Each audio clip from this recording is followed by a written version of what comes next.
you're encouraged to use the Twitter hashtag STUC2022 or 22. So I now invite Willie Docherty to give the report for the Standing Orders Committee. Willie.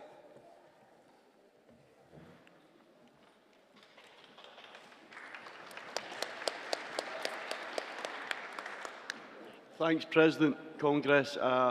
Hopefully this will be the last Standing Orders report. Can you please note that last night we distributed 14 emergency motions. These will be debated this afternoon, with the exception of emergency motions number 3 and number 4 on P&O ferries, which will be debated later this morning. Please also note that the title of emergency motions 1 and 2 have been inadvertently swapped around. Emergency motion 1 should be titled Public Interest Journalism, and emergency motion 2 should be called Defending Public Services Broadcasting. This morning we have distributed an updated order of business, and it has a blue cover. This supersedes the previous order of business, and it includes the allocation of all motions and emergency motions. Can we please note that yesterday a number of speakers exceeded their speaking time quite considerably. We need to be strict with speaking times today in order to accommodate all the motions. And in that regard, can I point your attention, there's lights on this power here, and when the light turns red, that means your time is up. If you can please stop. It doesn't mean that you just keep turning your pages and reading what you've got. And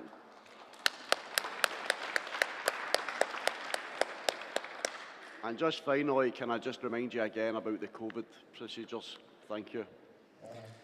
Okay, thanks, Willie. Does Congress agree to the report? Thank you. Okay, we'll begin the morning session with the private session and the Treasurer's report. So please note, only registered delegates can participate in a private session. So can I call all non-delegates to leave the auditorium and those who are delegates to take their normal seats. The private session will begin. After that point, delegates will not be permitted entrance back into the hall. No visitors or media representatives will be permitted into the auditorium during the private session. The live stream is now about to be stopped, so for anyone viewing in the live stream, it will return again at 9:15. And I'm just looking for a wee signal to tell me that the live stream is stopped.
We're good to go. Live stream's back on. So we'll now debate motions from sections 8 of the agenda, equality and social justice, and I now call on composite end poverty, equality and ending the need for food banks. And I now invite EIS to move the composite. Morning, colleagues. Paula McEwen, EIS. Can I start by asking you again to support our EIS FILA colleagues who are on picket lines again this morning, the second day of their action this week?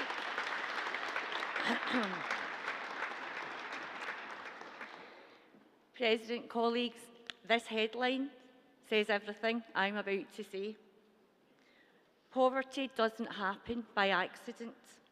Poverty is the result of a series of political choices made in full cognizance, with apologies to your pal, President, for the use of cognizance, of the impact that those choices will have.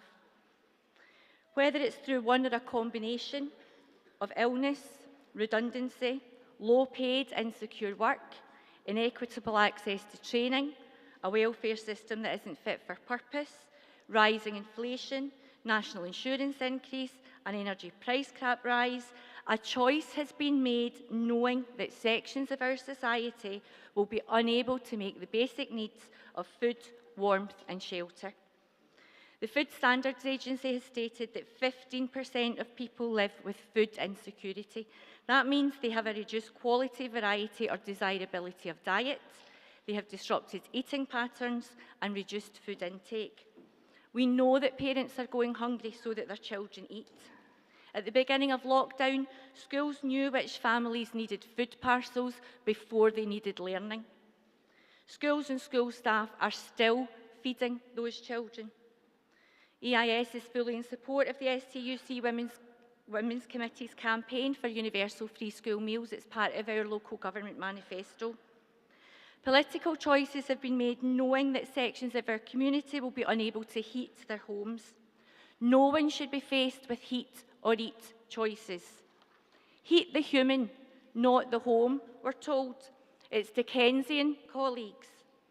Investec predict that fuel bills will rise by 153% between October 2021 and October 2022.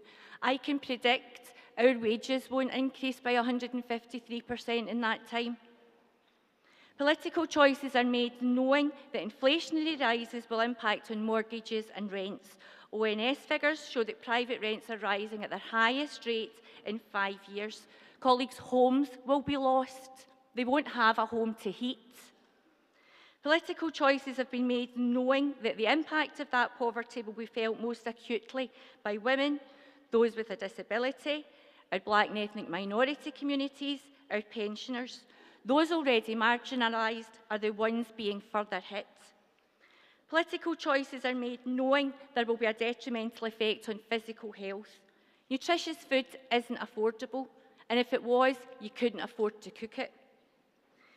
They're made knowing that there's a detrimental impact on mental health, not just how do I get through today, but how do I get through tomorrow and next week and next year. Made knowing that there's a detrimental impact on life chances. Our Equalities Committee have published a booklet called Face Up to Child Poverty, showing our members how to recognise and mitigate the signs of hunger, cost of the school day, school trips, school uniforms and the like. We are tasked with closing the poverty-related attainment gap. Do you know what? Ending poverty would go a long way to closing that gap.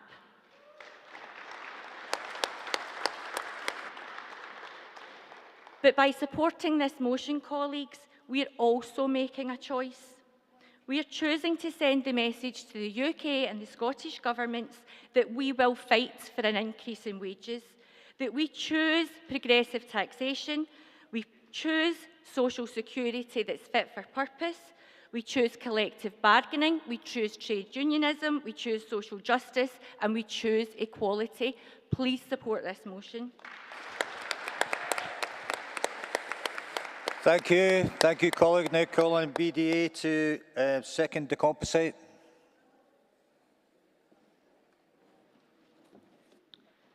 President, Congress, Vicky Bennett, British Dietetic Association, supporting composite N. Women in Scotland are more likely to be living in poverty than men. The gender pay gap is a key factor in women's higher levels of poverty. Tackling this inequality is critical to overcoming women's poverty. There's a particularly high risk of poverty among Black and ethnic minority women, disabled women, refugees, and asylum-seeking women. Women continue to have disproportionate responsibility for caring for children, sick relatives, disabled people, and older people. Mothers' earnings are a critical factor in child poverty.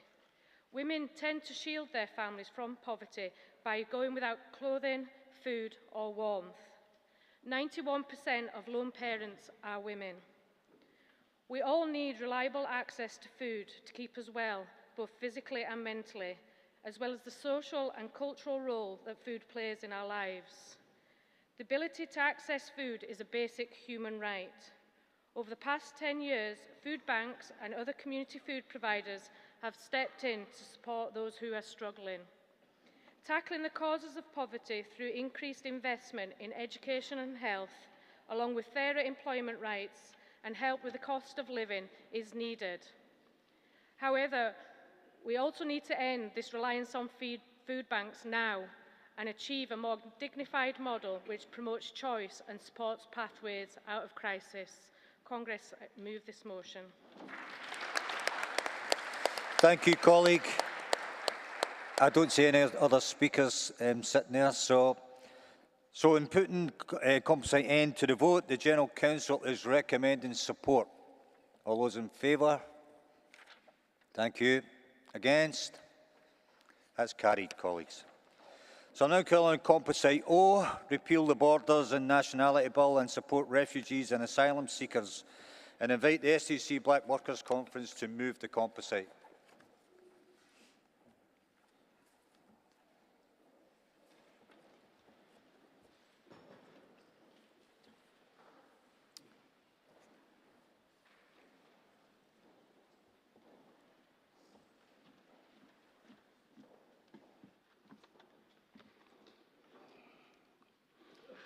Good morning, Congress. President, Tony Adams, delegate of the STUC Black Workers Conference. Conference moving composite O, repeal the Borders and Nationality Bill and support refugees and asylum seekers. I must say thanks to Aberdeen Trades Council for enriching the debate on this very important subject through submitting their own motion that forms part of this composite. Congress, the position of the STUC and of the Black Workers Committee is simple. This bill must be stopped in its entirety, along with all the associated racism and xenophobia that has accompanied it. Through this bill, the UK government continued to reveal to all the extent of their frankly evil and hostile approach to those seeking asylum and sanctuary. But the intent of this bill is also to marginalize and strip rights from established, contributing citizens who are making their communities thrive and prosper, but happen to be from Black, Asian, or minority ethnic backgrounds. This is racist and discriminatory. And if you think this doesn't affect too many people here, then think again. Scotland has been dependent on migrants and on migrant labor.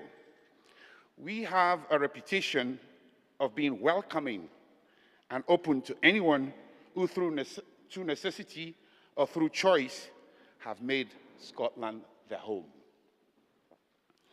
Congress, the STUC and the Black Workers Committee has time again and again flagged up how inhumane the current UK immigration system is, how it fails to treat people with the dignity, respect, or humanity that should be a universal and underpinning right. We need to keep up the pressure and achieve our aim of having in place a far better non-discriminatory system that treats all refugees equally, whether they're fleeing from Ukraine, from Afghanistan, from Syria, or from Yemen. We need safe routes for all. We need to drive home the message that no human being is illegal. We need to protect immigrants' rights to work in Scotland. We need to give them practical support, housing, social security, support with languages, or on conversion of qualifications, information on rights at work, and on joining unions.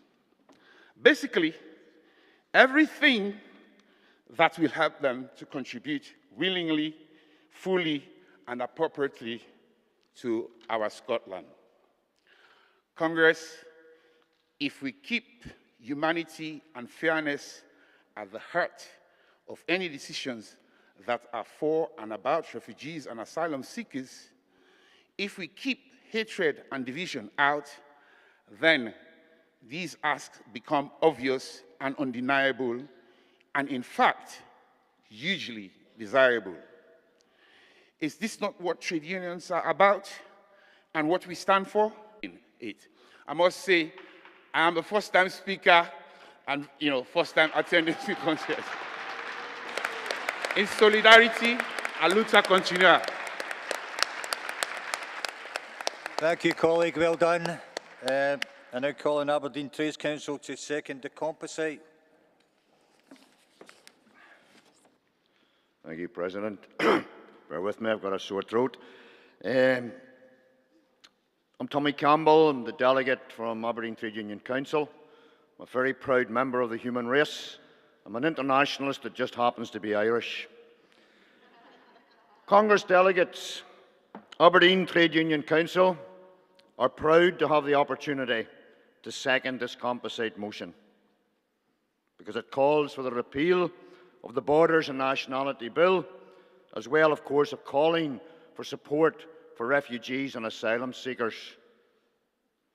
We are aware that at the very heart of the UK government's approach to refugees and asylum seekers is one of hindrance and hostility born from their hatred towards people who are different simply because of their race, religion, or their nationality. The actions of the UK government are designed, of course, to frighten and intimidate, and they are building barriers as well as causing hatred and divisions within our society. The poet A.H. Auden, in his poem Refugee Blues, there are a couple of lines. We walked through a wood. We saw the birds in the trees. There were no politicians there, so the birds sang with ease. Our trade union movement's approach, of course, is entirely different and it's opposite to the UK government. We work in unity with other groups and people's organisations, churches, chapels, mosques and synagogues to ensure that there is a warm welcome and a proper support for all refugees and asylum seekers, no matter what part of our world that they come from. And of course, the reason for this approach is that central to our approach is a combination of charity and solidarity. And that's born from our empathy, compassion, and our love for our fellow human beings. That's why we stand for help and not hindrance, and why we stand for hope and not hate. As Nelson Mandela once said, hate is learned, and so therefore we need to be teaching how to love, because love comes easier to our hearts than its opposite. In closing, President, I wish to recite a short poem called Free by the American poet and children's author Amy Ludwig van der Water. Last year, this girl that you see, She was not a refugee, but just a child who loved to read and walk with her grandma by the sea. Then the nights were loud, and so they had to flee. And now we call her a refugee. She is a child, and she may be free. She could be you, or she could be me. Congress delegates, all refugees and asylum seekers are human beings who deserve our full love and full support for no other basic reason that we are all Jock Thompson's bairns. I second the composite and ask you to fully support it. Thank you. Thank you, Tommy. Any other speakers want to contribute to the debate? You coming up?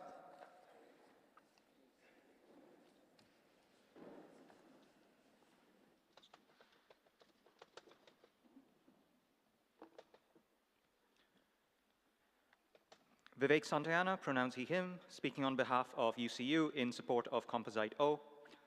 Congress, I, on behalf of UCU, agree wholeheartedly with what my previous comrades have just said.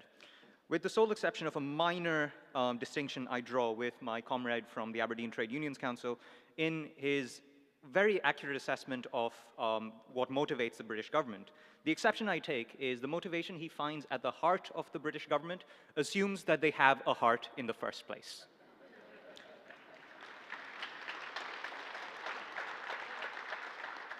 Congress, I'd like to emphasize a point made by my illustrious comrade from the STUC Black Workers Conference, and that is we must have safe routes for refugees from all parts of the world. And that is indeed the point that I wish to emphasize. My comrade has said that refugees from all around the world should be welcome, whether they come from Ukraine, Yemen, Syria, or Afghanistan. And what this means is having a very uncomfortable conversation about what prejudices there are in our society, about which refugees' lives are seen as more valuable or more grievable than others. When the crisis in Ukraine broke out, the biggest response from the media was shock and outrage that this could happen in Europe, that white people in Europe could feel that they needed to do something to protect people who looked like them. Now, this is despite ongoing crises in Afghanistan and Yemen and Syria, which had been displacing people for several years. Congress, in any campaign to support refugees, what we need to do is ensure that we reflect critically on what prejudices there are in our society and what forms of racism further emphasize and reinscribe the same kinds of hierarchies that motivated everything in our history from colonial extraction to ongoing violence in our borders because of the hostile environment.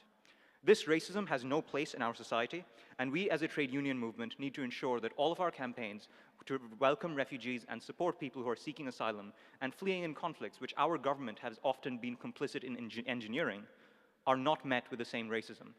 This means that all of our campaigns to welcome refugees needs to be anti-racist at heart.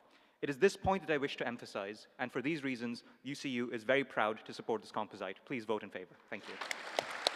Thank you, colleague. Do you have another speaker? Up you come.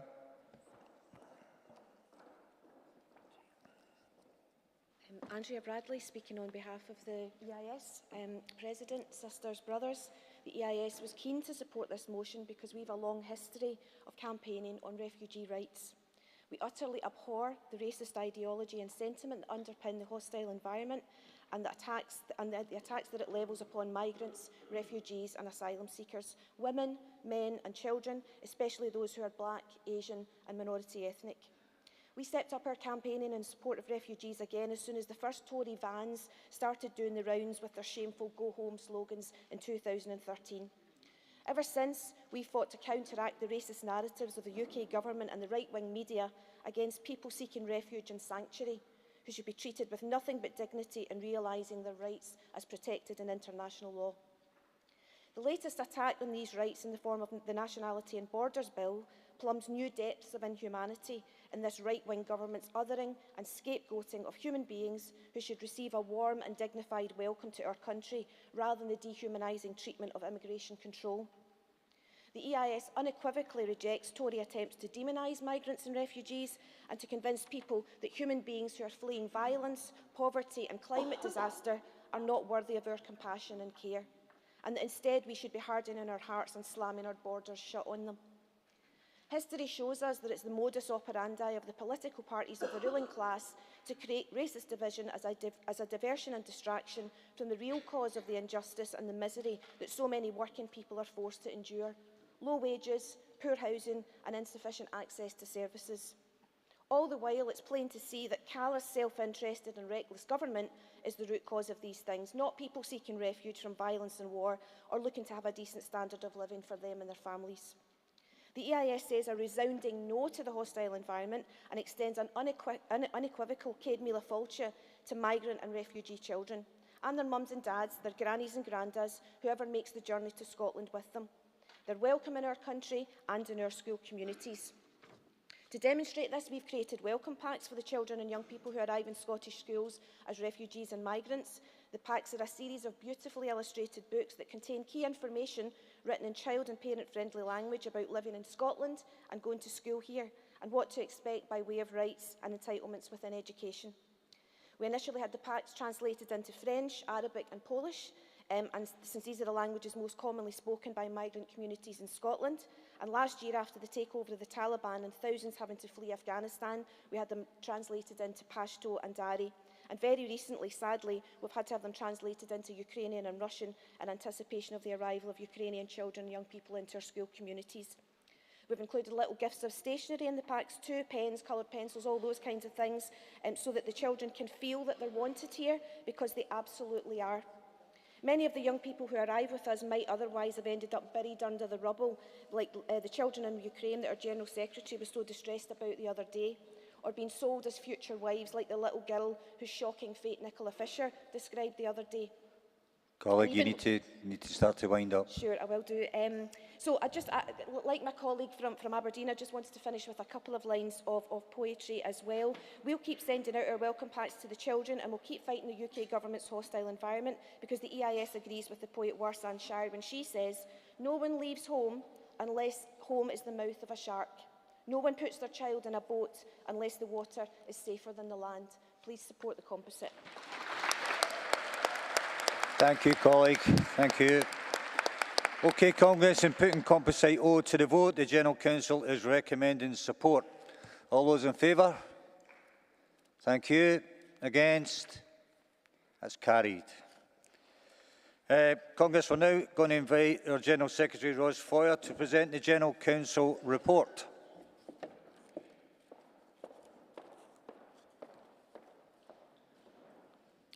Good morning, Congress. In moving this year's General Counsel report, I'd like to start by thanking our brilliant STUC President, Pat Rafferty.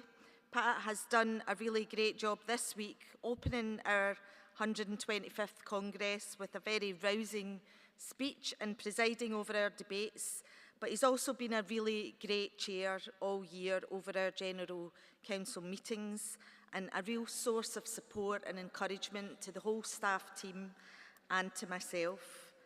And just on the STUC staff team, they really have been tireless. They've worked their socks off this year to deliver on the General Council's campaigning priorities, and I'm sure you'll join me in thanking all of them for their huge efforts over the past year.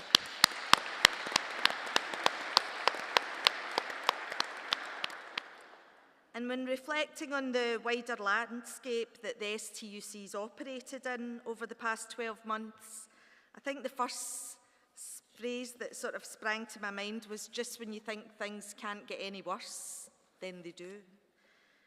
This March, we passed the 2-year anniversary since the COVID lockdown first started, with case numbers in our communities breaking all previous records, and yet we're being told it's time to start paying for tests, to drop the additional safety regulations and to get back to normal life.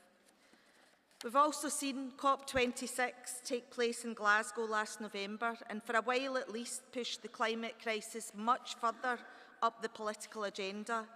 And yet across the world, our governments and global corporations continue to put profits before people and fail to take the steps necessary to facilitate a real just transition to a net zero economy for workers.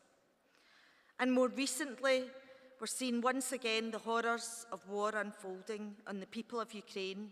We're watching another heartbreaking humanitarian disaster, and witnessing the hypocrisy of our own government, who for far too long have bowed to Putin and his billionaire friends, allowing them to invest in and benefit from the UK with impunity.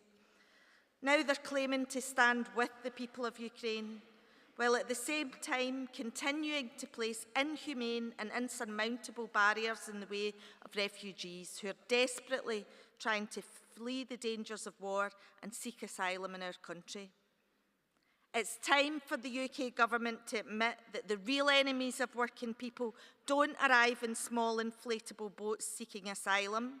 They arrive in private jets seeking to extract maximum profits and pay minimum taxes.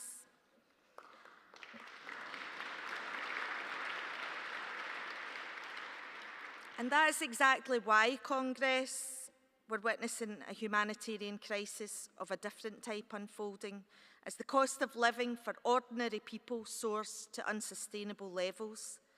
This might not be as immediately horrific as gunfire and bombs, but we know, Congress, that for the poor and the vulnerable in our communities, it can be just as deadly. It was in the context of facing up to these challenges and in the run-up to our 125th anniversary that the General Council met to reassess our vision for the STUC going forward and to set our strategic aims for the coming 5 years. We emerged with a shared vision for the STUC to be a strong, influential and globally aware trade union centre that champions equalities and delivers a fundamental shift in wealth, well-being and power towards workers, our families and our communities in Scotland and beyond.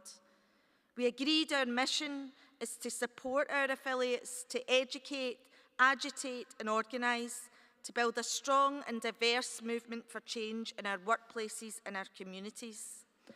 And the strategic aims we set were to build membership and industrial power, to win significant economic steps towards a people's recovery, to positively shift the public narrative on trade unions, to build our capacity to play a leading role in the constitutional debate going forward, and to develop our operations at our new trade union centre. Congress shall see from our report that we've undertaken a wide range of campaigning and lobbying actions designed to deliver on all these aims. We've campaigned to highlight the need for fundamental change in our economy and the need to extend public ownership of essential services like energy and transport. We've actively supported workers in dispute and collective struggle to defend jobs, decent pay and conditions, and we've stood with our affiliates to expose and fight back against the worst of all employers like the toxic P&O. We've pushed hard for proper investment in green jobs and a real just transition to a net zero carbon economy. We've argued the need for a non-profit-based national care service and demanded the introduction of sector-wide collective bargaining across this and other low-paid areas. We've called for increased public sector investment and campaigned to end the scourge of low pay across essential key workers. Our key workers deliver first-class services and they deserve much more than second-class pay and conditions. And we have not and we will not shirk from calling out both the UK and the Scottish governments for failing to deliver for working people in our time of need. We will continue to campaign tirelessly for both governments to properly tackle the key challenges facing our people, like the cost of living crisis. This cost of living crisis is not simply an unfortunate result of the war in Ukraine. It's a culmination of market failure in our energy sector, the impact of Brexit on our supply chains, and the ongoing economic impacts of COVID. But the biggest reason for this crisis is that we have a financialised, market-led economy that for decades has been stacked in favour of the rich and powerful and no longer works for ordinary working people. Scotland in particular has an endemic problem with poverty and low pay, with almost half of all working-age adults bringing home an income of less than £15,000 a year and less than a third earning more than £25,000. We're living in a country where the two richest families have more collective wealth than the poorest 20% of our population. Congress, there is no shortage of wealth in our nation, just a fundamental issue with how unfairly that wealth is distributed. And as trade unionists, we have a duty to ensure that the workers of Scotland get the pay rise they deserve. It's time for us to get angry. Congress, it's time for us to get angry, and it's time for us to start fighting back. So fundamentally, Congress, our key priority going forward has to be all about movement building, because without building strong collectives, people power, we won't be able to move the decision makers in government or the bosses to give working people the fairer deal we deserve. And that starts in our workplaces and our communities. It's proof that the STUC, in fact, our whole trade union movement, is nothing without the efforts of our reps and activists on the ground. And I want to thank all of our reps for their tremendous efforts day in, day out in our workplaces.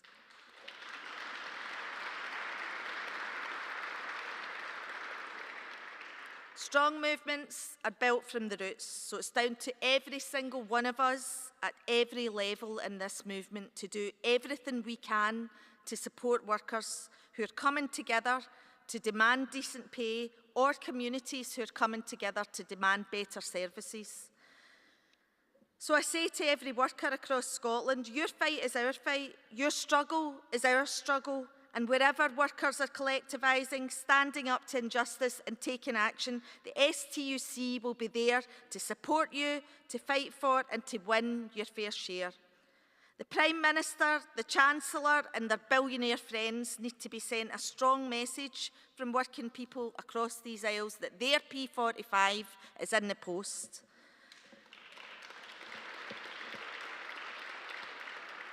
And that's exactly why we'll be joining the TUC to mobilise for a UK-wide demo against the UK government in London on the 18th of June.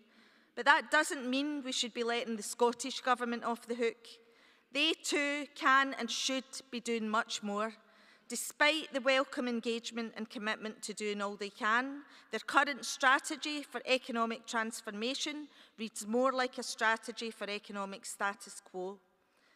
We welcome the inclusion of fair work, the well-being economy, community wealth building and just transition in that strategy, but we need them to be more than just slogans.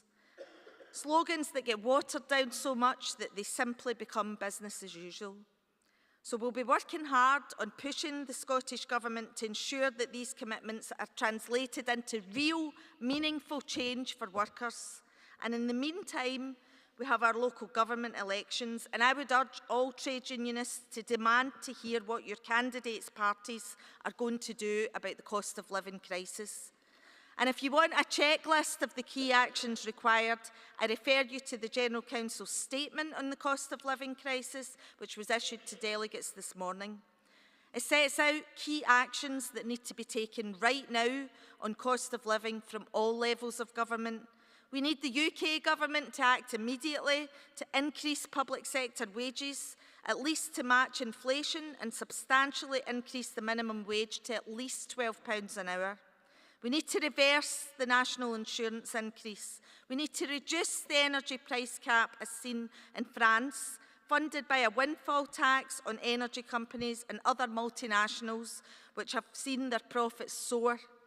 We need to immediately increase universal credit to reverse the real terms drop in income, reinstate the £20 uplift and remove the benefits cap.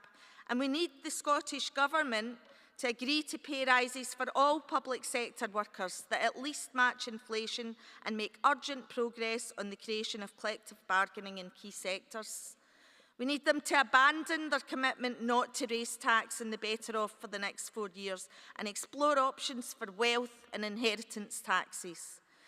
We urgently need them to start the task of reforming council tax. It must invest significantly in local government and support the policies listed in our council election manifesto. We need to introduce an urgent rent freeze and bring rent controls forward well ahead of the current timetable. We need universal free school meals for all children.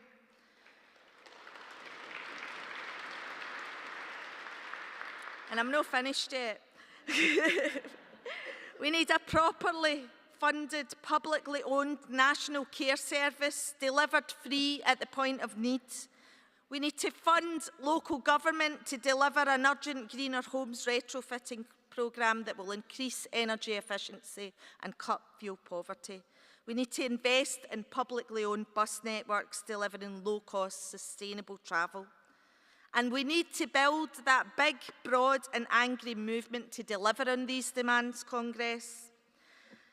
In the last 2 months, in partnership with the People's Assembly, we've been reaching out to campaigning and community organisations, from food banks to housing campaigners, from disabled people's organisations to pensioners groups. Many of these have joined with us on protests in the streets, and we thank organisations such as Living Rent, Broke Not Broken, Scottish Pensioners Forum, Inclusion Scotland, Close the Gap, and many others for the support they've already given. Those feet on the ground are a necessary part of our campaigning, but so is the creation of a powerful alliance between workers and communities that's capable of driving the system change that we need.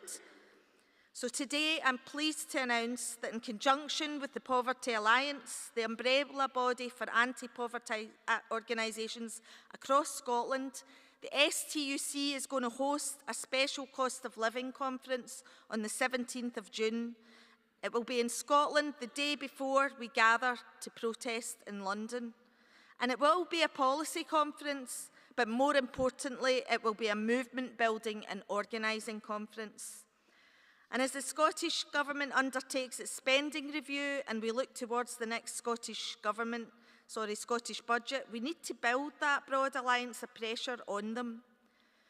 Congress, when we look back at 125 years of the STUC, we know that the moments we are most proud of tended to come about when the challenges were the greatest for workers. From the general strike to the poll tax movement and the campaign for the Scottish Parliament, the STUC has played a critical role in galvanising powerful movements for change. It's not too much to say that we changed the course of our country's history, Congress, and the signs are becoming clear that this coming depression is of historic proportions and that demands a historic response. That's why the coalition that will gather in June is really critical to build our movement, to secure our futures, to recover our living standards. So please, please do all you can when you go back to your workplaces and your trades councils to mobilise and to support these actions. Congress, now is the time for us to send out a strong signal that the exploitation of working people must stop here. We can't accept broken economic systems any longer that fail the vast majority of working families. We deserve a fairer share of the vast profits being made and a decent standard of living for ourselves and our kids. And how dare they lecture us on the need for wage restraint or belt tightening when their own greed has been so excessive and so irresponsible for decades, to the point where hard-working families are visiting food banks and unable to heat their homes. So no, Congress, now is not the time for us to show restraint. Now is the time for workers to start fighting back. So we will unite and we will make those demands, and with one strong voice, because when we do that, we can and we will deliver for our class. Thank you very much, Congress.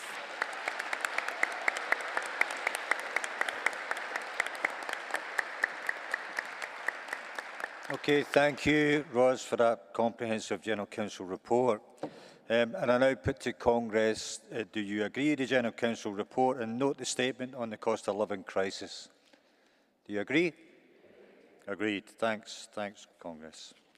Okay, I'm now going to call amended motion number 73, COVID recovery must continue to be monitored for equality, and invite the Chartered Society of Physiotherapy to move the motion.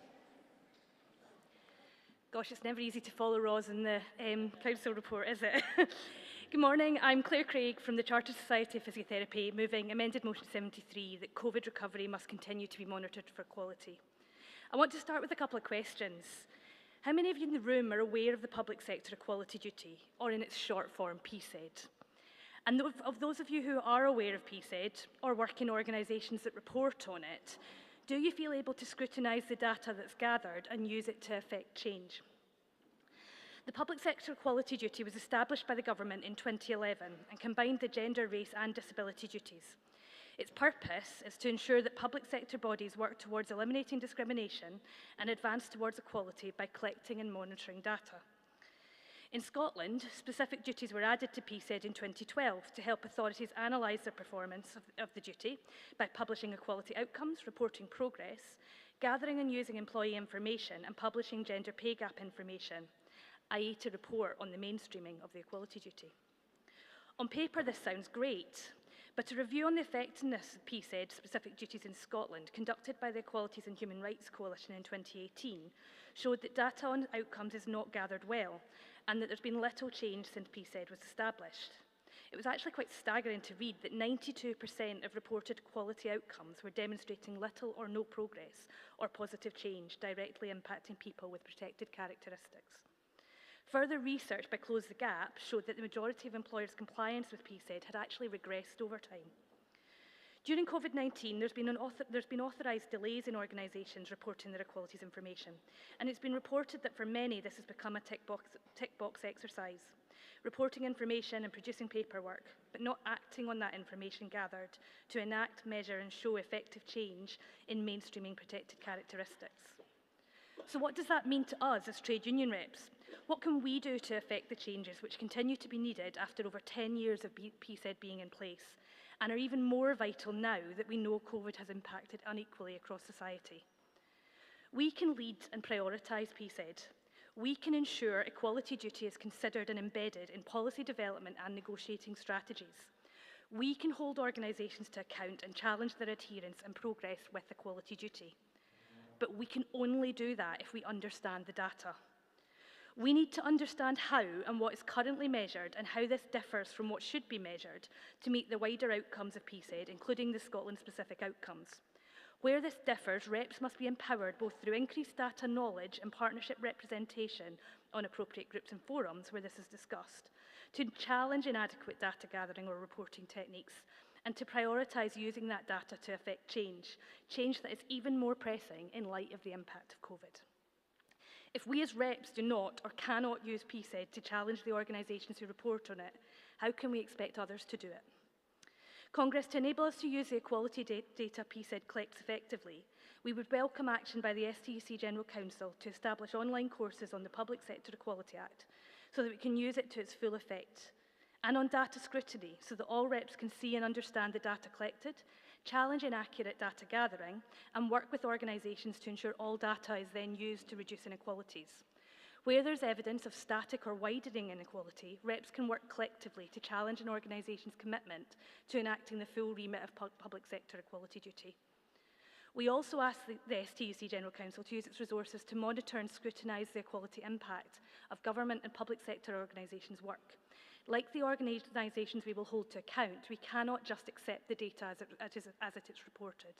We must seek to understand what, if any, progress that data has affected.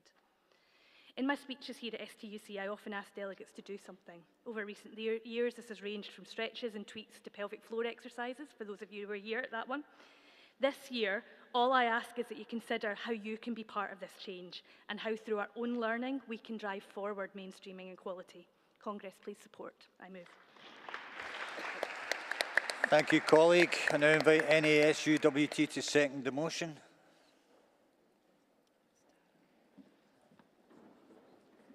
Chair, Congress, Tara Lillis, NASUWT, seconding amended motion 73.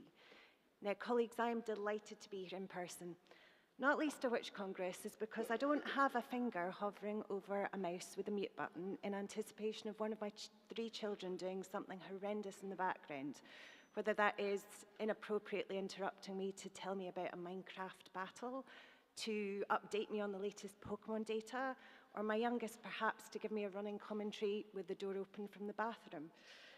The pandemic, joking aside, has had a significant impact on how we work, on how we live. It's affected specific sections of our society differently, disproportionately. Older workers, disabled workers, black workers, those most vulnerable to the transmission of the virus were also the most significantly impacted by the measures taken to mitigate it. And we know, Congress, we've heard over the last 3 days that the equality impacts have been numerous and varied, and frankly, in 3 minutes, I'm not going to be able to give them sufficient justice. But let's give a few examples. At the start of the pandemic, our members reported abuse, prejudice, xenophobia, targeted at predominantly Chinese and other East Asian teachers and pupils in schools, and those perceived to be from those communities. If we look at those workers in high-risk roles with the highest exposure to COVID, 77% of those were women. And if we look at those with underlying health conditions and disabled workers, they were significantly impacted and continue to do so. And I know I was very moved by the speech yesterday from a colleague outlining the tragedy of those who've died as a result of the COVID pandemic. These, Congress, are just the tip of the iceberg, and I haven't even touched on cumulative intersectional impact. So recovery will be a long-term process, but also an opportunity and a challenge, a chance for us to tackle the deep-rooted structural issues and inequalities in our society. Scotland needs to improve, and we have to do it in an informed way. In other education systems, for example, such as the Netherlands or the US, their bold and ambitious evidence-based recovery plans were that, evidence-based. The absence of a similar strategy and inquiry approach in Scotland is very telling. Even before the pandemic, there was a national failure across the public sector to link equality data and equality outcomes. And to be frank, that is some significant disconnect. So with the review of the public sector equality duty currently underway, it's the right time. It's the right time for the STUC to target work with affiliates to improve data gathering and scrutiny. Data alone will not achieve justice. Raw data has its limitations and frankly is no substitute for the voices of those with lived experience. But we need to campaign to secure equality, and monitoring data is one of the most potentially significant tools. Congress, please support the motion. Okay, thank you, colleague. Do we have any speakers who want to come in on this debate? I see people sitting on the side there, but you're not coming in this debate, no? No. Okay, in Congress, in putting motion 73 to the vote, the General Counsel is recommending you support. All those in favour? Thank you. Against? It's carried, colleagues. I now call on motion number 74, Eradicating Sexual Violence, and invite UCU to move the motion. First-time delegate, first-time speaker, and first time in Aberdeen. Congress, I'm speaking on behalf of the University and College Union to ask you for your support for motion 74, Eradicating Sexual Violence. Student or not, members of the higher education communities are at high risk for sexual violence. According to a 2021 UCU survey of nearly 4,000 university and college staff, over the last 5 years, 12% of women and 5% of men had directly experienced workplace sexual violence. 52 of those who directly experienced sexual violence did not disclose or report it to their employer. 70% of those who directly experienced sexual violence experienced it as an ongoing pattern of behavior rather than a one-off incident. Staff on non-permanent contracts were 1.3 times as likely to experience direct sexual violence than those in permanent roles. Staff on insecure contracts, those with disabilities, those who are trans and non-binary, those in racialized minorities, and those with a sexual orientation other than heterosexual are all at significantly great risk of sexual violence. So for many of you here, these may merely be numbers, but for many of the post-16 education students and staff who are not here with us today, these are their lived realities. We're also aware that these statistics may be underreported because of the stigma that is often attached to sexual assault victims and survivors. In other words, the scope of sexual violence on campus can be more pervasive than we currently know. In fact, more than 80 UK universities were named on the Everyone's Invited website, a place for survivors to share their stories, now features more than 15,000 accounts of sexual harassment, abuse, and assaults. 17 UK universities have more than 5 mentions, while 12 universities attracted more than 30 testimonies. These testimonies clearly indicate that sexual violence is an institutional problem. Yet, post-16 education managements have not taken the issue of sexual violence seriously and have ignored repeated warnings about the rape culture on campus. If a student or a member of staff came forward with a disclosure or complaint, the chances are that they are probably not going to get sufficient support and it won't be dealt with in the way that they would have liked. Oftentimes, they do not receive any support from their institutions. Oftentimes, they're discredited, vilified, blamed, disbelieved, and targeted through rumors. Oftentimes, institutions would deliberately run out of clock, delaying action to address the complaint and leaving the complaint feeling impelled to seek work elsewhere. Oftentimes, no disciplinary action is taken at all. These common ways in which institutions deal with complaints further enhance the impact of power differentials between them and the perpetrator, leading to a fear of inaction or retribution and oftentimes reaction. This then becomes a vicious cycle in which institutions refuse to acknowledge the prevalence and scale of the sexual violence or take action, causing survivors to lose trust in the reporting process. And as I've noted, such a lack of active protection particularly impacts the already marginalized groups on campus. Although some universities and colleges are putting resources and expertise into tackling this issue, but they are by far the minority. There is much more to do to end all forms of harassment in higher education. Every case of sexual violence on campus is one too many and completely unacceptable. With the recent rise of the Me Too movement across the world, raising awareness on sexual violence, we also need to take concrete actions to eradicate sexual violence on campus. Therefore, the concrete solutions that we have are for STUC to pressure Scottish government and employers to work together with trade unions and sexual violence prevention workers to address gender-based violence, including by creating and enforcing gender-based violence policies, integrating this into their health and safety processes, allocating resources to prevention and counseling, and replacing the use of non-disclosure agreements with more transparent procedures. Colleague, can you start to wind up now? Okay, last point. We also pressure the government employers to provide decent, secure jobs, given that casualization and structural inequalities exacerbate sexual violence. So please support our motion. Thank you. Thank you, colleague. I'm now calling the seconder of the motion. Do we have a seconder for the motion? Formally? Thank you, colleagues. Congress, in putting motion number 74 to the vote, the General Counsel is recommending support. Sorry? You got a speaker? On you come.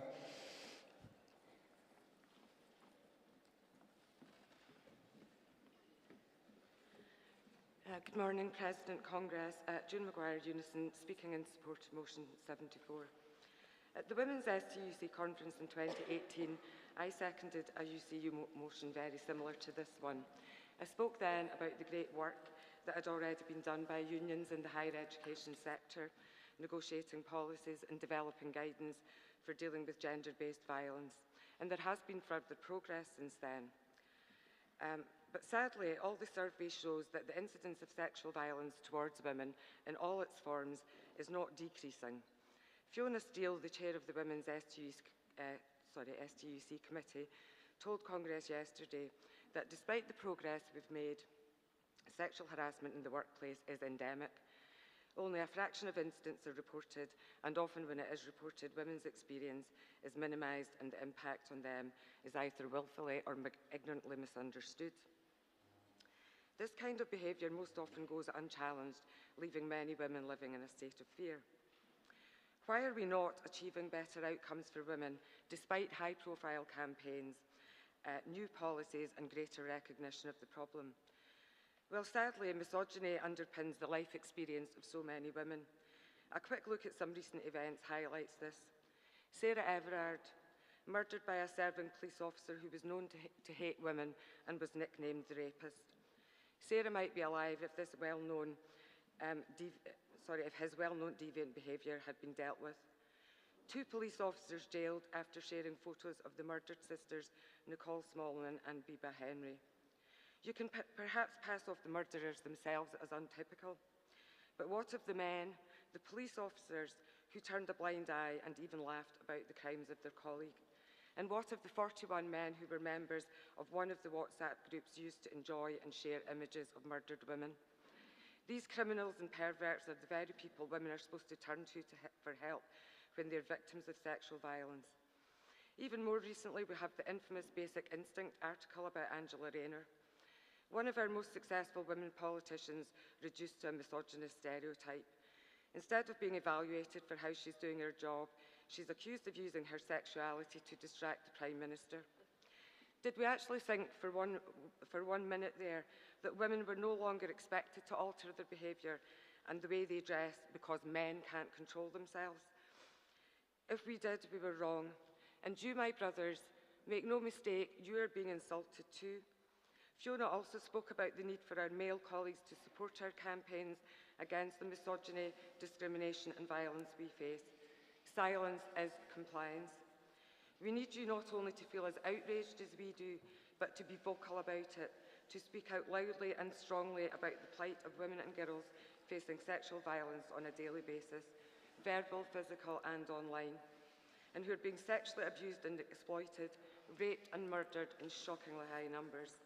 We need government to recognise misogyny as a hate crime and for offenders to be prosecuted. We need government to force employers to take sexual violence in the workplace seriously and to hold them to account for their failure to ensure safe workplaces. To achieve our aims, we need all union activists, not just women, to work together to eradicate sexual violence against women in our workplaces, in our streets and in our homes. Please support the motion. Thank you. Okay, thank you, colleague. In putting motion number 74 to the vote, the General Counsel is recommending your support. All those in favour? Thank you. Against? That's carried, colleagues. Colleagues, we have a number of motions to get through this afternoon, a lot of emergency motions, so I'm going to ask you for your speeches this afternoon to cut them back to 4 minutes to move and 2 for supporting statements. So if you could do that, I'd much appreciate it. So I'm now calling motion number 75, Protecting and Developing LGBT+ Services in a Post-COVID Scotland, and invite the STUC LGBT+ Workers' Conference to move the motion. President Congress, Jenny Douglas, Unite the Union, representing the STUC LGBT+ Workers Committee, and moving motion 75. Congress, during COVID and the ongoing recovery from the pandemic, we've seen resources for LGBT+ health, mental health care and other support services being reduced, and in some areas they've been removed entirely. The ongoing programme of centralising services was already an issue long before COVID hit us. Austerity and the cuts agenda have resulted in a lack of funding for vital services. LGBT+ communities can also face multiple barriers in accessing services. An example of this is rural communities who have experienced cuts to public transport provision, which impacts on the ability to travel to and from appointments. And this can heighten concerns and anxieties for individuals as they attempt to access services. During Congress, we've heard from delegates about the lack of professional and support staff within the health and care sector and indeed across other support providers.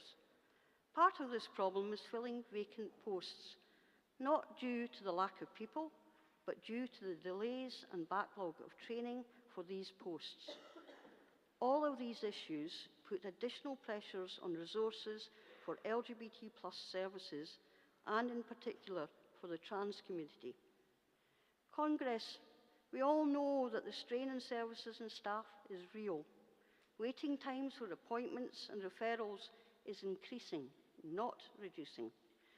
And it is quite frankly appalling that the current waiting time for a GP referral to the first consultation appointment to begin the initial process of transition is sitting at 35 months. At Congress is not the time from referral to a surgical procedure, but only to the first stages of conversations with professional staff.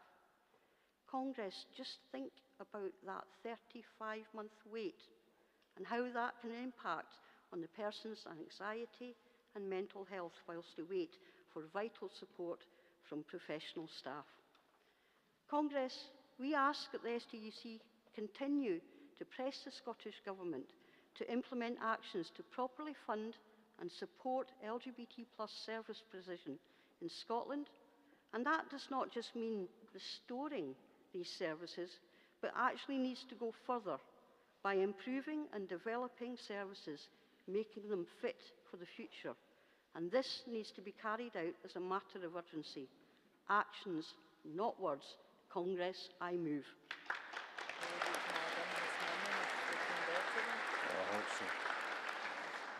Thank you. Do we have a seconder for the motion? Formally? Thank you, colleagues. Okay, Congress in putting motion number 75 to the vote. The General Counsel is recommending you support. All those in favour? Thank you. Against? That's carried, colleagues. I now call on motion number 76, Equality and the Police, Crime, Sentencing and Courts Bill, and invite STUC LGBT+ Conference to move the motion. President Congress, yes, it's me again, people, and obviously carrying out the new STUC policy, which is buy one, get one free. Congress, we recognise that the Police, Crime, Sentencing and Courts Bill will really only affect England and Wales. However, it will impact on underrepresented communities across the whole of the UK. And as committed Scottish trade unionists, we need to work with the TUC and affiliates to support efforts in opposing the bill. The Joint Commission on Human Rights published a report which said that the bill would curtail an individual's right to protest. Amnesty UK have warned that the legislation represents an enormous and unprecedented extension of policing powers by giving authorities the power to effectively ban peaceful protest should they see fit. But Congress, please don't worry about this, because as the Tory ministers already said, they said that the tough legislation will help keep people safe. Well, I'm not sure we're all reassured by that. Not. Many of our LGBT+ union activities, activists, friends, family and allies take part in long-established peaceful protests, such as Pride and Black Lives Matter. If the bill is brought back as originally proposed, it could lead to criminal charges against participants.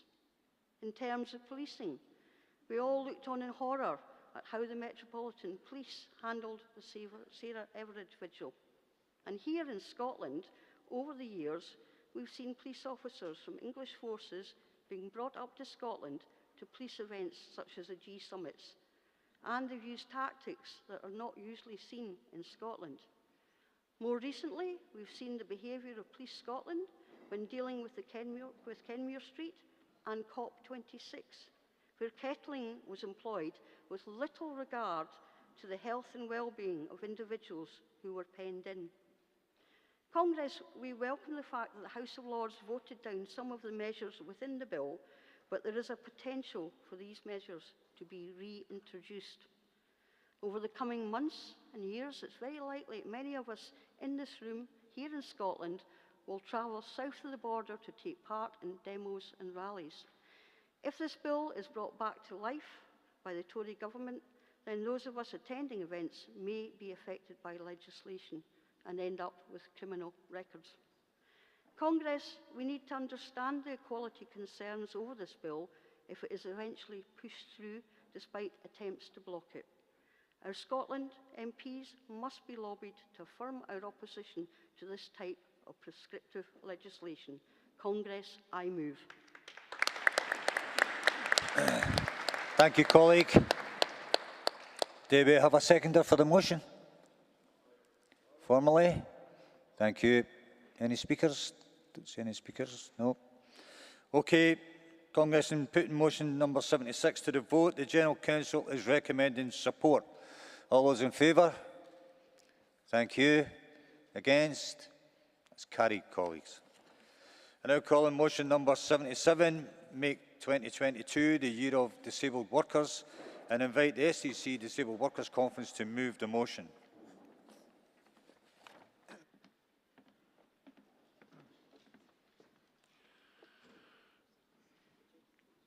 Good morning, President. Good morning, Congress. 2022, the Year of the Disabled Worker. This was launched earlier this year by Pam Duncan-Glancy, who's a Labour MSP, and she is the first permanent wheelchair user in the Scottish Parliament. So again, we're getting some access, which is good. Congress, we're asking for support.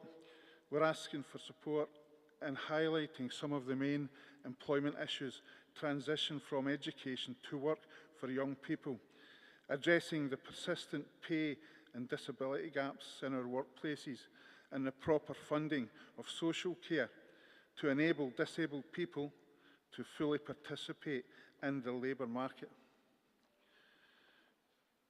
Unison and the STUC Disabled Workers Committee are running campaigns and activities throughout 2022 to support our members. I'll just list a few here. Some of the main pieces of work that will be delivered include develop and roll out disability training modules, webinar input on reasonable adjustments available to branches and affiliates on request, a series of webinars covering a range of topics, production of guidance on accessibility and virtual meetings for deaf or hearing impaired members, member survey of attitudes to disability and barriers, and the publication of a regular newsletter. But we can't do this on our own, so we're asking for your support. Excuse me. You can follow us on Facebook, and I will email as many of you as I can, because we need a disability contact. So if we can ask affiliates to take a pledge to do one thing that highlights disabled issues on this year of the disabled worker. This campaign is for all workers and not just for disabled workers. We have a part to play to make sure that your disabled colleagues who have the same ability and career progressions as non-disabled workers. We just need a level playing field. We need to face avoidable workplace challenges and barriers caused by attitudes, assumptions, and unfair workplace policies. We need 2022 to be a legacy. 10 years from now, I can imagine a rep getting reasonable adjustments for one of their members and thinking back, do you know when I started doing this sort of stuff, started representing disabled members, it was 2022, the Year of the Disabled Workers. So please support this motion. Thank you. Thank you, colleague. Do we have a seconder for the motion? Yep, up you come.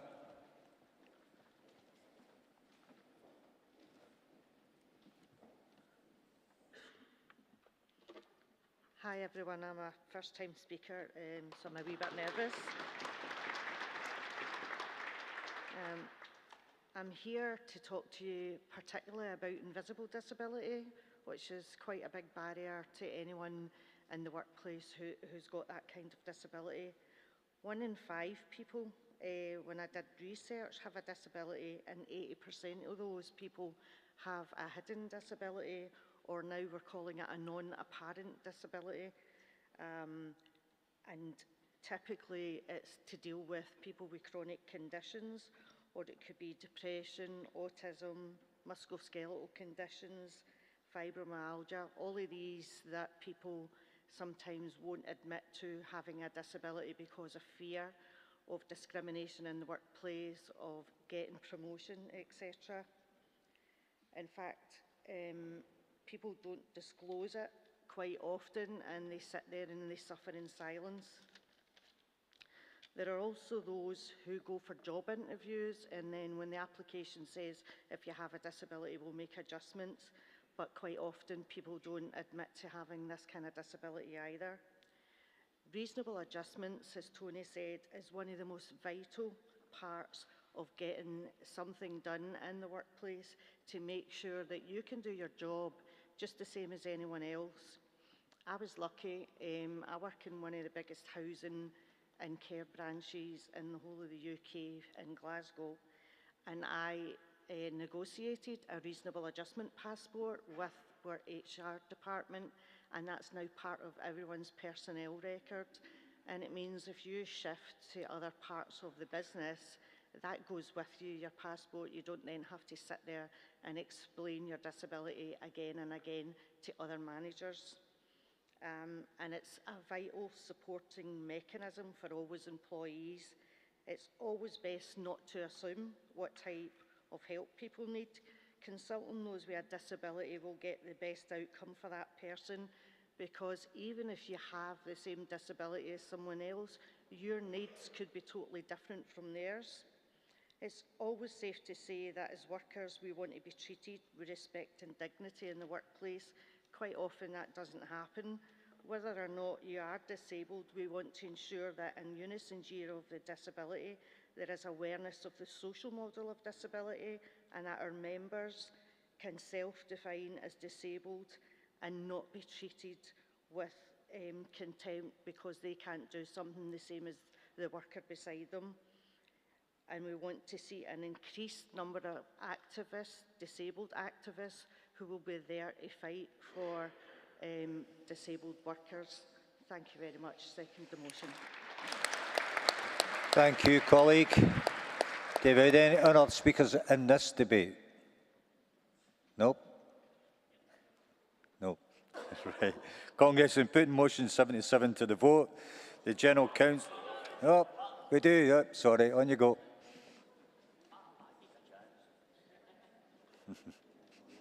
Comrades, brothers, sisters, sorry, President. Pat Duffy, STUC Disabled Workers Committee. I'm also a member of the GMB. I never had many problems in dealing with managers in the council because the GMB trained me well, so well the managers didn't know how to deal with me.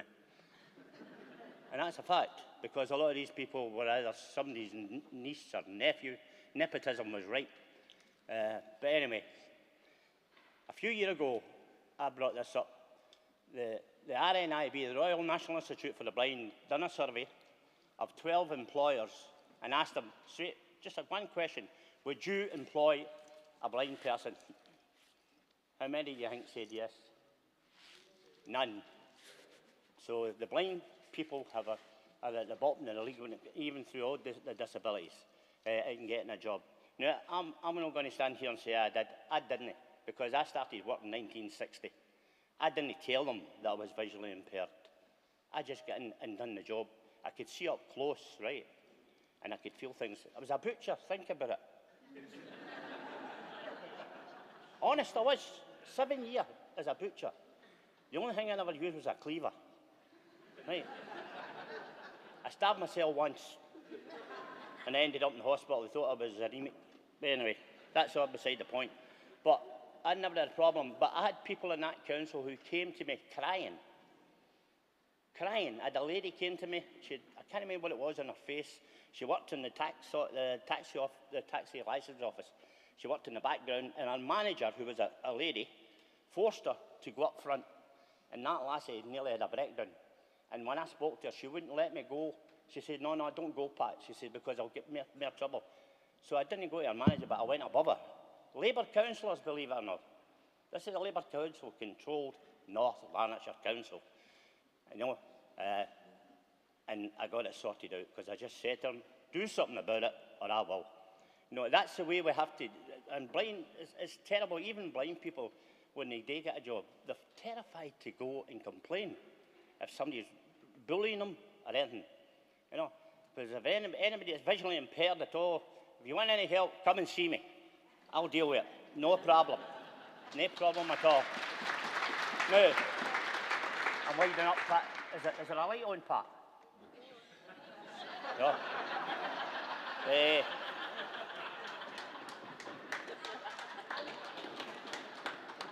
You know, and the GMB, the training I got, I had enough stuff that I could have went to university when I finished my training by the GMB. And see, before that, I left school with nothing. See, my 11 plus, I held in a blank paper because I couldn't see it. Honest, teachers used to hit me in the head with belts because I couldn't see until I punched one and I got through at the school. No, that's honest. I did.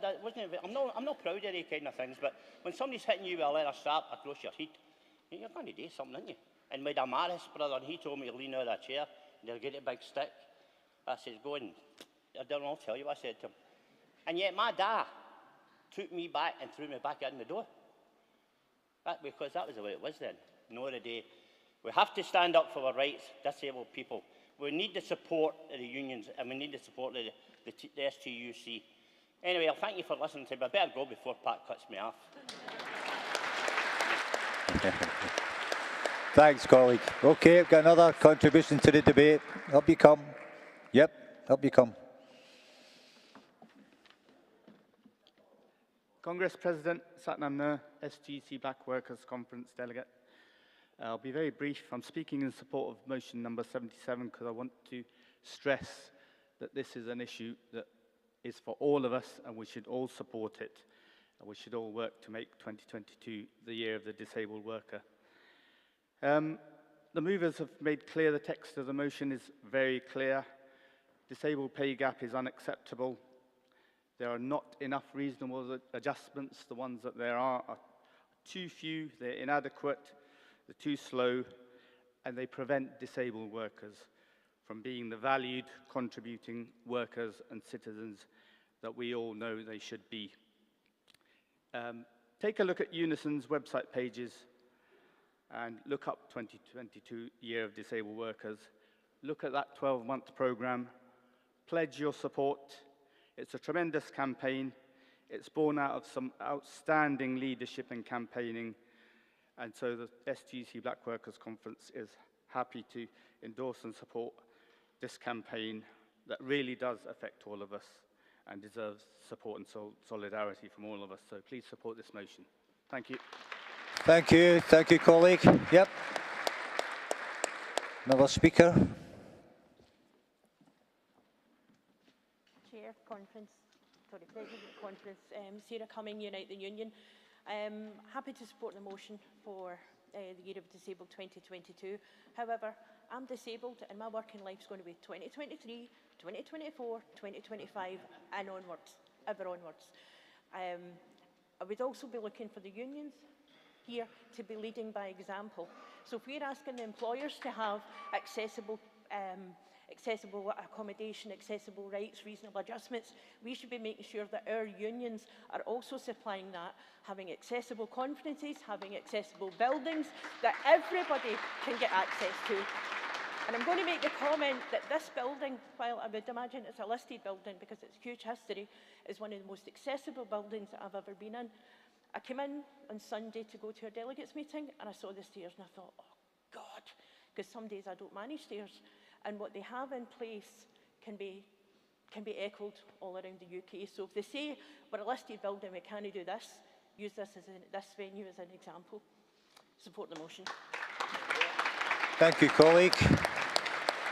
Any more want to contribute in this debate? Yep.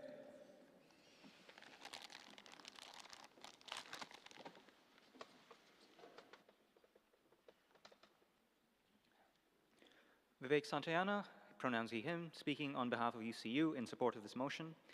Congress, I have very little to add in addition to what my illustrious colleagues have already said. What I wish to highlight is that the issue around disability is something which cuts across various other protected characteristics as well. As a person of color, I was diagnosed with autism at the age of 27, and I was not diagnosed earlier because of a number of other factors, because of my ethnicity, my background, and various other issues that complicated the way these traits were associated with me when I was being diagnosed. The point that I'm making is a number of my colleagues have highlighted how non-apparent disabilities are considerably disadvantaged in our society. In addition, the way in which these disabilities are often diagnosed and the traits that psychologists use to assess them are sometimes of the kind that are culturally specific and would exclude people from certain backgrounds from satisfying those definitions. My experience as a person of color is one thing, but it is a wide-known phenomenon of how many autistic women are frequently misdiagnosed as having a personality disorder. A personality disorder is also a diagnostic label, which brings with it considerable harm at the hands of the medical establishment. There are a number of other factors that affect how our society perceives of disability, and it is important that all of our work in ensuring that disability is actively championed is done in a manner that is truly intersectional and speaks across all the various other protected characteristics and the way different structures of oppression will intersect. I support this motion. Thank you. Thank you, colleagues. Any other speakers in this debate? Nope. Right, okay, good. Congress, in putting motion number 77 to the vote, the General Counsel is recommending support. All those in favour? Thank you. Against? That's carried, colleagues. I now call on motion number 78, Trans Rights and Education, and invite the STUC LGBT Plus Workers' Conference to move the motion. President Congress, Stuart Monroe, United Union, representing the STUC LGBT Workers' Conference, moving motion 78, Trans Rights and Education. The STUC Workers' Conference and Committee recognise that discussion on trans rights has evolved rapidly and that many people, including colleagues within our movement, do not feel equipped when it comes to the subject of trans rights. Education is one of the best tools that we have, and we seek to represent our members in the best way that we can. We all have a responsibility as trade unionists to be fully informed, but unfortunately that's not always the case, as we don't always utilise education as much as we could. In a world of disinformation that can be detrimental to our members and our movement, we've heard the saying, knowledge is power. And a lack of knowledge and education on this topic is not helping the debate or our ability to fully represent our members and advise our trans members.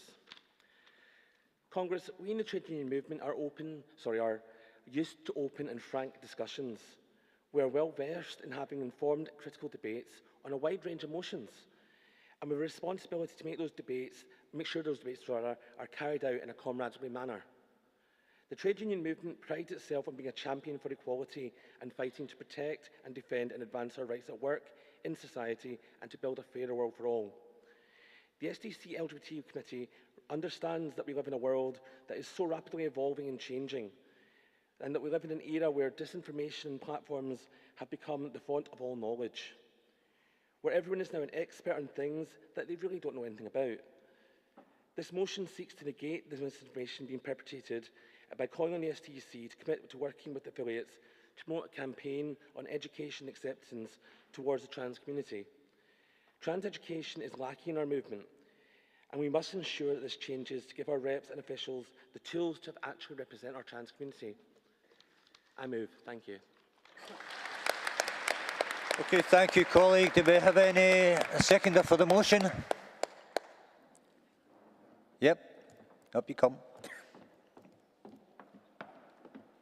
Good morning. Yeah, still morning. Leo Roxanne Hill, Black Workers Congress delegation and NUJ. President Congress, all members, including trans, non-binary and intersex members, are entitled to dignity and respect. There was a time when black members were ostracised and subjected to hostility and prejudice based on our racial identity. Without people tirelessly committed to acceptance and raising awareness of the struggles that we face, who knows how far along for racial equality, who knows how far along the struggle for racial equality would be today. Perhaps some of us wouldn't be in this room with you here today and over the past couple of days. Imagine that. When resources are limited and people's lives are also pushed to the limit, Someone has to take the blame, and this usually falls on minorities. It falls on those whose experiences we don't know enough about. We've seen this with black people and with anti-refugee rhetoric. Without education, how can we agitate and organise for all our members? The struggle for trans rights and liberation is part of our struggles against all oppressions. We should not be prejudiced in our expressions of solidarity. Congress, please support this motion. Thank you, colleagues. Have we another speaker in the debate? Yep, up you come. Conference President Nick James, NASUWT delegate and transgender member of the STUC LGBT+ Workers Conference. I wanted to speak to motion 78 because if the world is to change for people like me, then we must pass this and take it forward and more. It's difficult to describe the feeling of going on a Pride March only to find it being unofficially led by a group campaigning against trans rights. The fact that we need trans Pride marches now, as well as Pride marches, to demonstrate against this is a sorry state of affairs. As I mentioned before yesterday, I'm a head teacher as well as a class teacher. Recently, we invited our parents back into school for the first time in 2 years, but there have been changes. Just inside the door, on either side of the main entrance, are proudly displayed a gay flag, a lesbian flag, a progress flag, and a trans flag. In fact, one of my supply teachers, been working in schools for many, many years across the authority, came in and said, "That's the first time I've seen a trans flag in a school." I was quite proud. Or, actually, I was quite disappointed that I was the only one. About a year ago, Ofsted published a report. I know Ofsted, but in the decades they've been there, they must have done something right. About a year ago, Ofsted published a report that 90%, that is 90% of girls in secondary education had suffered sexual harassment or worse. They'd asked 900 girls in secondary schools that they're inspecting, and 810 of them said they'd suffered sexual harassment or worse. On Monday, the LGBT Youth Scotland published its quintennial survey report. In it, 49% of transgender respondents had suffered a hate crime in the last year. In my primary school, we are talking about hate crime and the need for those with privilege to be the ones to call it out. If we are to do that, we must talk about all of the protected characteristics. We must normalise them and remove the stigmas. Only then can we move forward. Conference, please support this motion. Thank you, colleague. Any other speakers who want to contribute to the debate? Yep. Up you come.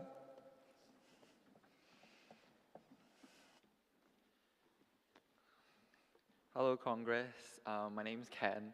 I'm from the PDA and Pharmacists Defence Association, and I would like to speak in support for this motion. So I wanted to illustrate that trans people have existed throughout history. I know that gender diverse and non-heterosexual people have long existed. For example, there's Two-Spirit Indigenous people living in Canada, in North America. There's an Indian deity who is half male and half female. Indonesia also has a rich and interesting history with gender diverse people that's unfortunately wiped out by colonialism.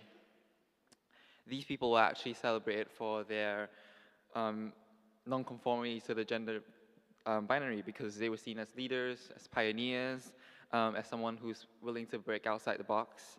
Unfortunately, we as a society seem to have lost sight of that. As a member of the PDA, I'm also the honorary secretary of the LGBT+ committee, and we have a role, healthcare professionals have a role in educating the public about trans education and trans rights. But the problem is, we ourselves are not educated on it. So I took it upon myself to write to our regulators and our schools of pharmacy to ask them to be more inclusive, especially for transgender healthcare. And I was very proud because only 3 weeks ago, I received my first ever transgender healthcare lecture in the history of my school of pharmacy, and they are like 101 years old, so it's a historic first.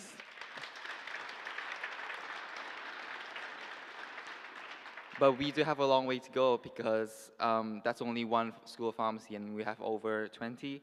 And there's still lots of people that don't necessarily understand and within the healthcare professional workforce understand what it means and how do we advocate for people like this. Just one simple example is gonadotropin-releasing hormones or puberty blockers that some people might have heard. They're not actually blockers, they just delay puberty, and they're actually reversible because medical evidence shows that overwhelmingly that is the case. And why would you not give that to someone who is struggling because trans children and adolescents are more likely to experience poor mental health and complete suicide than their cis counterparts. So why should they wait up to 36 months for an appointment when that's life-saving treatment? So I wish to say that if you're an ally of the LGBT+ committee, please vote for this motion. And if you're part of the LGBT+ committee, community, I want to say that you're valid, you're loved, and I'm so sorry for the anti-LGBT+ rhetoric going around the past 2 years, but solidarity. Thank you.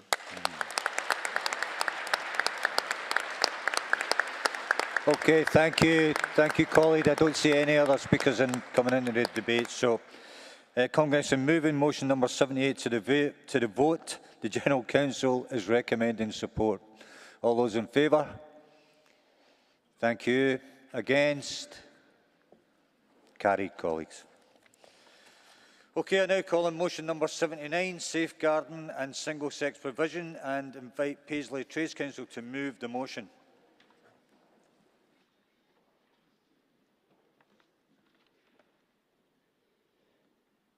Good morning, President, sisters, brothers, Congress. I'm actually delivering this speech today on behalf of her sister, who unfortunately she couldn't make it here. She's now suffering from long COVID. It's a difficult subject, but I'll give it a go. But basically, 125 years of trade unionism, and yet women are still arguing against the oppression and the liberation of all women. The biggest oppressed group in society is at best forgotten, or at worst ignored. The evidence of the continual oppression of women is stark. Women continue to face harassment, violence, and sexual assault, all mainly at the hands of men. Sexist abuse and harassment and outright misogyny are commonplace, and previously hard-won battles are under attack. Many women in trade unions today feel let down because a feminist analysis of women's oppression has been lost or is seen as secondary. Secondary battles seem more important than redressing the biggest societal imbalance in sex-based oppression. Scotland is seeing the biggest leap in rapes, sexual assaults, but the lowest conviction rates in decades. Women are having to defend their single-sex spaces, and they do so in an atmosphere of fear and intimidation. Why?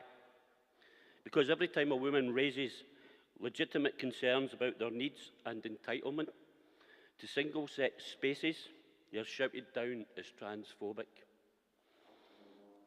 This is a false and offensive accusation intended to close down debate and silence women. And today, women want to make it clear that these attempts will fail. We all have to face up to the fact that conflicting rights do occur, and we need to find solutions. and work together on this. Feminists have been absolutely committed to an honest dialogue on trans rights. Meanwhile, lobbying groups, including Stonewall, exposed in the BBC Nolan report, are attacking the single-sex exemption within the Equality Act and are calling for its removal. Let's be absolutely clear what this motion is about. It's about women who are hospitalised, incarcerated, and traumatised. When I speak of women, I'm using the Equality Act 2010 definition as female of any age. Feminism is built on the principle stance which centres females. The Equality Act signalled to society that women were oppressed. They were oppressed as a sex class and needed extra protection as a counterbalance. Nowadays, women in frontline services experience overwhelming pressure from Scottish Government. Many of them feel forced to provide equality statements just to become more inclusive. Undermining the single-sex exemption within the Act, the Scottish Government is imposing policy by stealth. So concerned by the lack of support from the Big Four women's organisation, 14 Scottish feminist groups launched a statement saying, excluding the entire sex class of males from such provisions for women has until recently been entirely uncontroversial, despite the fact that not all males are predatory, violent,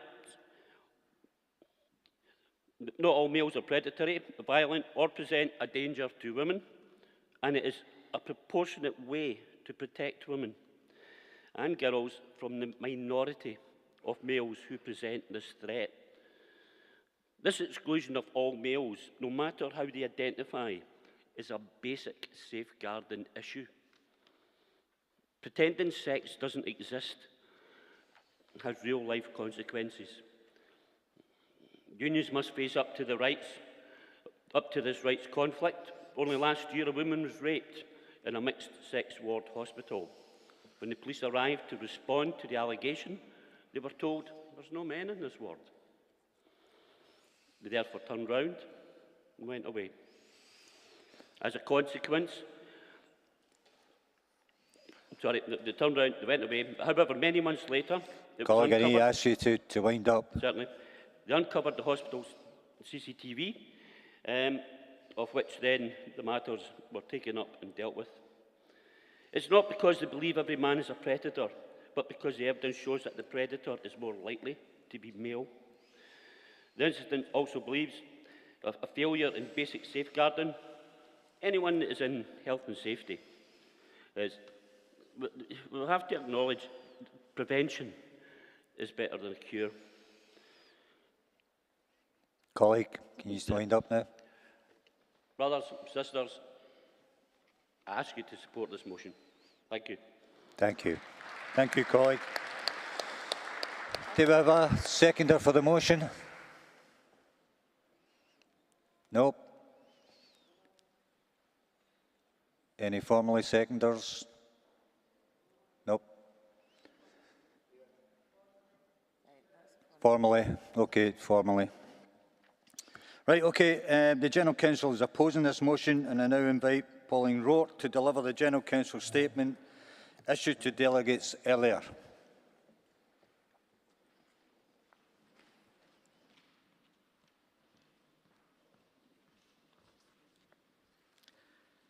Congress, Pauline Rourke on behalf of the STUC General Counsel to deliver the statement on motion 79, safeguarding and single-sex provision. And Congress, the STUC General Counsel recognise the sensitivity of this debate in this hall and beyond. We are categorically committed to eradicating all forms of violence against women and girls and building a safer, fairer and more equal world for all. And we firmly believe that the biggest threat to single-sex exemption provisions is austerity, and the continued starvation and fragmentation of our public services, including unacceptable cuts to violence against women's services and provisions in Scotland, and that the greatest threat to women and girls' safety in spaces is abuse of men.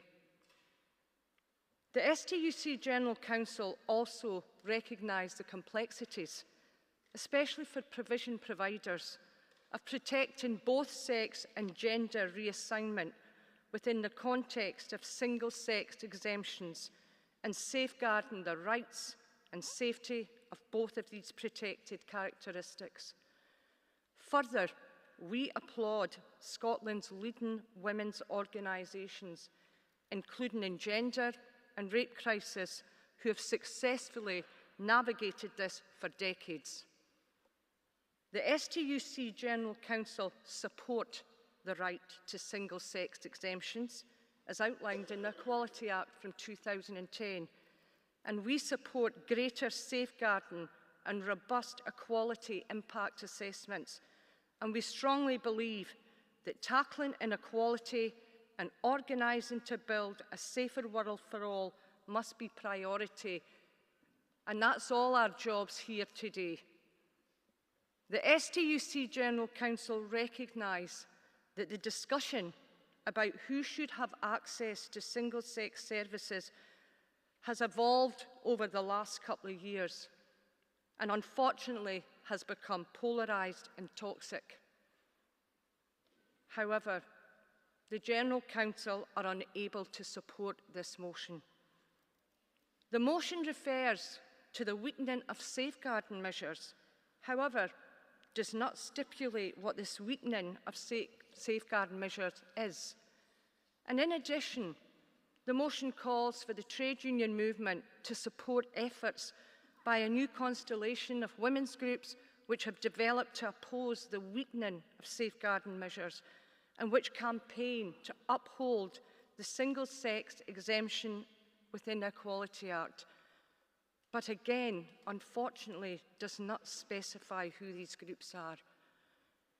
Congress, following full consideration and in line with our existing policy, particularly our STUC trans rights policy and our unequivocal support for reform from the Gender Recognition Act, we cannot support this motion, but we can reassure delegates that this STUC General Council will continue to fight to eradicate all forms of violence against women and girls, to build a safer place for all. And it is on this basis we seek opposition to this motion. Thank you, Congress. Okay, thank you. Thank you. Okay, I'm going to call on speakers. So I see some speakers at the side, so up you come. I think you vote for, actually, not to. Stuart Wickman Road, LGBT Workers Committee, for the first time ever speaking in opposition to a motion and in support of the General Council statement. But I think it's obvious why I'm standing up here. This motion, while better worded than the predecessor motion that was put to Women's Conference, still has an element of transphobia in it, in the way it's worded and certain things that are said in it. There's also statistics quoted without giving us details of where the statistics come from. We have talking about breaches of safeguarding without any detail. We have details of this new constellation of groups that want us to support without giving us details of what they stand for obvious reasons. We're a bit more savvy than that. We understand we need to look at details and get the information before we sign up for anything, thank you. But on the beliefs that actually the motion is putting forward, substantively we agree. We do agree that there has to be same-sex provision and there has to be safeguarding there. Absolutely. No one's asking for that to change. This is what's part of this toxic debate, is people are saying, they're putting words in people's mouths. The trans movement isn't asking for same-sex provision to be taken away. What we're asking is for ourselves to have that ability to go and have those services as well.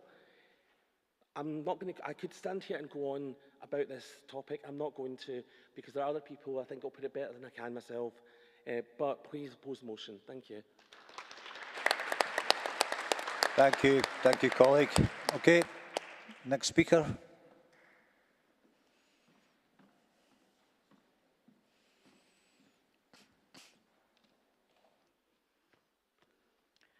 Anne Swinney, University and College Union, speaking against motion 79. UCU fully support this statement that has just been made. Thank you. Congress, we know that women have been hard hit by the impacts of austerity. We have seen services reduced and closed down across the country.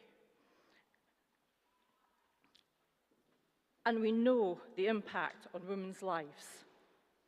But Congress, let's not forget that it has been all minorities and vulnerable groups that have suffered.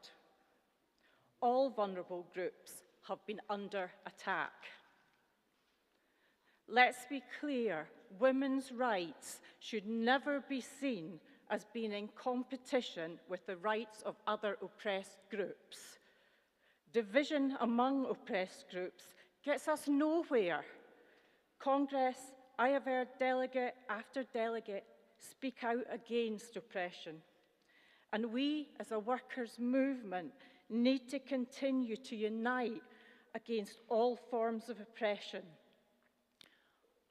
Oppressed groups, too, must unite in the face of horrible attacks on their rights to be who they are and to live lives free from harassment and in safety, whatever our skin colour, our religion, our sexuality, or our gender. As socialists and as union activists, we must stand by the principle that an injury to one is an injury to all.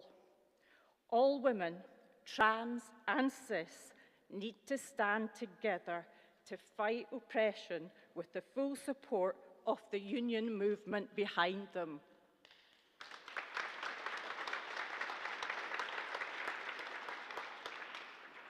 Solidarity, sisters, is what we want and need and must have, so that we can exercise our power and work together to achieve the freedoms, the services, the education, the jobs that we are entitled to, the things that will enable all women, trans and cis, to live safe, healthy lives and to flourish and to live our lives as who we are and who we want to be. Sisters, brothers, siblings, I'm a proud feminist, a proud trade unionist, and a proud trans ally. Please join me in opposing this motion. Thank you, colleague. The next speaker.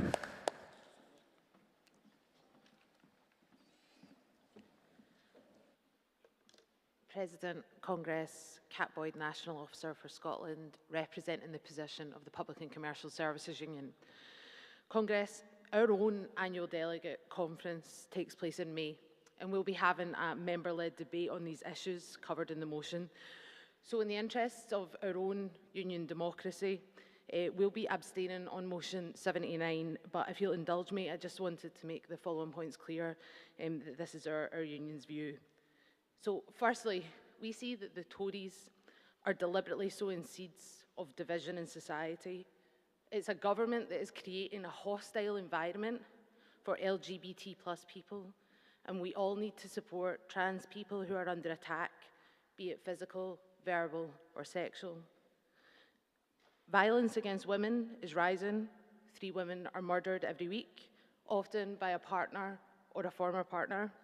And domestic violence crimes rose by 6% in the year to March 21. So it is urgent that we fight to defend the funding of services for all and the legal rights of women and trans people. Secondly, PCS believes that all the provisions of the Equality Act should be upheld and defended. That means protecting the right to single-sex exemptions where appropriate and protecting trans rights under the Act. To do this effectively, we must work to build unity in our movement. Part of that means providing space for respectful, compassionate, and considerate discussion amongst ourselves where there are differences on questions of civil rights.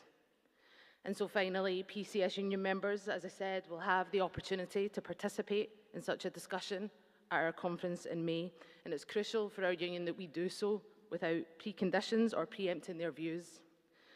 As we know, these questions can involve complex issues, but as a movement, we simply must find a way through them in unity and solidarity. Thank you. Thank you, colleague. The next speaker.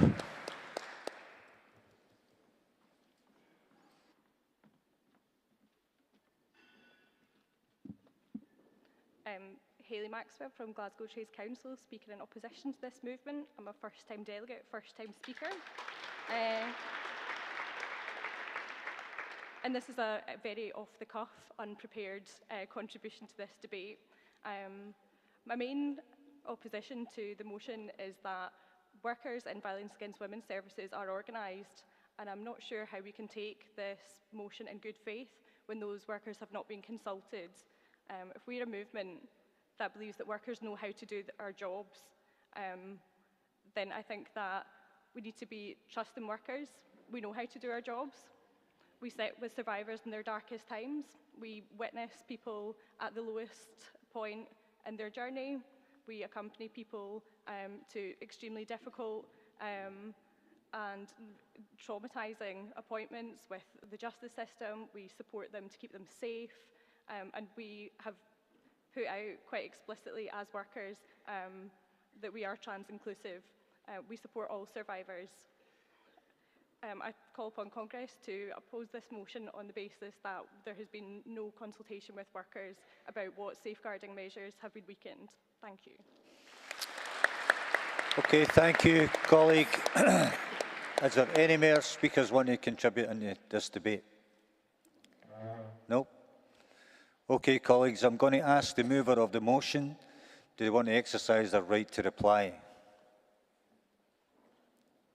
No? Okay. Okay, colleagues, Congress, in putting motion number 79 to the vote, the General Counsel is recommending you oppose. So, first of all those in favour? Okay, thank you. Any against? Thank you. And any abstentions? Okay, thank you.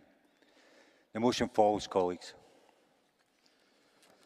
Okay, I'll now call on emergency motion number 3, P&O Ferries, and invite Nautilus International to move the motion.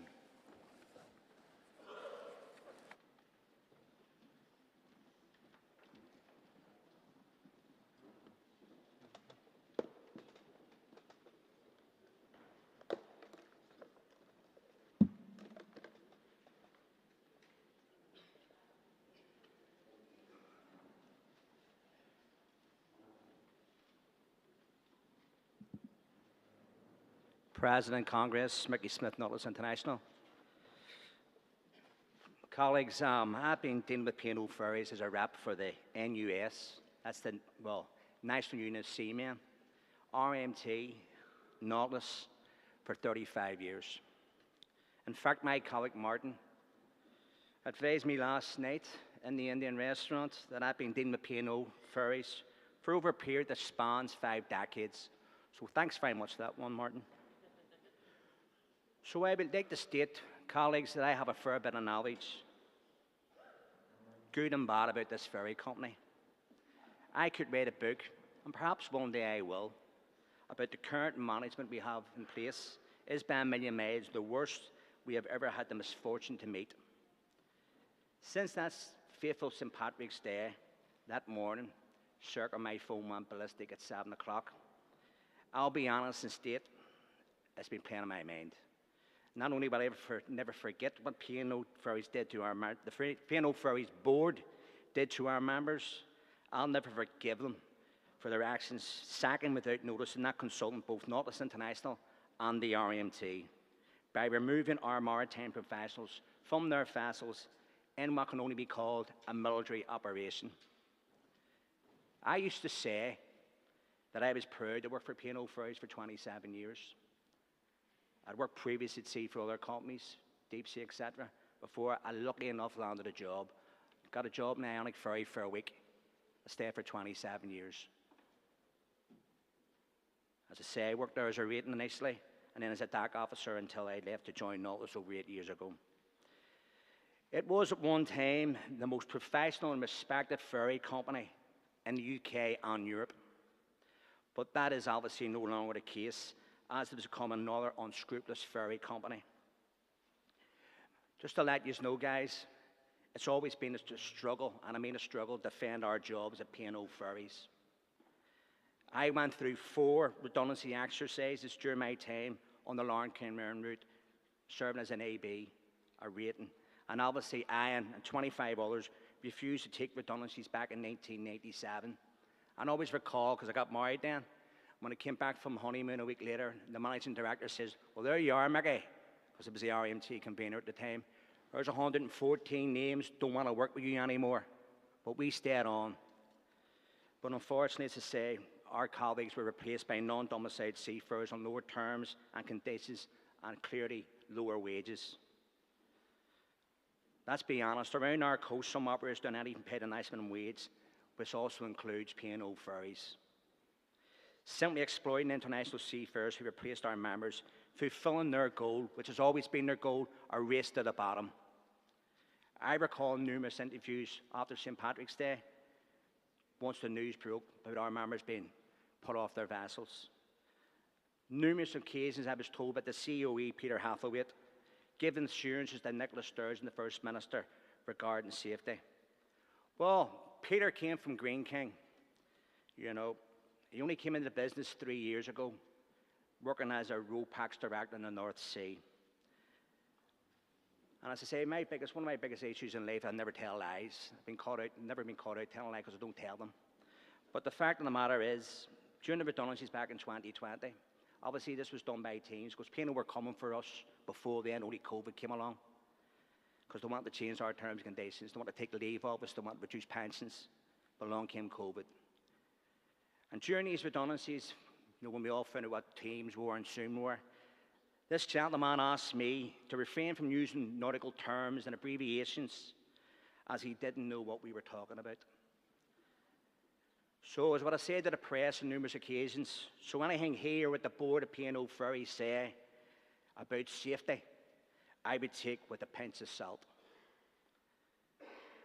Further to that, on Monday the 7th of March, following my annual attendance at the Free Enterprise Service at St Mary's Church in Dover, as it was the 35th anniversary, when 183 passengers and crew members were lost on that fateful Friday evening on the 6th of March 1987 out Zeebrugge.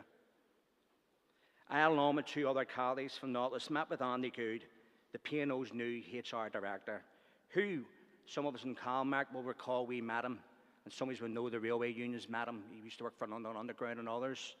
I say we had the pleasure of meeting with him. Thankfully, briefly, he was a consultant back in 2015. His chat to me was, long time no see, Mickey. When was the last time we met? Looking forward, as you say, Mickey, working in partnership and cooperation. Well, partnership and cooperation was 10 days later. He's on a Zoom call sacking our members. What we call, to wind up. We call St. Patrick's Day Massacre. Right, I'll be very brief now, because it will go on forever. And I will write that book. But hence why we commenced our long, Nautilus commenced our long ferries campaign. Our campaign working alongside RMT and ITF affiliates to eradicate the race to the bottom of the ferry sector. We also have to remember there are good people and fellow workers who remain at P&O, namely the office staff and port staff who are members of Nautilus Unite and GMB. The fault lies with the board, not the workers. I want to thank the STUC for their assistance. In a nutshell, we need to change employment law to ensure the despicable act never occurs again either at sea or ashore. Please support. Thank you, colleague. Do we have a seconder for the motion? Formally? Okay. Any speakers want to come in this debate? Nope. Okay. Congress in calling emergency motion number 3 to the vote. The General Counsel is recommending support. All those in favour? Thank you. Against? That's carried, colleagues. I now call emergency motion number 4, Justice for P&O Ferry Workers, and invite the RMT to move the motion. Good morning, Congress. Mick Lynch, National Union of Rail, Maritime and Transport Workers. And I'm a first-time speaker. I don't know if I get a ripple, but there you go. As a General Secretary, it's a bit cheeky, but there you go. And I want to express my congratulations to the STUC, to Pat and Ros and all the team for their birthday, and what a great Congress it's been. I'll try and be as quick as I can. Most of you will know the narrative behind this, but yesterday it was like another encore for P&O, where, you know, happily the ferry got back to port, but it just illustrates that this company is completely incompetent and incapable of running what is a safety critical service, but is also, of course, a lifeline service between the United Kingdom, including Scotland and our neighbours in Ireland and on the continent. So our call is different to Nautilus in some senses, that we are demanding in our resolution the nationalisation of this company, because they are a private sector operator, one of the most ruthless companies that you're likely to come across, as they've proven over the last few weeks. And they cannot be trusted with this service. They cannot be trusted with the safety measures, as we've seen yesterday, and their attitude towards workers. And they cannot even be entrusted to uphold the laws of the UK and even the moral codes of any employer in treating their staff. We're also calling for a boycott of P&O, because we cannot abide the situation where our members are turfed out of their jobs and these people just shed their skin and carry on as if nothing happened. And what we have to do is end exploitation. And what our campaign is about, in essence, is ending racism at sea. Because this is unpleasant to hear, but what P&O are trying to do, and what the other shipping companies resort to all around the world, is racism based on nationality, based on ethnic origin. They have been allowed to pay people different rates of pay and different terms and conditions according to where they're from. We're not hostile to workers that come from overseas. We're not hostile to people with different origins, because we're as diverse in our movement as any other group of people in the world. What we're against is discrimination. Anyone that comes and works with us, alongside us, should get our terms and conditions, should get our contracts of employment, and should get our collective agreements. That's what we're after, and that is the best fair work framework you can have. Collective bargaining rights enforced through legislation. That's what we've got to call for. Like Nautilus, we're looking for emergency legislation. We have been de-recognised in this process. All of our members booted off these vessels, and our collective agreement shredded. We need legislation that ensures that workers on these ferries and on all of the ferries around the British coast have the right to collective bargaining and have the right to union representation and union negotiated terms and conditions. And while we're here, we should extend that right to workers in every sector in the UK. That is also the best fair framework, that every sector, whether it's care homes, education, NHS, engineering, transport, the whole lot, should have statutory rights to collective bargaining. That's what will stop the rip-off, and that will reinvigorate the Labour movement. And it's up to Starmer and Sturgeon, I don't care which party they belong to prove which side they're on. If they call for that in the elections, if they call for that in their programmes, we can all support those politicians. And our job as trade unions, everybody's talking about the red wall, where socialist ideas have been left.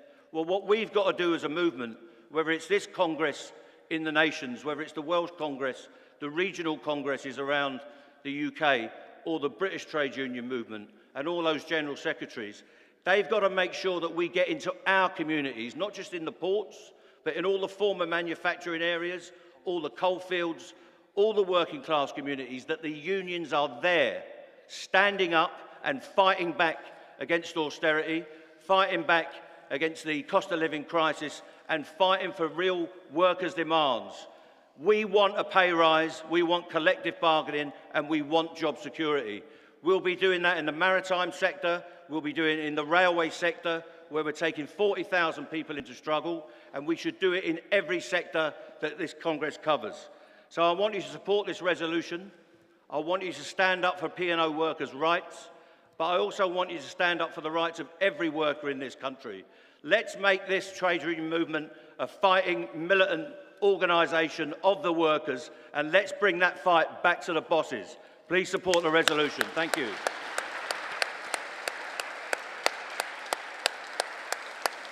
Thanks for that, Mick, and it's great to see you at the Congress here. We really appreciate you taking the time to come up here. And I know that was your first speech to Congress, but I'm sure it'll not be your last one, mate. So thanks for coming along. Can I ask if there's a seconder for the motion? Formally? Do we have any speakers who want to contribute to this debate? Yep, up you come, colleague.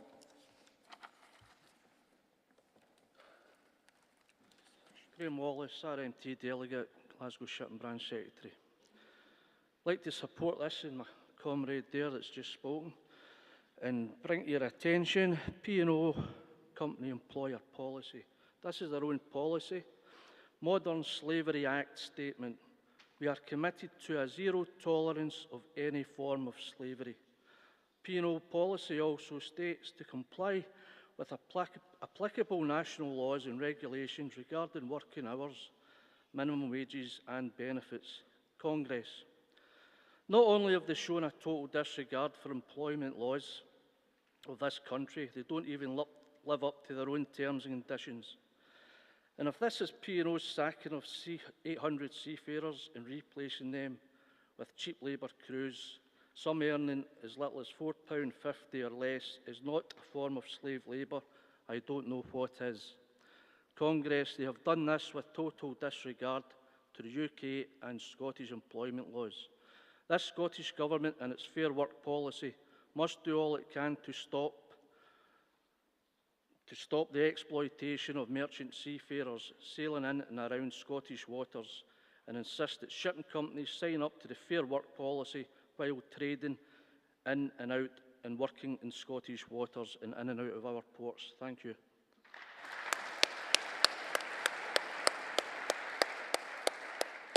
Okay, colleagues. Just need to get my paperwork here. And putting emergency motion number 4. Congress is supporting the motion. So, all those in favour? Thank you. Against? That's carried, colleagues. Okay, I now call on motion number 68, International Workers' Day Memorial Day 2022, and invite Midlothian Trades Council to move the motion.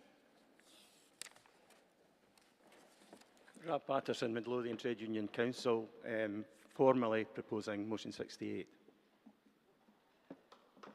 Thank you, colleague. Do I have a seconder for the motion? Formally? Right. Okay, colleagues, in Congress, in putting motion 68 to Congress, the General Counsel is supporting the motion. So all those in favour? Against? Thank you, colleagues. Against? That's carried, colleagues. We're now at motion number 69, so I now invite the STC Youth Conference to move the motion.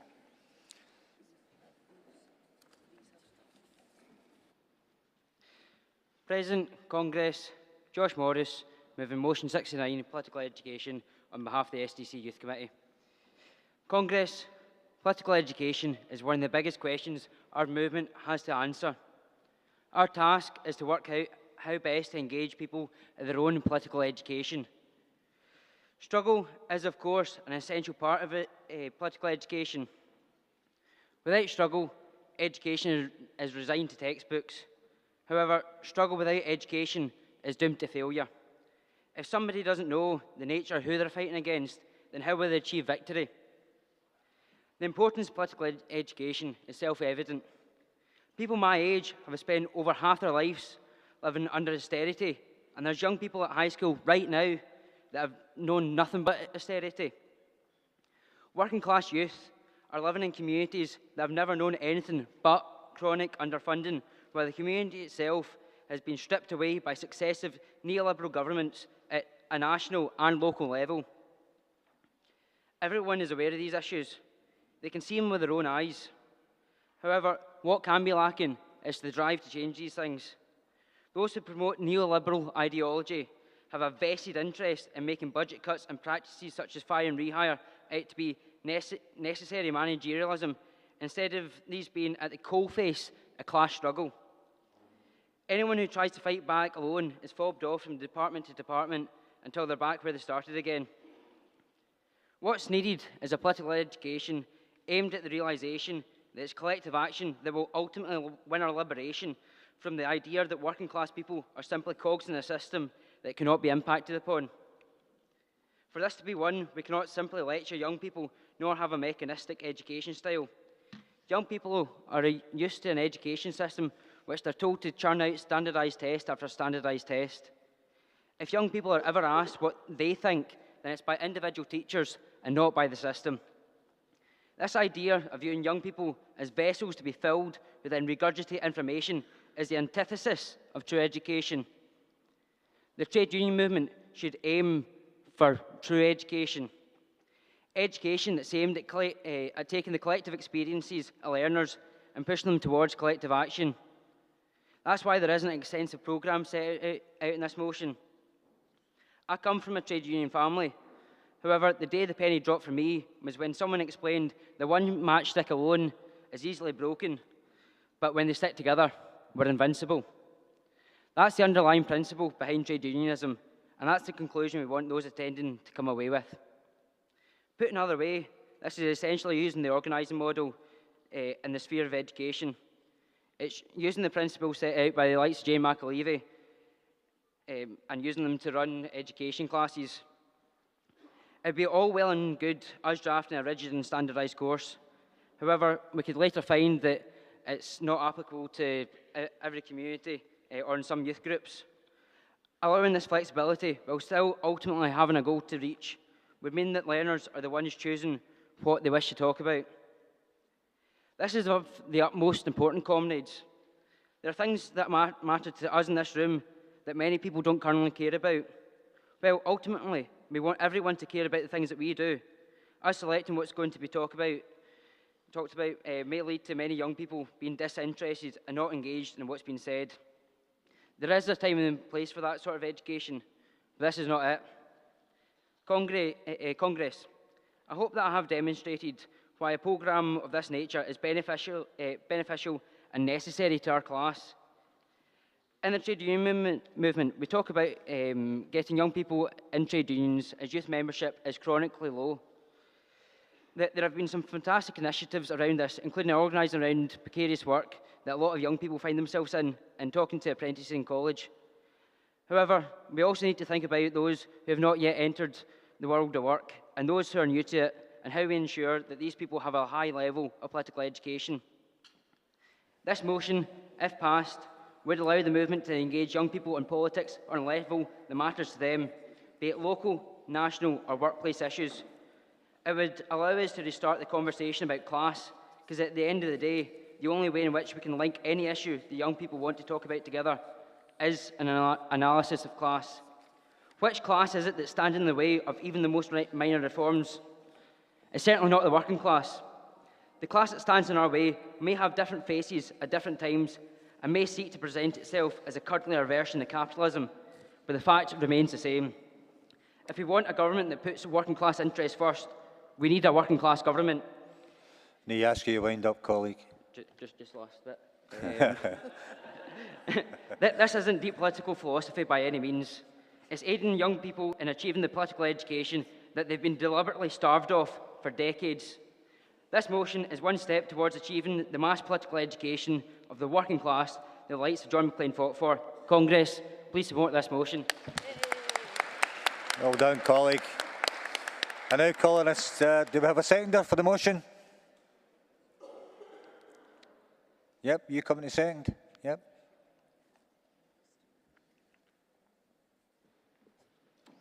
President, Congress, Abigail Guthrie, Prospect Union, Chair of the STUC Youth Committee, first time delegate and first time speaker.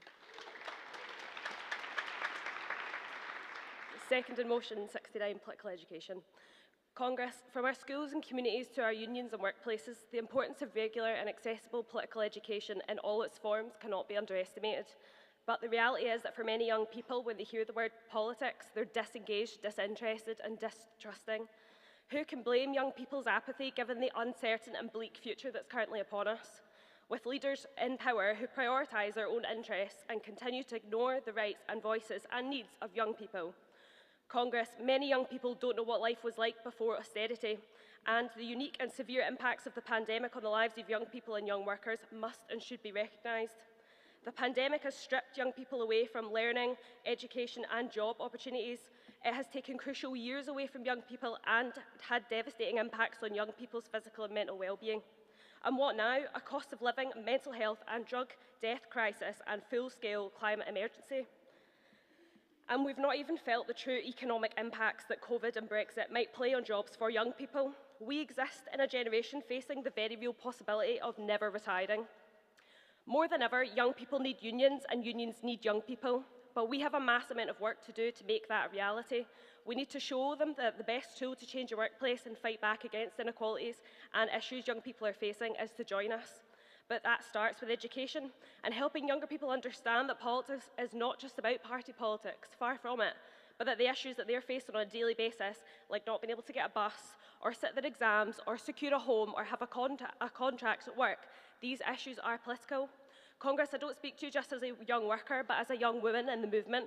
I joined a union in 2020 in response to the COVID-19 pandemic and with no prior knowledge of the purpose of a union, other than to provide me with a level of support in the workplace.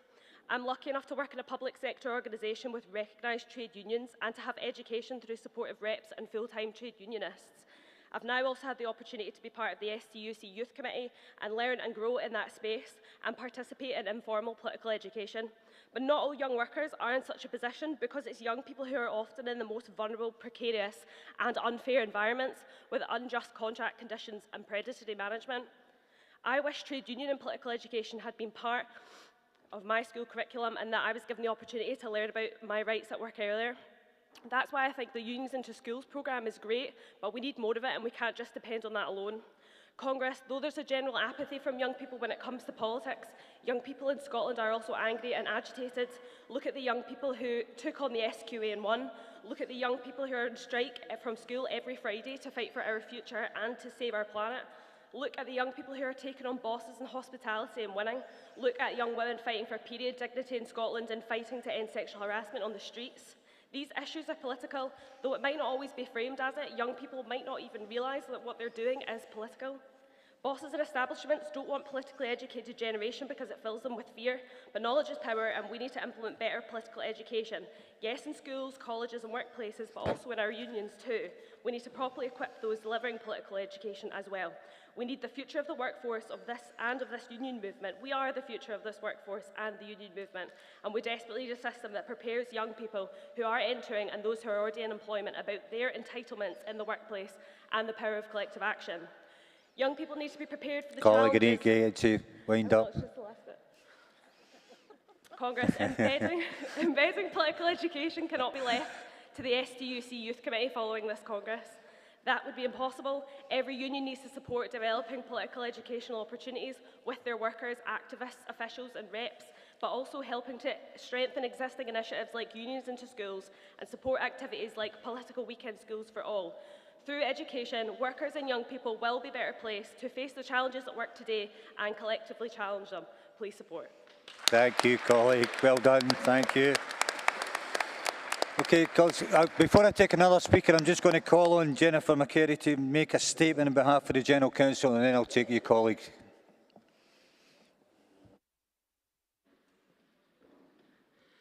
Thank you, President. Sisters and brothers, I'm speaking as a General Council member and as the Chair of the STUC's Organising Committee.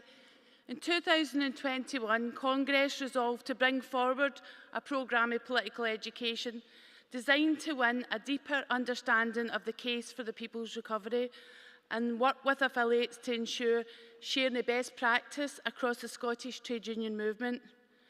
When we are fighting low pay for decent public services, when we're demanding that employers and governments address injustice and inequality, resistance to progress comes in many forms. There's not enough money in the budget, in the public purse, in the company's operating costs. Crisis after crisis is presented to our movement to say no to deliver a Scotland which is fairer. Austerity, climate, the pandemic, the cost of living, all of these do represent a real crisis, but delegates, it's the poor that pay, and profits remain immune to the sacrifice that ordinary people have to make. Ros has set out and described the great challenge of building and supporting our movement to confront the cost of living crisis, and education has got to be a key part of that work. As we develop campaigning and organising strategies, we also need to develop confidence and understanding of the economic levers that exist.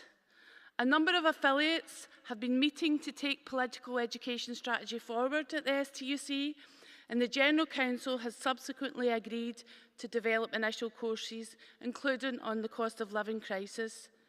There's a real opportunity to develop and build education of great service to activists, to reps and the movement, drawing on the very best education that's happening within our global movement. The pandemic and online learning has provided direct access to education in our movement for those who've had to balance care or rural living with work and trade union activism, and it's allowed us to combine and learn together across the globe. We can combine the best of these news tools with what we do best, which is work together and learn from each other.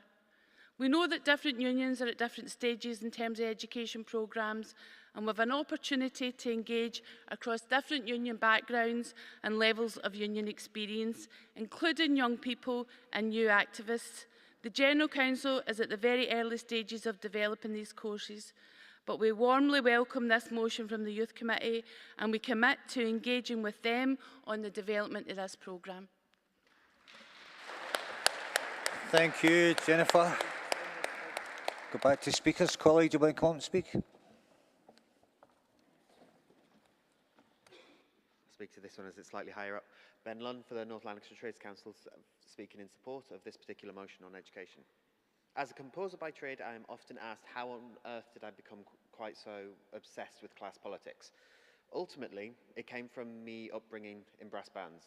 Having played through the brass bands, starting off very early on and getting to learning to play the tunes and all the other bits, but also being sat there hearing from the old miners talking about what it was like dealing with the miners' strike, complaining about the fact that the band now lets in policemen despite all the chaos that they put upon the working communities in and around the collieries.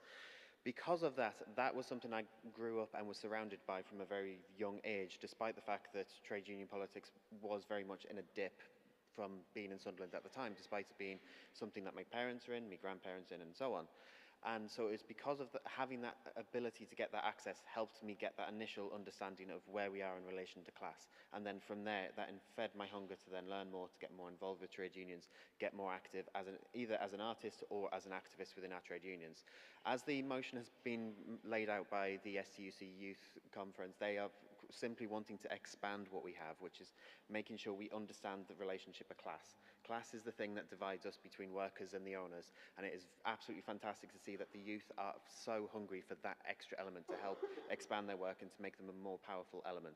I'm very eager to see that everyone is so in support of this as well, and I hope you will be too, and let's hope we can build our trade union movement for the future. Support this motion. Thank you. Thank you, colleague. Another speaker. Up you come. Frederick Bear representing Unison. Thank you, President and Congress. As some of you might have been able to tell from my surname, I have a German background. Personally, I'd say it's pretty difficult to grow up German and not be political. My gran was born in 1930, so she grew up under the Nazi regime. Grew up is maybe a weak way of putting it. She was indoctrinated as a child into Nazism. Obviously, like most of her generation, she was successfully de-indoctrinated after the war ended, but it's always given me a unique sense of perspective. My gran wasn't some born monster, she wasn't innately evil, and yet, as a child, she was indoctrinated into supporting the greatest evil of human history. How does that happen? How do we stop it from happening again? Those are questions that only political education can help us answer. What this can also teach us, comrades, is the importance of exposing youngsters to our struggle, to the ethical politics of the left. It's the only way to defend them against the onslaught of right-wing rhetoric across media and society. Now let's progress a generation. My mum is a socialist, a supporter of trade unions, and since the late 70s she's been advocating for women's rights and LGBT rights. Like I said, you can't really be German and be apolitical, but this meant that for me, when I entered the workforce, joining a trade union was a no-brainer. Why wouldn't you join a union?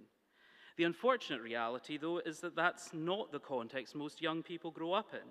Even if you are lucky enough to have a parent that's in a trade union, they might never speak about it, or your path in life might be so different to theirs that you don't think it's relevant. If your dad's a train driver and you're a pharmacist, you might not even realise that there's a union you can join and should join, solidarity to the PDA. The STUC already has a wonderful initiative, the Unions into Schools campaign, which seeks to address the fact that trade unions aren't a mandatory part of the modern studies curriculum. But this motion calls on us to go further, to develop a programme that has its roots in the successes and values of our movement, but that addresses politics more broadly. A programme not just for school children, but for all young people. Comrades, our colleges, our universities, and our workplaces are brimming with young people who have vague left-wing inclinations, and how could we not? The current prospects for our future are so bleak. For those of us that aren't born into money, the idea of ever owning a home seems downright absurd. When we retire, probably at the age of 80, we'll be looking forward to fuel poverty and food banks. Congress, Scotland's young people are fertile ground for our movement and for left-wing politics more generally, and yet most of us don't join a union. Most of us don't even bother to vote in elections. Colleague, I need to ask you to wind up. Yeah. We as a movement have a responsibility to tackle this political apathy head-on and play our part in bringing young people back into unions, back into politics, back into the debate, because if young people don't drive change, who will? Comrades, please support this motion. Thank you, colleague. Thank you. Is there any more contributions into this debate? No. Okay. No, thanks. You're not coming in this debate, are you? No. So, Congress, in putting motion number 69 to the vote, the General Counsel is recommending you support. All those in favour? Thank you. Against? It's carried, colleagues. I now call on motion number 70, celebrating our heritage, and ask Glasgow Trades Council to move the motion.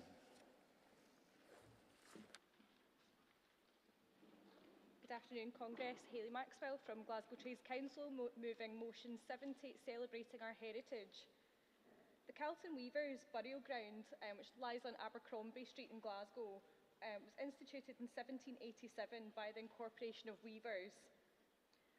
It commemorates the 6 weavers who lost their lives when they were murdered during the strike of 1787, and it was restored in 1931 by the Glasgow District Trades Council.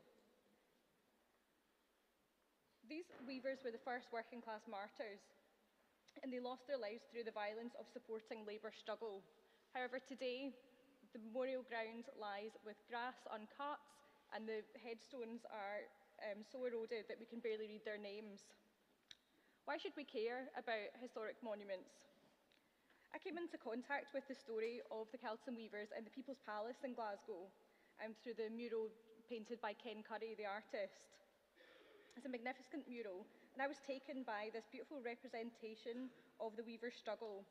And I went on to look into who they were, how they organised, how they lived together, and how they formed social clubs providing mutual aid, and most importantly, how they fought against the exploitation and oppression of their class. Congress, history is not an obscurantist hobby or only the property of an academic elite. I was not born into a union family, and I learned about our movement through libraries and through museums, but I fear that I'm one of the last generations who can say that. Congress, young workers, our experiences of work register some of the most pernicious forms of work-based exploitation. For us, there is no such thing as a job for life. For us, there's almost no such thing as a full-time contract. Young people are angry and hungry and cold, but we're also alienated from work, from our communities, and from the trade union movement. History serves an important function, and it links those in the present with the giants of the past who fought and struggled to guarantee the rights that we have today. Just yesterday, I visited Aberdeen Trades Council to learn about the proud history of international anti-fascist struggle, and it's clear that this history is an enormous source of inspiration for those involved with the Trades Council today. And indeed, it was a great privilege to hear and share that space with delegates here at this Congress. It's been noted several times by speakers this week that young workers are not in unions. And as union density has thinned, so too has the previous unbroken line which passed on our stories through generation and generation. This has become fragmented. And at the same time, our civic infrastructure that has consolidated our class historically has been decimated by politically motivated managed decline and privatisation. Our libraries, labour clubs, community centres have been sold off and closed. Congress, it is incumbent on us for the STUC's 125th year that we take it upon ourselves to educate the workers of the future, to transmit the lessons and tactics of industrial struggle of the past. It's up to us to educate young workers on our proud history of anti-fascism, of solidarity, of peace building, and what we have done over the past 250 years since the Industrial Revolution to fight for dignity and for our class to live in peace with self-confidence and with pride. I call upon you to support this motion, to support a programme of education for young workers and for the preservation of our movement's proud history and a programme of public education. It's up to us to remember the dead and fight for the living. Congress, I move. Thank you, colleague. Do we have a seconder for the motion? Formally? Formally. Thank you. I don't see any speakers there as well. So, Congress, in moving motion number 70 to the vote, the General Counsel is recommending support. So, all those in favour? Thank you. Against? That's carried, colleagues. I now call motion number 85, salute the bravery of Indian farmers, and invite North Lanarkshire Trades Council to move the motion.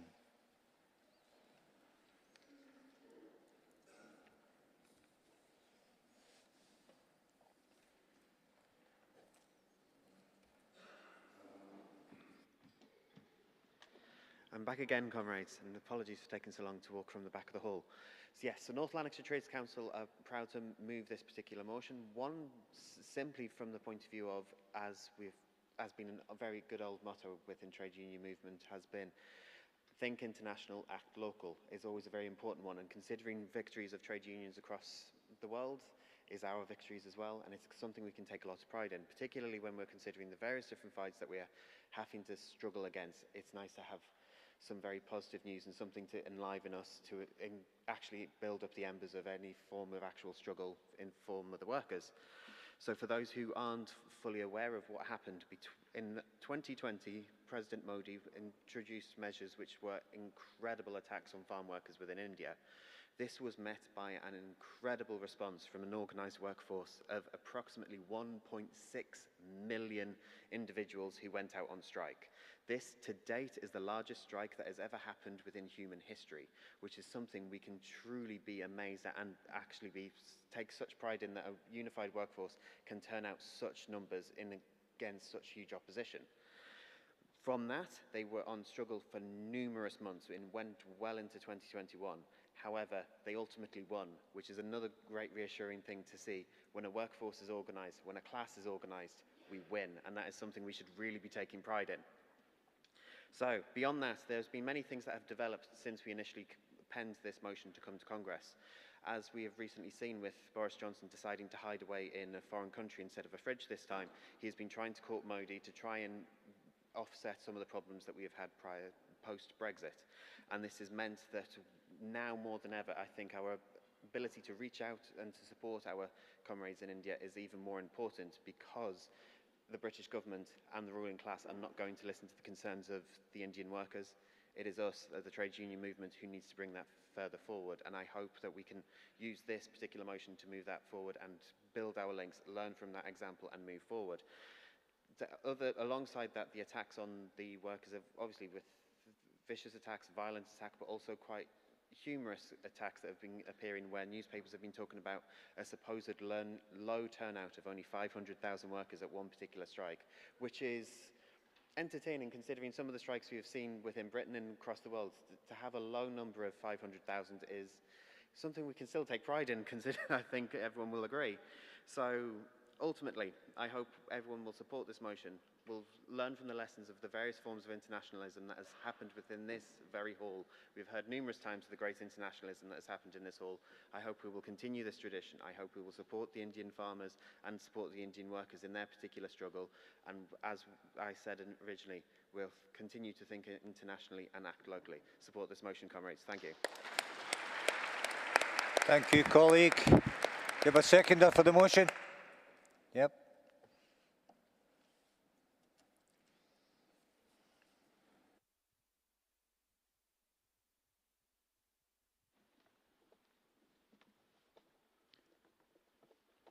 Vivek Santayana, pronouns he, him, speaking on behalf of UCU in support of motion 85. Lal Salam Congress. Our society is built upon supply chains that rely on farmers in India. What happens in India is not something that is remote from us. It is part of something that we as a society ourselves are complicit in many ways. This is why the motion that my illustrious colleague from the North Lanarkshire Trade Union Council has brought forward is one that is incredibly urgent. What is happening is very much part of our society and is very much part of the fabric of our society. My contribution to this motion is going to be twofold. Firstly, there are a few practical nuances that I'd like to draw everyone's attention to. And second, I'd like to speak to a much broader idea about what developing solidarity and support with farmers in India would mean. So in terms of the practical barriers that I'd like to highlight, my union had, during the time of the Indian farmers' strike a couple of years ago, make a donation of a considerable amount to the strike fund of the various farmers' unions in India. However, there are various restrictions caused by the Financial Contributions Regulation Act by the Indian government that prevent organizations from receiving these foreign contributions. When we try to support farmers around the world, the kind of support that we can do is going to be mediated by various political barriers that are in place. What we need to do, because of our own complicity within these structures as a nation, is find ways of providing support that is beyond just lip service or rhetoric at a motion at a Congress, but means practical contributions to help workers in need. And those practical contributions need to be in a manner that can circumvent the barriers put in place by a government that is preventing these organizations from receiving solidarity and support from other unions around the world. So what I mean in terms of the solidarity we need to be giving is, for example, what I talked about earlier, solidarity donations, but some strategic ways of doing that and practical support to these unions so that we can help the workers fighting in the front lines. But also, we need to be learning from our trade union comrades in the Global South. As my colleague from the North Lanarkshire Trade Union Council highlighted, a lot of the internationalism that has happened in this very hall has reflected how we as a movement can learn so much in terms of our strategies and tactics for mobilization from unions from all around the world. In India in particular, the farmers have mobilized against relentless brutality at the hands of the military and at the hands of the police, at the hands of a fascist state. We in Britain can stand to learn a lot from the kinds of trade union organization and the kinds of resistance offered by workers around the world. So what we need to be doing going forward is creating platforms and bodies where we can have discussions with these unions and find ways where we can support their movements and learn how to reflect on our own tactics so that we can make sure our trade union movement is truly informed by the radicalism and by the courage that workers and farmers around the world are taking. So broadly speaking, Congress, what I'm asking to do in my comments to this motion is for us to reflect on our place within a much global supply chain and within Britain's own position in the world, and what our responsibilities are to support workers around the world. I'm also asking us to think more practically in terms of what this kind of support means and how we can implement and truly realize this kind of international worker solidarity. So it is for these reasons, Congress, I'm very proud to support this motion. Kisan Mazdoor Ekta Zindabad. Thank you, colleague. Do we have any other speakers wishing to contribute to this debate? No? Okay, colleagues. In putting motion 85 to the vote, the General Counsel is recommending support. All those in favour? Thank you. Against? That's carried, colleagues. I now call on motion number 87, Constitutional Convention, and invite Clydebank Trades Council to move the motion.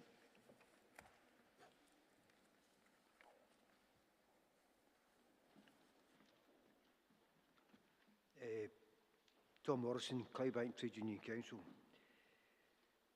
Comrades, our Trades Council welcomed the position adopted by the STUC in 2021 on Scottish self-determination, which was contained within Composite K and the General Council statement.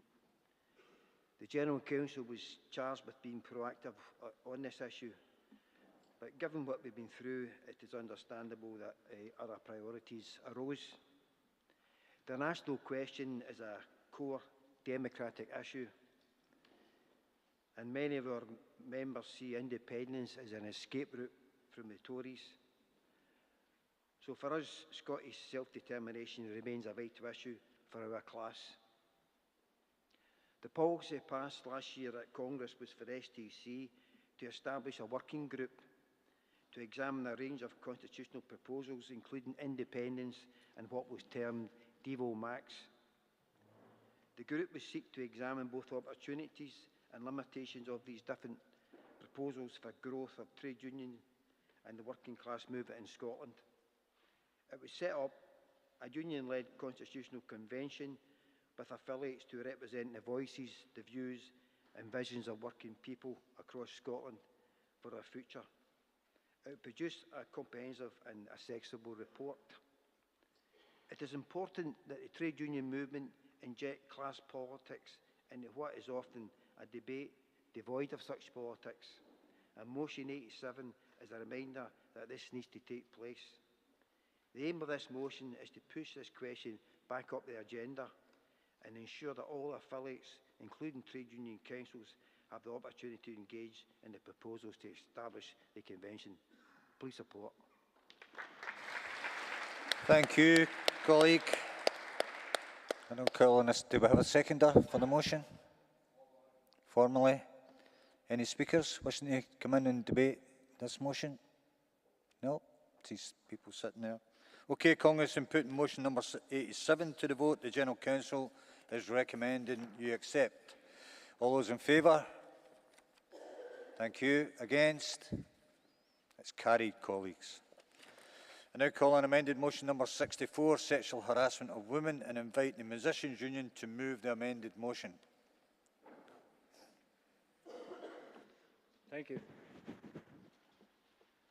President, Congress, Rab Noakes, Musicians' Union, moving motion 64. Comrades, the sexual harassment of women is a scourge in many workplaces. It's severe bullying with a sharp, contaminated edge. It's perpetrated by men, it's witnessed by men, it's excused and covered up by men. Well, perhaps males is more accurate. I'm not so sure they're deserving of the term men. It should come as no surprise to see a man move this motion. It's absolutely crucial that we get involved in the issue. Tackling sexual harassment cannot be left to women. We men must reflect on our own behaviour and challenge our colleagues and friends. People say, not all men, but all women, or most women, have experienced or know someone who has experienced some sort of sexual harassment at work. Not all men are predators, but all men have a duty to call it out. Males are the ones that need to change their behaviour. So come on, when you see it, call it out. When you see it covered up, call it out. Let's banish the nonsense surrounding it that still consistently refers to banter. Let's stop women suffering a further layer of victimhood when they speak out. Let's put an end to ludicrous assertions that how a woman is dressed has any relevance. You know what I mean by that? Well, she was wearing a short skirt and black stockings, or she was a bit tipsy. So what? So were you, probably. We do know that our tipsy may well be fueled by spiked drink or some other such method of reducing a woman's ability to challenge unwanted advances. And this is where harassment takes on yet another layer. That being the very popular pastime known as blame the victim. The woman involved is often subjected to an extraordinary level of interrogation. She invariably has to make her case in front of her attacker. Is it any wonder many women don't call it out at all? Sexual harassment, of course, has nothing to do with sex per se. It's not sexual relations in the way that we recognise in a loving relationship. There's no love here. It's an assertion of power, well, a vague notion of power. We, insignificant males, trying to give themselves some sense of importance. Unfortunately, though, all too often the perpetrator is an influential gatekeeper of some description. Our union has created a safe space for vulnerable women and those experiencing harassment. This is a good, positive thing, but the heart of the matter is the behaviour itself. I'm not addressing men with a wagging finger here, but a genuine request to create an end to this, once and for all. Don't do it, and don't ignore it. Sexual harassment in the entertainment industry is nothing new. Many of you will recall I have on occasion brought personal and close family into STUC presentations. Today it's my mother, Elsie Ogilvie. She was always a really good singer. In 1941, as a 21-year-old waif, she broadcast from the BBC in Glasgow on the Forces Fanfare programme. We asked her why she didn't follow it up and make a career of it.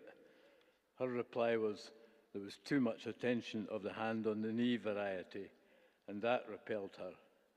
80 years ago, comrades.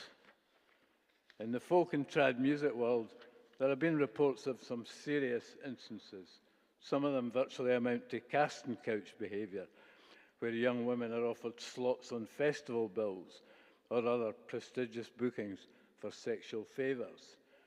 Women who are being put up overnight by male organisers often find themselves being subjected to the small hours tap on the door and a most unwelcome visitor expecting sexual activity. Can you imagine what it feels like to anticipate that possibility, never mind experience it? These comments were Iona Fyfe's experience. We at MU were, of course, delighted to see Iona on the stage on Monday as a deserving recipient of the STUC Equality Award. The STUC Women's Committee also recently launched a new report on tackling sexual harassment at work. It made for grim reading. But we, as trade unionists, reps, activists and officials must all support the STUC Women's Committee in its fight to eradicate sexual harassment at work in all its forms. Let's keep drawing attention to it, and let's identify the predatory protagonists where and if necessary. This is not a patronisingly protective role for men. It's an essential act in the interests of a fully functioning, civilised society. Call it out and stamp it out. I move. Please support. Thank you, colleague. I now ask Usdo to second the amended motion. Chair, Conference. Susan Donaldson from Usdo, happy to second motion 67 at 64 on sexual harassment of women. The Musicians' Union has made clear the everyday and every night nature of the harassment women working in the music industry are confronted with. And we stand with them in support and solidarity. Sexual harassment knows no bounds. It cuts across all industries and all sectors. It happens to all all happens in Parliament, music, stage sets, in boardrooms, on the shop floor and in media, bars, hospitals and schools. In fact, there isn't a single sector of the economy that we can say with confidence is free from it. The Me Too movement puts sexual harassment back in the spotlight. But it isn't a new thing. It has a long and particularly shameful history. The Me Too movement also put sexual harassment back on the news agenda. And we, the trade union movement and women's organisations, have forced it back onto the political agenda, compelling the Westminster government to act. Last summer, they announced they would introduce a preventative duty on employers, and not before time. A duty that will finally shift the burden away from individual workers to raise complaints and instead require employers to act to prevent harassment from arising in the first place. We know that the majority of women don't report, and sadly those decisions not to report are rational decisions. As the majority of cases, employers either don't believe women or just don't know what to do with the complaint. And so they do nothing. This is partly why a new duty is so crucial. But more than 8 months later, nothing has happened. We echo the call of the STUC in calling on the UK government to act on their commitment without further delay, as well as calling on them to introduce a statutory code to accompany the new duty. Please support this motion. Thank you, colleague. Do we have speakers who want to contribute to this debate? Up you come. President Congress, Kirsty Miller, Equity. First-time attendee and first-time speaker. I thank all. Equity wholeheartedly supports this motion. Our members work in potentially vulnerable situations with unsociable hours and precarious working conditions. Comedians often have to carpool to gigs, perhaps with people they don't know or fully trust. Many venues have inadequate changing facilities with all the problems that that presents. And despite our best efforts, intimacy coordinators are not always employed to safeguard our members in vulnerable situations and mitigate abuse. And unless the processes for reporting abuse are robust, incidents will go unreported. No one will be brought to account, and nothing changes. Perpetrators continue to abuse and harass without fear of sanction, and victims lose trust in the system that is supposed to protect them. We must do better. We all have the right to feel safe at our work and be confident that any complaint will be taken seriously and that the complaint process is straightforward and effective and doesn't cause more harm and trauma. We are responsible for ensuring that the workplace is a safe space, and we must feel confident that any concerns we have about harassment, whether as a witness or a victim, will be taken seriously and acted on. Equity's Safe Space campaign aims to give members the confidence to challenge and report inappropriate behaviour, and is an example of how a workplace campaign can create an environment where inappropriate behaviour can be called out. Sadly, there is still so much work to be done. And to quote a sign held up at various marches over the past few years, often by a world-weary woman of a certain age, I can't believe I still have to protest this shit. Congress, please support this motion. Thank you, colleague. Do you have any another contribution to the debate? Thank you, President. Agnes Tolmie, Unite the Union, and like Larry Flanagan, last time speaker. And I can't believe I'm coming up here on this bloody motion. Our good comrade, Rab Noakes, went straight to the crux of the matter. Comrade, he talked about his mother 80 years ago. I first spoke about this motion in, when was it, 1990, 32 years ago. I've just aged myself, but never mind. 32 years ago, an STUC Women's Conference. I was working for the Royal Bank of Scotland at the time, and it was poo-pooed. Our bank managers don't do that. He's a good man. He doesn't do that. Blah, blah, blah. Covered up by men, perpetuated by men, and still bloody is.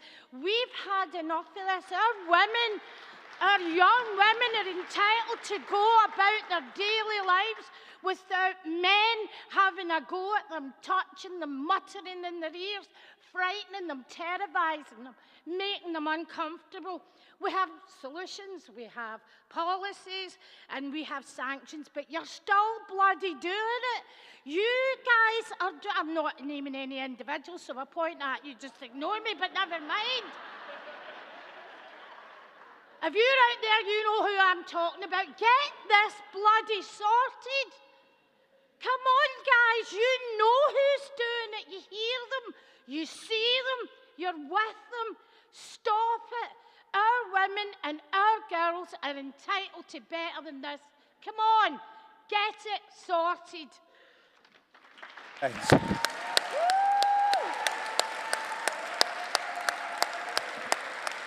Thanks, Agnes. Tremendous last contribution.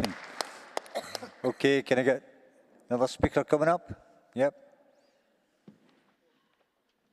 Thank you, President. Congress. Grace Hepburn from Unison, speaking in support of the motion. First time delegate and first time speaker. Well, we've had some really excellent and passionate words on this subject today already, so I'll keep this short and sweet, as I'm sure you'll be glad to know.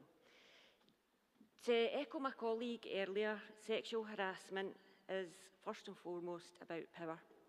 It's a reflection of the unequal power between men and women in our society and a deep-rooted belief that it's okay to demean and humiliate women.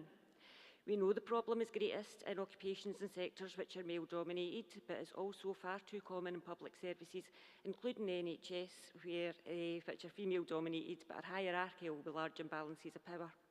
Nearly a quarter of NHS staff reporting harassment said they'd been sexually assaulted at work. We need tougher laws. The tougher laws that have been promised, we need these to be implemented. And Unison has called on the UK Government to hurry up and get on with it. We also need to empower and educate, not just our young women, but also our young men, to recognise the importance of treating women and girls with dignity and respect. Last year, the charity Plan International UK published research findings that 58% of girls aged 14 to 21-year-old in the UK have been publicly sexually harassed in a learning setting, a setting that is, of course, a workplace for many Unison and other trade union members, myself included. Congress, is it no bad enough that this issue that's affected our mothers and continues to affect our sisters goes on to affect our daughters? As well as toughening the law, we need to invest in prevention, and that starts in our schools. So, Congress, I ask you to help us call it out and support this motion today. Thank you.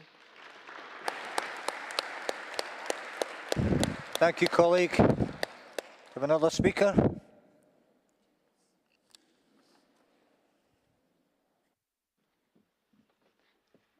Congress President, Denise Rothney, CW, or Communications Worker Union. I'd like you to support this motion. I've not really got much written down here, but I just wanted to speak out as someone who is a little bit younger. This is something I've witnessed my whole life. It's something that doesn't seem to be, it just seems to be acceptable. Like, you walk past a guy and he's like, oh, you've got a nice ass. Like, I don't do that the other way around. I don't say people look good in their jeans, or you've got a nice ass in that, or oh, check you out. It's something that just happens all the time. It's like they think, no offense, man, but it just makes us feel a little bit uncomfortable. Like, you don't have to say it. You can think it in your head. You could say it in a nicer manner. You could see if you feel the same way back. Don't just go out there and start talking about a girl. I, myself, was on a round with someone I am opposed to, and the man was like, I bent into the van to get a parcel, and he says, oh, you have a very nice ass, I can't help looking at it. And I was really, really uncomfortable the rest of the day. I had to sit next to him, I had to work, and every time I bent over or had to do something, I was like standing away from him, which is just something that you shouldn't have to do. There was a girl at my work who got very much harassed, and it actually went to court, and this man got dismissed from work. But she was so scared to come forward, it took like 5 of us to tell her to go to our boss, because she didn't feel, she was like, I don't want to do that, I don't want to get him into trouble, or she just felt like she couldn't do it, which is just, it's something that, it just shouldn't happen.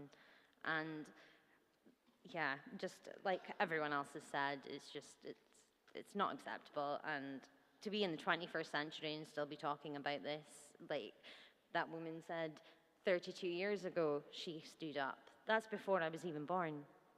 Like, my whole life this has happened, and nothing has been done well, certain things, but more has to be done. And yeah, support this motion. Thank you. Thank you, colleague. Do we have any other speakers want to contribute into this debate? No. Okay, Congress, in putting motion number 64 to the vote, the General Counsel is recommending support. All those in favour? Thank you. All those against? That's carried, colleagues. Congress, you'll know that the SEC has been an active supporter of the Sheku Bayu Family Justice Campaign, and we're now going to hear from Caddy Johnson, Sheku's sister, and we're going to move to a video link.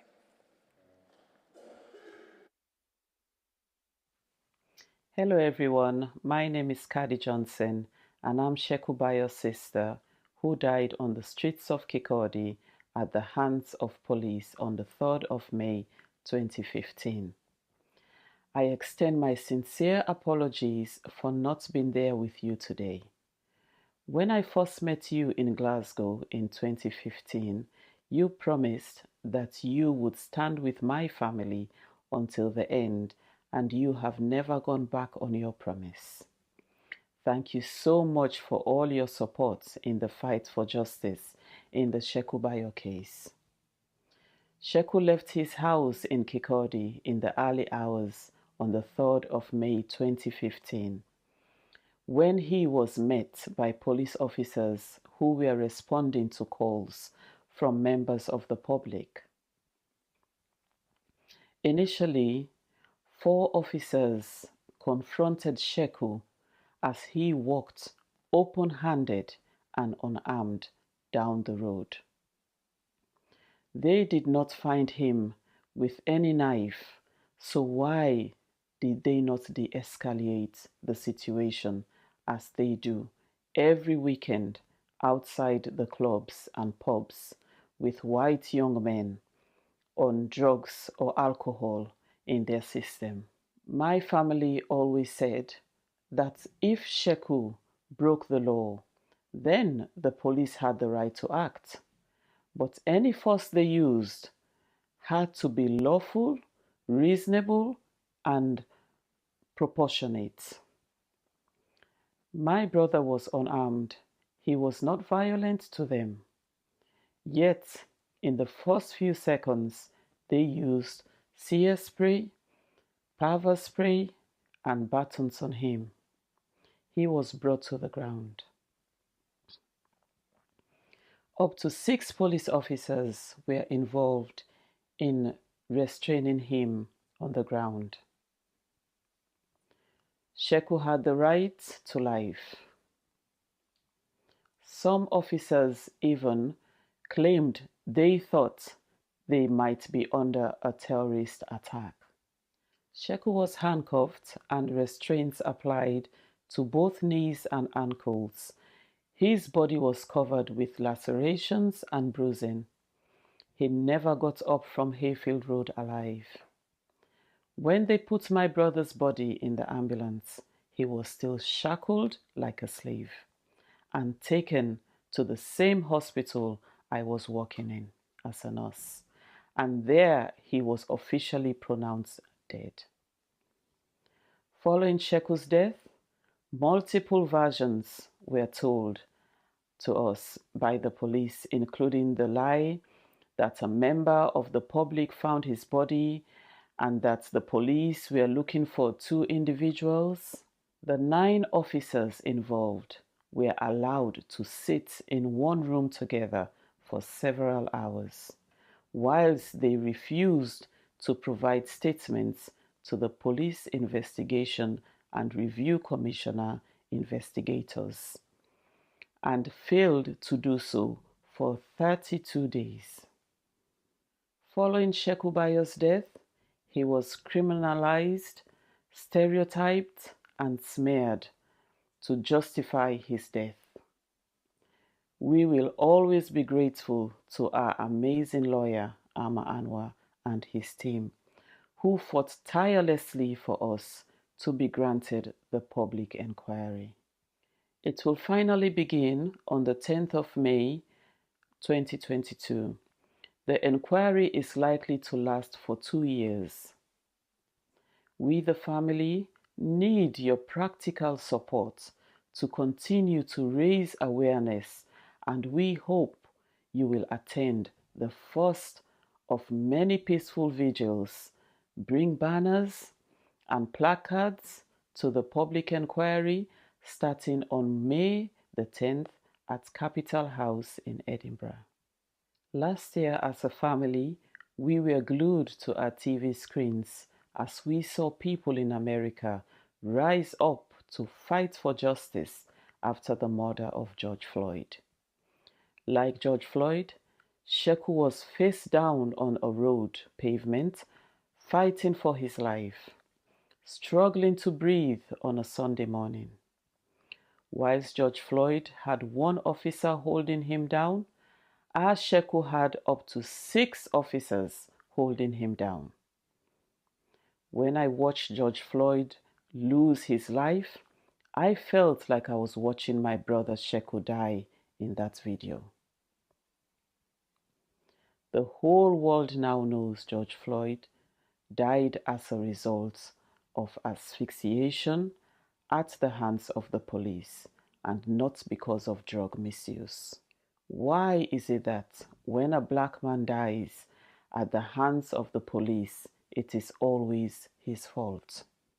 Whilst I believe Sheku died in the same manner as George Floyd, the difference is that after 4 days of protest in the USA, police officers were arrested. Yet, after 4 years of waiting for justice in Scotland, we were told there would not be a single charge. Over 7 years, my family have suffered heartbreak and anger at the lack of accountability after Sheku's death and the failure of the Crown Office to hold the police to account. After 7 years, we no longer have any hope of justice, but we want the truth. Even now, the police can't help themselves as they ask for guarantees that any evidence they give in the public inquiry will not be used against them for a prosecution. How dare you, if you wear a uniform, then do your duty and come to the court and tell the truth. You have had 7 years to tell us what happened. That is the very least his 2 sons, my mother, Colette, and Sheku's family deserve. Have you no shame? This has been a long journey, and we need your support now more than ever. If you could march for George Floyd, if you could take the knee for Black Lives Matter, then Scotland, this is your moment to show real solidarity when racial injustice happens here at home. We need changes in Scotland, and we need them now. Silence is not an option.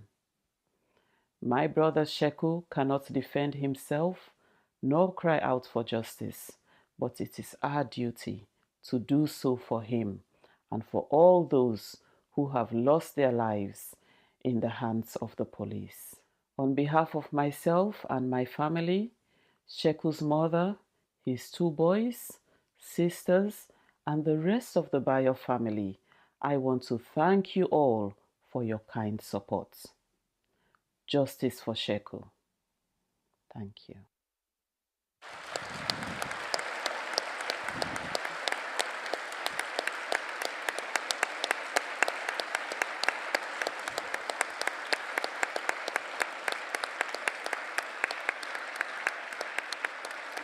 Thank you, colleagues. Thank you. And a big thanks to Caddy for making that video, which must have been very difficult for her today. And to give our assurances to the family that the STUC will, of course, fully support the Fight for Justice campaign on behalf of the family, and we'll continue to do that going forward. So thank you, colleagues.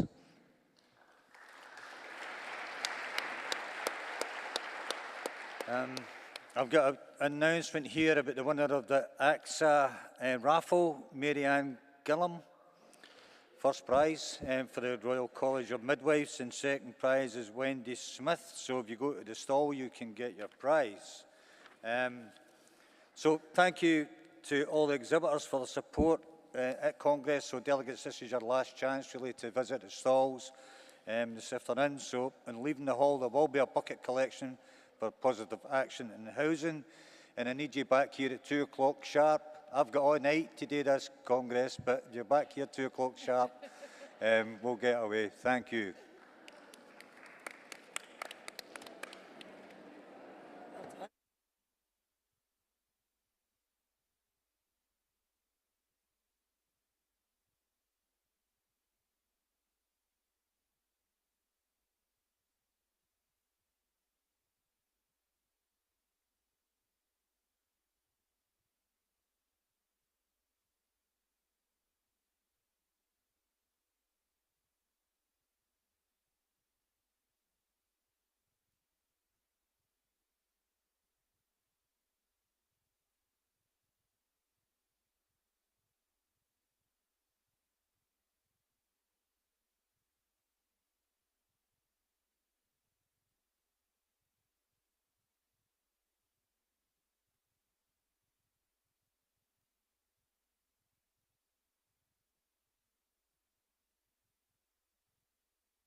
Okay, colleagues, can you get seated? Well, I got off sharp, so if you can get seated.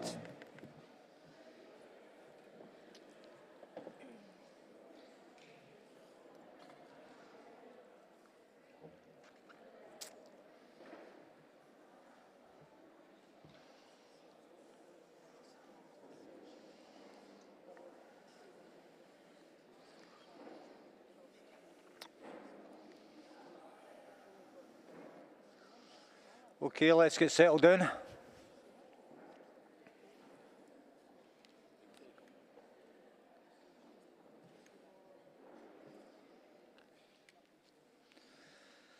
Okay, colleagues, let's get kicked off. So, colleagues, you'll be aware Workers' Memorial Day events are happening tomorrow across Scotland.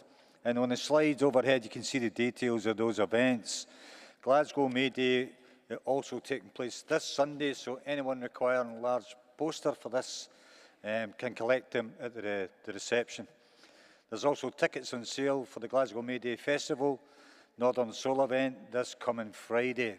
And I just want to let you know that the Scottish Pensioners Forum bucket collection raised £134.53. So thank you for that, colleagues. I'm now going to move on and call motion number 65, de-recognition at Horse Cross Arts, and invite Prospect to move the motion.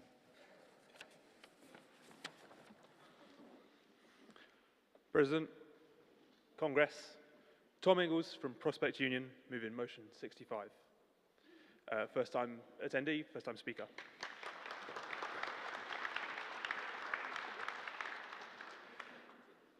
Comrades, we are pleased to report that since this motion was submitted, Horse Cross have agreed to enter into discussions regarding union recognition, albeit with a reluctance for discussing collective bargaining.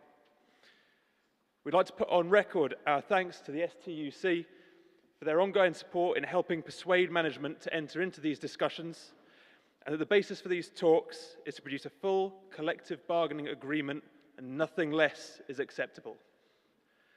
However, across the sector, there is still a long way to go.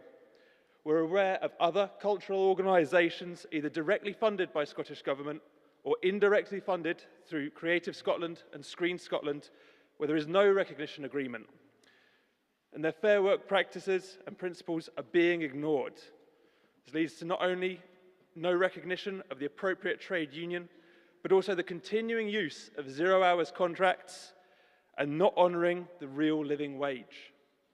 In addition, many of our members have received no or poor wage increases over the last few years, despite struggling at the hands of the pandemic and subsequent lockdowns and their impact on the creative industries. We welcome the First Minister's statements on Monday, where she repeated the commitment to promote fair work principles across all sectors of our economy, and that the government expects all in receipt of grant aid or procurement of government contracts to honour them. May I remind Congress, and the First Minister too, that on Monday she said that words are not enough. Action is needed and policy outcomes must be delivered. This is an opportunity for a new deal in our workplaces, with adherence to fair work principles being an absolute condition of direct and indirect funding across all creative industries. Congress, please show your support for all workers in the creative industries and support this motion. Thank you very much. Solidarity. Thank you. Thank you, colleagues. Do we have a mover, a seconder for the motion? Thank you. President, Congress, Kate Ramsden, Unison Scotland, seconding this motion and thanking Prospect for bringing it to Congress, because the huge concerns that are expressed in this motion are not confined to cultural services. The Scottish Government's stated support for trade union recognition as the most effective voice for workers has been warmly welcomed. Their own national performance framework uses collective bargaining coverage as the indicator for employee voice. We heard it again on Monday, as the comrade has just said. warm words, but after 15 years of an SNP government, the proportion of employees who have reported that they're part of a collective agreement which affects their pay and conditions has fallen every year that they've been in office. The situation at Horcross Arts was despicable, still despicable, and is a clear warning that more action is needed from the Scottish Government. Its commitment to trade union recognition as the most effective voice for workers needs to be translated into action. Time to put its money where its mouth is. Unison's recent experience in social care emphasises this point, with delay and backtracking in progressing a sectoral collective bargaining forum. It's 3 years since the Fair Work Convention found that the social care workforce does not have a mechanism for workers to have an effective voice. It highlighted that a failure to address the voice deficit and low pay significantly contributes to women's poorer quality of work and Scotland's gender pay gap. It recommended a new sector-level body to ensure effective voice in the social care sector. Then in 2021, Feely's independent review of adult social care recommended a national forum, including workforce representation, to take the lead in creating a national sector-level collective bargaining. So far, so good. The government accepted both of these recommendations, but then it put the whole issue out to consultation as part of its proposals for a national care service. And look where that's got us. Proposals written on the back of a fag packet, creating more complexity and more delay. The STUC General Council must press the Scottish Government to insist that awards of public funding of any kind must include the expectation of trade union recognition and a collective bargaining forum. After all, that's the commitment that the First Minister and the Scottish Government have made. Whether it's structural funds, a grant for cultural activity, or a contracted social care service, this must be the standard. Trade union recognition must be the default position if workers are truly to have an effective voice. Please support this motion. Thank you, colleague. Before I call on any additional speakers, I'm going to ask the General Secretary to speak on behalf of the General Council.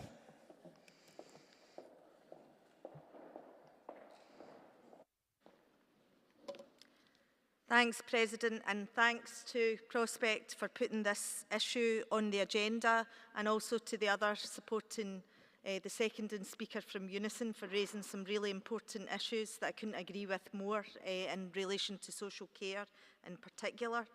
The General Council felt it was very important to update Congress on the progress that has been made on this issue. Horsecross Arts is the company that actually runs Perth Concert Hall, and it's an arm's length organisation of Perth and Kinross Council. And in 2020, Horsecross Arts imposed wide-scale redundancies in non-union contracts as they claimed that collective bargaining and negotiating with the union was no longer compatible with their business model. When approached about this by BEC2 section of Prospect, the STUC immediately contacted Horsecross Arts to cancel our 2022 Congress that actually should have been at Perth Concert Hall, and that's why we're all here, delegates, which I'm very happy to be here. And we also immediately appealed to all our sister trade unions and other stakeholders to contact Horsecross Arts and make clear that we would not use as a venue or do business with an organisation that doesn't uphold the principles of being a fair work employer or seeks to undermine trade union collective bargaining structures by replacing them with an inferior staff consultative forum. So I'd like to thank all of our sister organisations, because there were many of our affiliates who also wrote to Horsecross Arts and made it absolutely clear that they would not be using the services of Perth Concert Hall for any of their events until this issue was sorted. We also got directly in touch with Horsecross and their funders, Perth Council, Creative Scotland and the Scottish Government, to make it clear that we had serious questions about why they had received almost £1 million in public funding throughout the pandemic period, given their failure to uphold the principles of fair work. And I'm sad to say that Horsecross and also Creative Scotland, to begin with, seemed to think that they met the criteria of a Fair Work employer because Horsecross had recently established, to replace its collective bargaining, a staff consultative forum, which they claimed gave workers voice. But we made it very, very clear that you don't get to call yourself a Fair Work employer by putting your journey towards fair work into reverse, and that's effectively what they were doing. So after quite a lot of meetings with the Fair Work Minister, the Scottish Government, which we eventually had to escalate to the First Minister's table, we were able to move the funders to get Horsecross into a room and get them to acknowledge that collective bargaining is the most effective form of worker voice. And discussions have started, but the colleague is right, they've started, but they've not finished, and a recognition agreement has not been signed yet. So until a full union recognition agreement is signed, we won't be returning to Perth Concert Hall, and I hope that no other trade union organisation will be returning to Perth Concert Hall, or any other political or civic organisation that has an ounce of political conscience. And we stand ready to escalate our campaign further should these talks break down, because as far as the STUC General Council is concerned, for any organisation that receives such huge amounts of Scottish Government public funding, to simply be able to flout Fair Work guidance just makes a mockery of the whole Scottish Government's Fair Work strategy.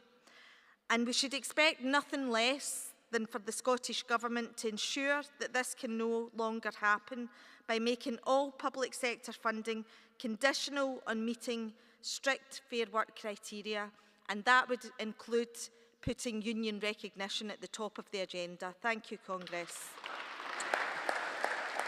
Okay, thank you. Thank you, Roz. Is there any other speakers want to come in this debate? No. Okay, colleagues, Congress, in putting motion 65 to the vote, the General Council is recommending support.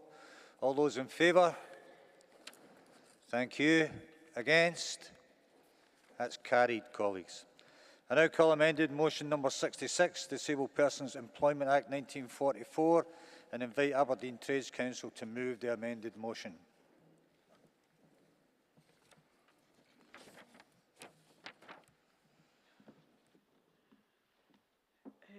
Good afternoon, Chair and Congress. Morag Lawrence, Aberdeen Trade Union Congress, moving motion 66, Disabled Persons Employment Act 1944. With thanks to Unison and STUC Disabled Workers Committee for their amendments. A recent piece of work I undertook for our branch equality coordinator, Kathleen Kennedy, was to design a booklet for printing. It was as I read through this document, trying to come up with a title, that I was prompted to ask her whether she felt that the two more recent acts had been a great improvement. Kathleen answered that in many ways they had been, but what was missing was the accountability of an employer with more than 20 workers to employ at least 3 disabled workers. I feel strongly that after this pandemic, where disabled people have often been disadvantaged, for one example, as they have had to work from home without access to any of the reasonable adjustments that might have been set up for them. So this is just another hurdle for the disabled worker. Things have to change. Improvements must start now. And this should be led by the public sector. I call on STUC General Council to reinstate and update the 1944 Disabled Persons Employment Act in Scotland, and to work with all employers to begin employing people in the spirit and intention of the Act, while making sure that all work undertaken is meaningful, in line with the Fair Work Regulations of 2009, also hold regular audits to determine how many disabled people are being employed, and publish those results with the TUC Please support this motion. Thank you, colleague. Can we get unison to second the motion?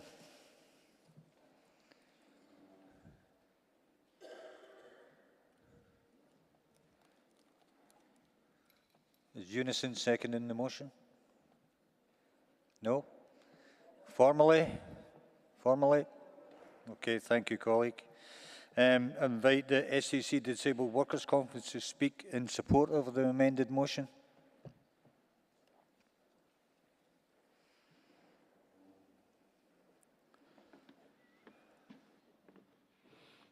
Good afternoon, President, Congress. Disabled people are less likely to have a job, and if they do, it's usually low paid or poor quality. And for this reason, we fully support the 1944 legislation. But we need action on many fronts. We believe in Build Back Better, a people's recovery, and a just transition. Must mean something for disabled people. The rights of disabled people must be embedded in these economic policies. We have argued for a public services-driven recovery from the pandemic. Public services, publicity funded and delivered, are essential for redistributing income and tackling inequality.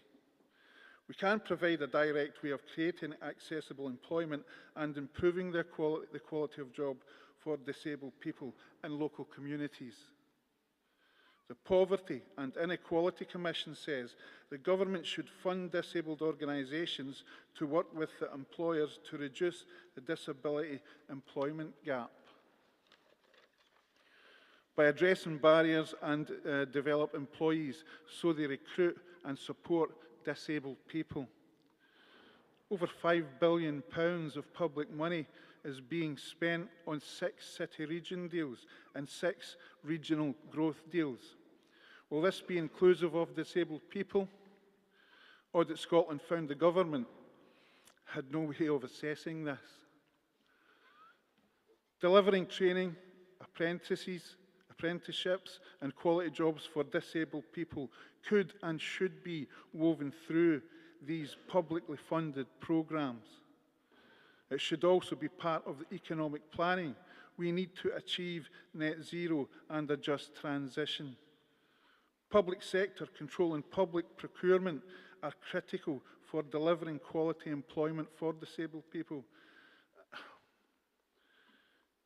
I say this all the time. Disabled people are not simply overlooked. We are deliberately discriminated against by employers. We're too much trouble for them, as employers think. They see a disabled a disabled person, a disabled worker, and they immediately think they'll have to knock down walls and build ramps. Nonsense. Some reasonable adjustments are just taken every Tuesday working from home. It can be as simple as that. Thing is, if you're going to employ a disabled employee, if you give them this and this reasonable adjustments, they will give you this, and loyalty on top of it. Please support the motion. Thank you, colleague. Is there any other speakers want to come in this debate? Thank you. Afternoon, comrades. Ben Lunn from North Lanarkshire Trades Council.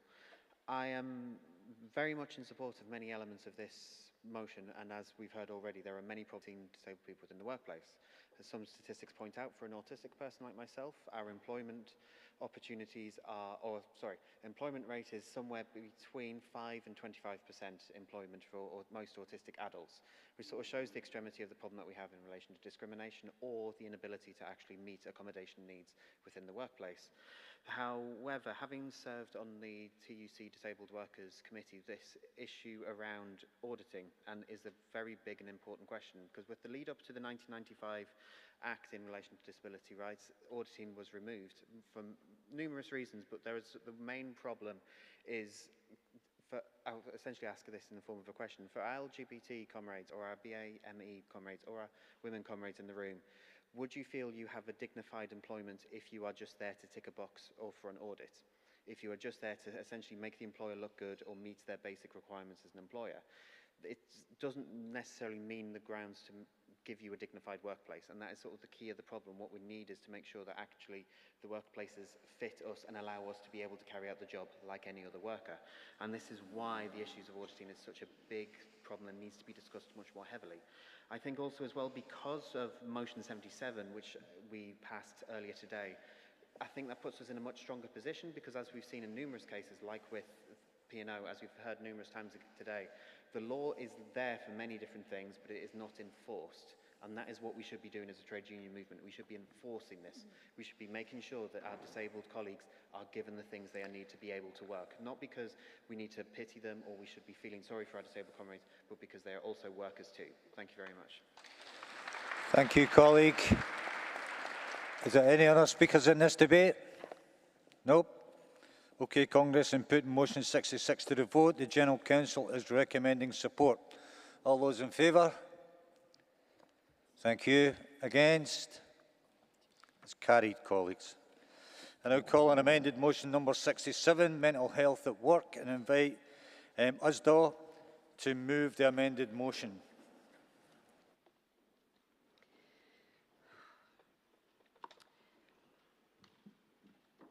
Chair, Congress, Karen O'Neill, USDAW.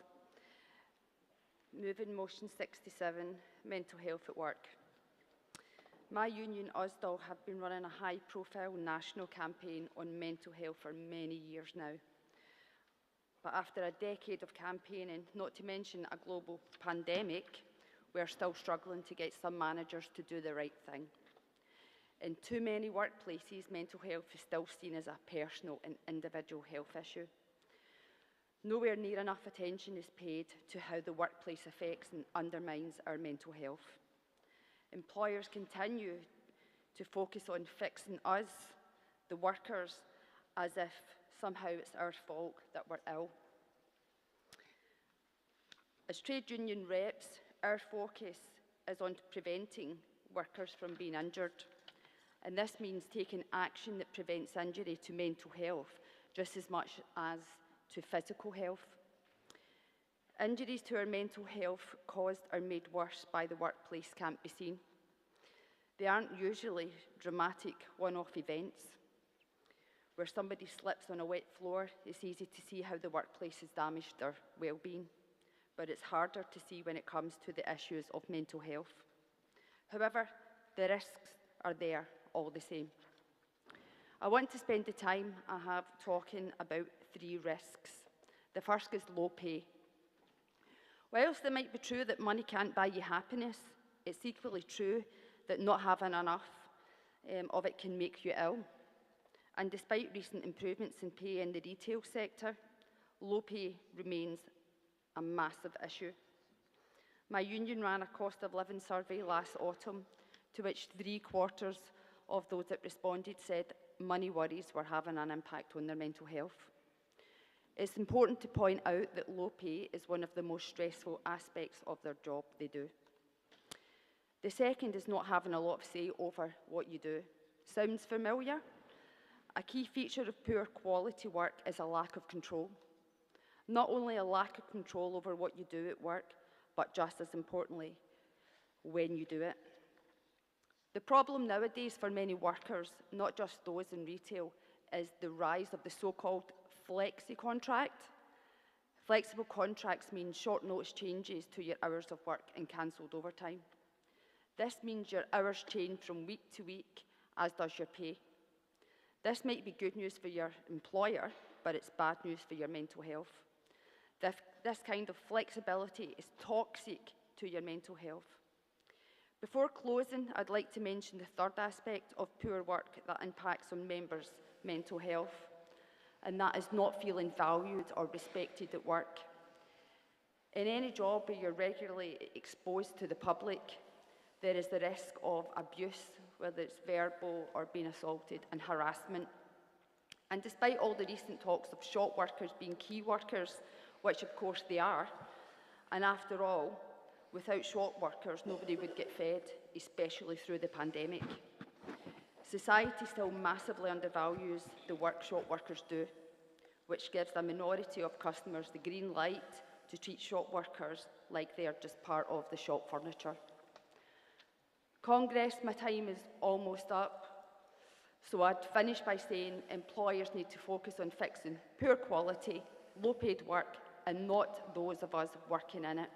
Congress, please support this motion. Thank you, colleague. I now invite NASUWT to second the amended motion.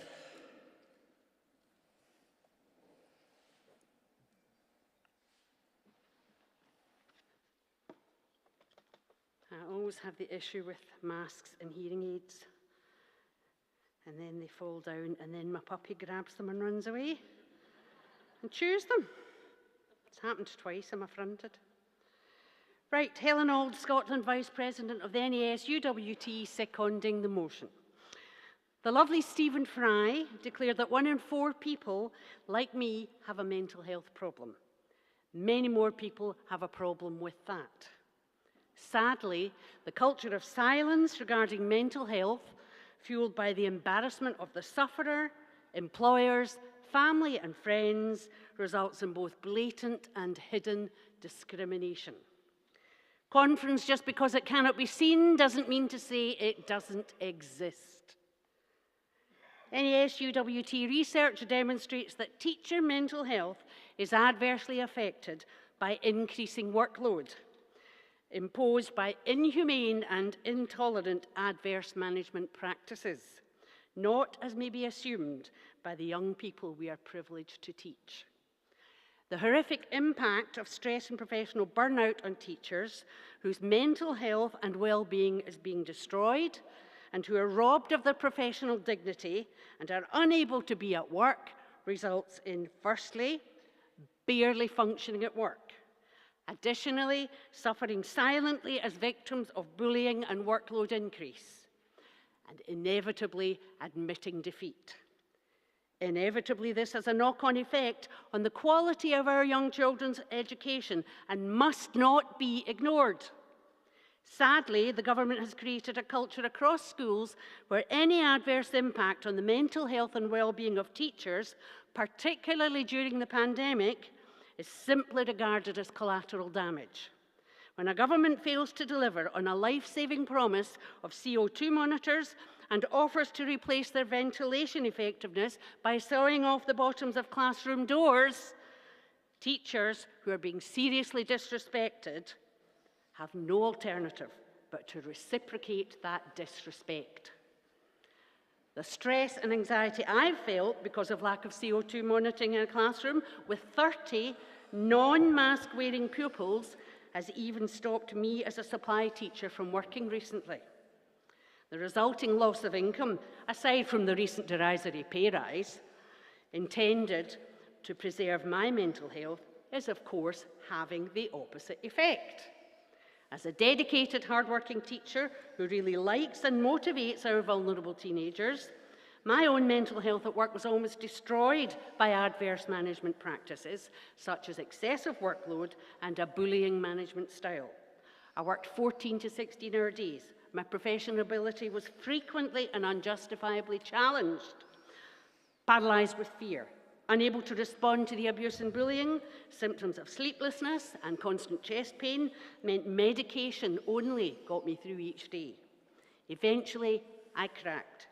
Feeling that I would die, I reluctantly succumbed to absence. Further NASUWT research highlights that teacher mental health issues are exacerbated by management's lack of knowledge of the implications and supports required to conduct and effectively implement health and safety stress risk assessments. Colleague, I need you to wind up now. Okay. My experience of management conducting my stress risk assessments was beyond brutal. Studying the law, undertaking self-education in the Health and Safety Executive's 6 standards for managing stress at work was my only option. Management's understanding of them matched their pathetic implication. And I'll cut short because we're running out of time. Thank but you, while the colleague. NASUWT supports all this with the research, I urge you to support the fact that our young people's education must not be compromised further. Thank you. Please support the motion. Thank you, colleague. Can I now invite the TSSA to speak in support of the amended motion? President, Congress, the amendment that we put forward was just seeking to reinforce this motion, which was put forward by USDAW.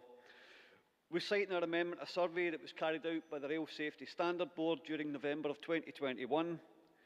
During the COVID pandemic, mental health across the general workforce has been in rapid decline. I could talk stats all day. I'm not going to, because I've got that thing over there. The report's a quick Google search away. Just put it in RSSB, mental health. You'll come across it. The state of mental health in the workplace is on a spiral of anxiety, stress and depression. I could talk about my own case. I've been quite fortunate. My employer supported me a few months ago. I've got anxiety-induced depression, seasonal affective. Yeah, it's bad. Anyway, we have a scenario of poor mental health creating a poor work environment, and a poor work environment creating poor mental health. Let's stop the carousel, support the motion, and it's time for change. Thank you. Thank you, colleague. Do I have any other contributions to this debate? Okay, up you come.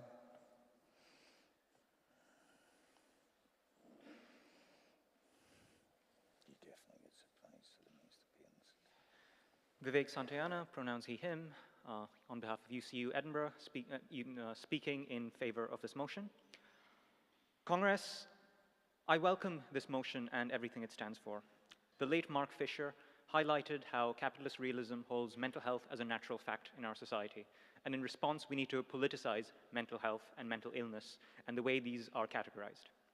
What I wish to highlight is that our approach to mental health needs to be one that fully accepts neurodiversity and in particular accommodates neurodivergence.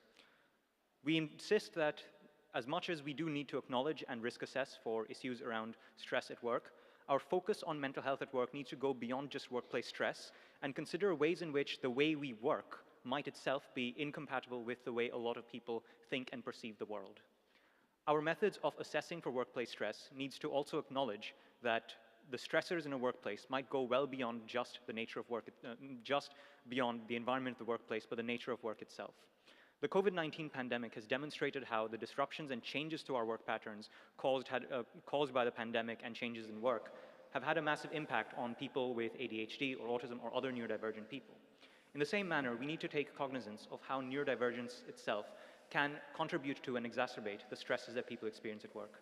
This is why, in my contribution to this discussion, I wish to highlight and emphasize that our approach to assessing and risk assessing mental health and mental illness at work, it needs to be such that we acknowledge how different people with different perspectives will have different needs that will affect their mental health. And likewise, any solution that we push forward must be such that it accommodates and allows for different and often conflicting needs between different workers. Only then can we create a workplace where people of all neurotypes will feel welcome and included. It is for these reasons I'd like to add this nuance and also support this motion. Thank you. Thank you, colleague. Is there any other contributions in this debate? Susan? President, colleagues, Susan Quinn, EIS and STUC General Counsel. President, thank you for a fabulous Congress and a wonderful night last night. It was a great party. It was a really good celebration, and it's important to recognise that in this debate because the EIS are happy to support this. Sad that we have to continue to support it, but happy to be supporters of every detail of this motion.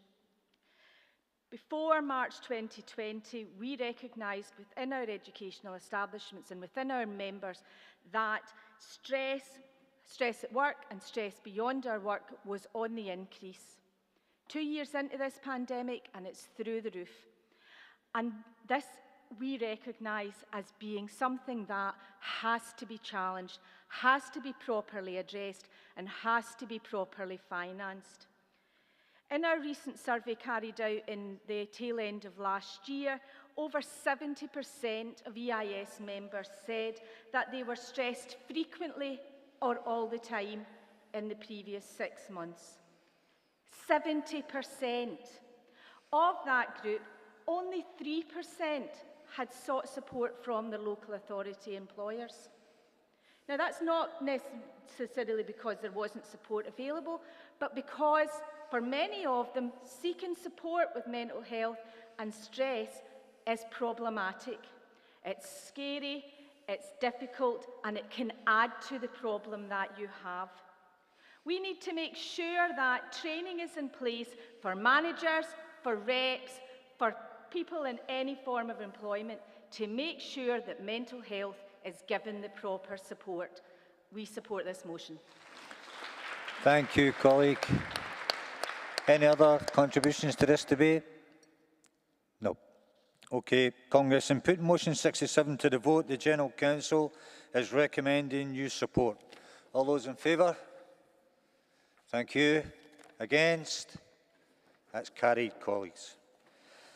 I now call on emergency motion 1, defending public services broadcasting, and ask the NUJ to move the emergency motion. Yeah, thank you, Mr. President. Joyce McMillan, NUJ, proposing emergency motion 1, but emergency motion 1 because of that switch in the names of the motion in the printing up of the emergency motions list. This is actually the motion on public interest journalism, which is the one that is printed as emergency motion 1 in your agendas, but just with the wrong title. Colleagues, we're meeting here in Aberdeen in a week when we know that the world is beset by overwhelming problems. Some of them we've discussed here this week, problems of a huge cost of living crisis, problems of war in Northern Europe for the first time in 80 years, and a war that could well be escalating in ways that are some of our worst nightmares, and of course at a time when there are very major questions to be raised about the quality of government in the UK itself. And yet none of you will be unaware that for the first 3 or 4 days of this week, the news agenda in the UK has been largely dominated, and many discussion programmes and phone-in programmes too, by the Mail on Sunday story about Angela Raynor allegedly distracting Boris Johnson by crossing her legs in the opposition front bench in Westminster. This is the kind of story that we all recognise, I think, as trade unionists, as being the kind of news that we don't need as citizens or as trade unionists to be dominating the news agenda in our country. We all recognise that democracy depends on good quality public interest journalism, and yet, you know, we're confronted day after day with stories like this, which are probably manufactured, which are designed to distract rather than to inform, which are offensive in their content and don't meet basic standards of respect for women or any other traditionally disadvantaged group. But one thing that we, as in the NUJ, as practicing journalists know is that these stories are cheap. Imagine how cheap it is to get a story that will dominate the news agenda for days simply by making a phone call to a couple of mischief-making Tory MPs and writing up a story about it with a cheap upskirt shot of Angela Raynor. How much cheaper is that, you know, than sending a serious journalist to Ukraine to write serious news stories? The cost just absolutely, if market values are your only interest, just doesn't compete. We're confronting, in other words, a journalistic scene in which we've had decades, really, of growing market failure to provide the quality of news and the quality of expert coverage in particular that we need. Expert coverage is expensive, and increasingly newspapers either can't or won't afford that kind of coverage. And where it has traditionally been provided, particularly in our public service or highly regulated broadcasters, as again we've discussed at this conference, it's increasingly under attack. The BBC is under attack, Channel 4 is under attack, and you'll be hearing more about that in the very next motion.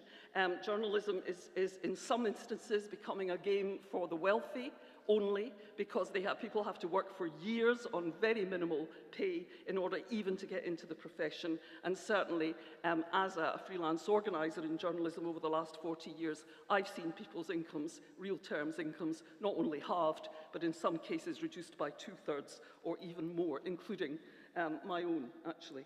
So it's a pretty devastating scene in terms of the prospects for in-depth quality journalism. And at the end of 2020, the outgoing Culture and Media Secretary, Fiona Hislop, in the Scottish Government, took the step of setting up a public interest journalism working group to bring together both sides of the industry to discuss the future of public interest journalism in Scotland. She did that probably because she was about to step back from frontline politics, because it's always controversial for government to do anything about journalism in Britain.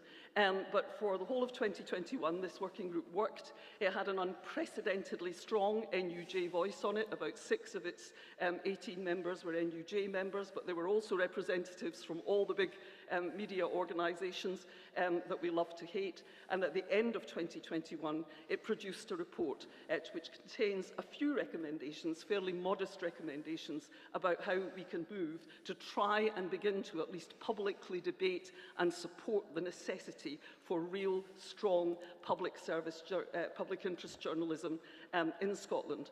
So I would urge you to support this motion, which gives its backing to the recommendations of that report. They're modest because they had to be agreed across the whole industry.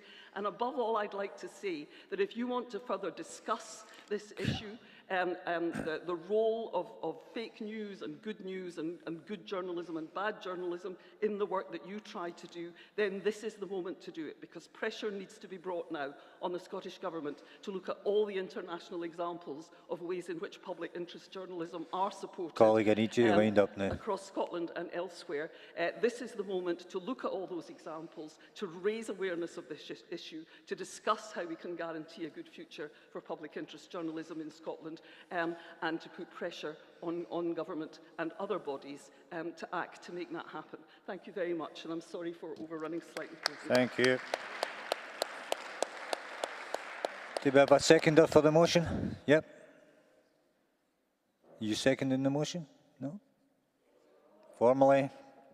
Any speakers want to come in this debate? No? Okay, colleagues, in putting emergency motion 1 to the vote, the General Counsel is recommending support. All those in favour? Thank you. Against? That's carried, colleagues. I now call on emergency motion number 2, public interest journalism, and invite the NUJ to move the motion. Thank you. Simon Barrow, NUJ Scotland, moving emergency motion 2, defending public service broadcasting. Colleagues, this emergency motion sends out a clear warning message and an SOS on the future of public service broadcasting in these islands. Everyone involved in this Congress will have experienced and benefited from the output of the BBC and more recently Channel 4 for many years, if not for an entire lifetime. That doesn't mean that we're uncritical of either, of course. Questions of management, editorial judgment, balance and content are ones that we rightly want to discuss and argue about.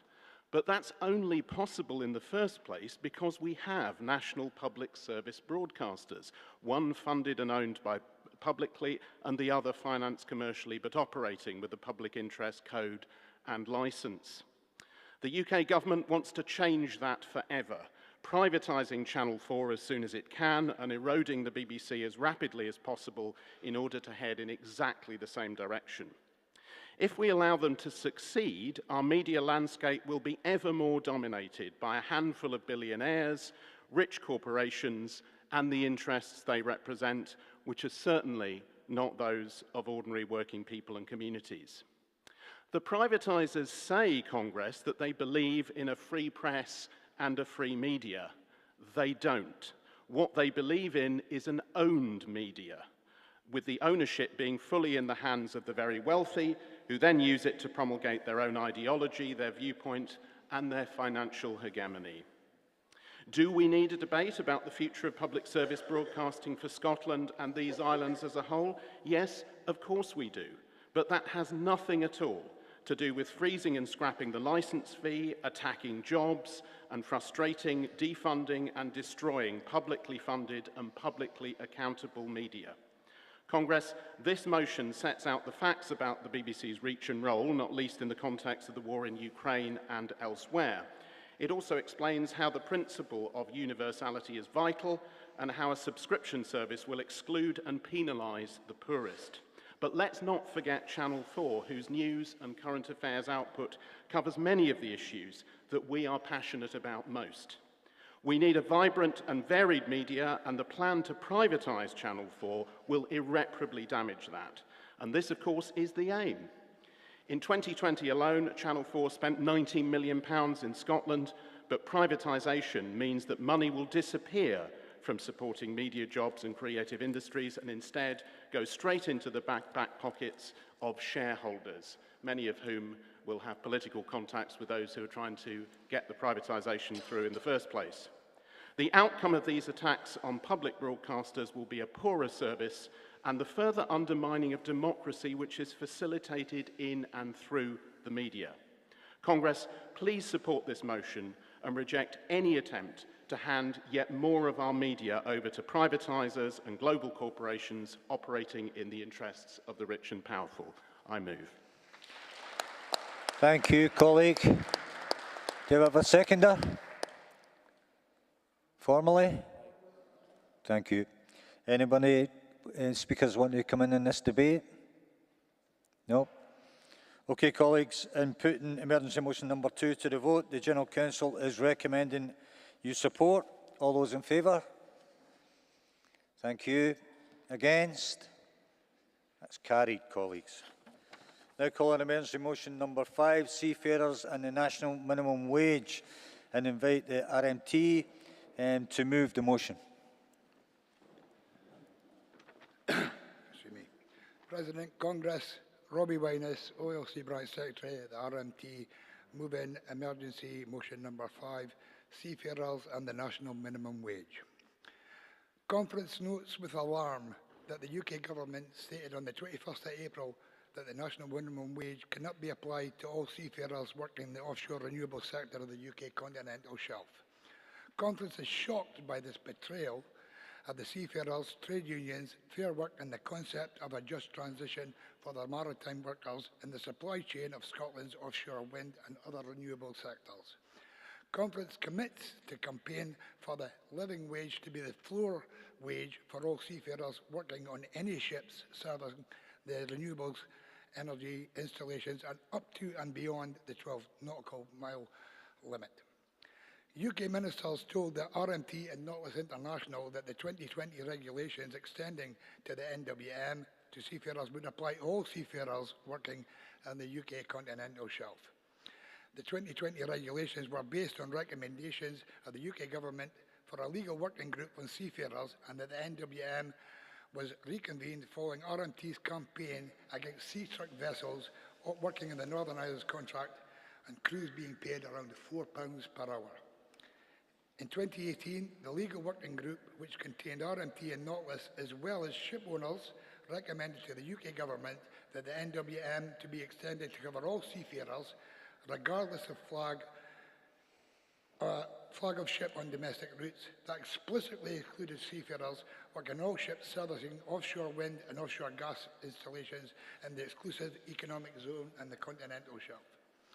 Tory ministers clearly stated the phrase that the exploitation of natural resources on the UK continental shelf would cover seafarers working on offshore wind and other renewable projects.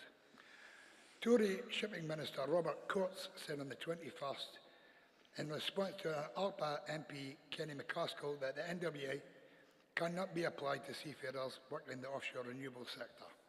This is a gross betrayal of Scotland's maritime workers. RMT is clear that we need sectoral collective bargaining across the offshore energy to prevent employers from exploiting workers under this shameful Tory government. We need sectoral collective bargaining to protect pay and conditions for seafarers and all workers in the offshore renewable sector. It's an absolute scandal that the UK government, which has preserved this loophole for offshore wind and other green industries, and unless it's closed and quickly, the notion of a just transition will be even more of a laughingstock amongst offshore and maritime workers than it already is. Please support this motion. I move. Thank you, colleague. Do you have a seconder for the motion? Yep.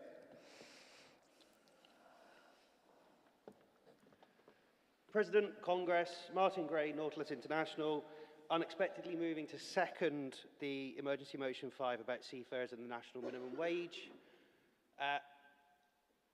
Worse things have happened at sea. That's an expression we're all familiar with, I'm sure. And this emergency motion, other emergency motions and motions that we've heard throughout this Congress have demonstrated that that continues to remain the truth. This emergency motion brought forward by colleagues at the RMT demonstrates quite clearly that there is need to put forward greater protections for seafarers who continue to suffer and be discriminated against on the basis of where they work. We need to campaign for a living wage for seafarers who are being exploited right now. If you take a walk down to Aberdeen Harbour, you will see ships there where there will be seafarers working on board on salaries that are below minimum wage. This has to stop. This Congress needs to call very strongly for the exploitation of seafarers to stop. This emergency motion highlights the issues of exploitation at sea for seafarers, especially in the offshore renewables sector, a sector where we are seeing a race to the bottom, similar to the P&O situation, for terms and conditions of employment. So therefore, I second this motion and urge you to vote in favour. Thank you, colleague. Do we have anybody want to contribute to this debate? No. Okay, colleagues. On moving and putting emergency motion number 5 to the vote, the General Counsel is recommending you support. All those in favour? Thank you. Against? That's carried, colleagues. I now call on emergency motion number 6, Ukraine, and invite South Lanarkshire and East Kilbride Trades Council to move the motion. President Congress, Bill Ramsey, South Lanarkshire Trades Council moving emergency motion 6 on Ukraine and indicating our unequivocal support for the General Council's statement. Colleagues, yesterday the US Defence Secretary talked about victory in Ukraine. The Russian Foreign Minister responded by reminding him that the use of nuclear weapons at the tactical level is part of Russia's war-fighting doctrine.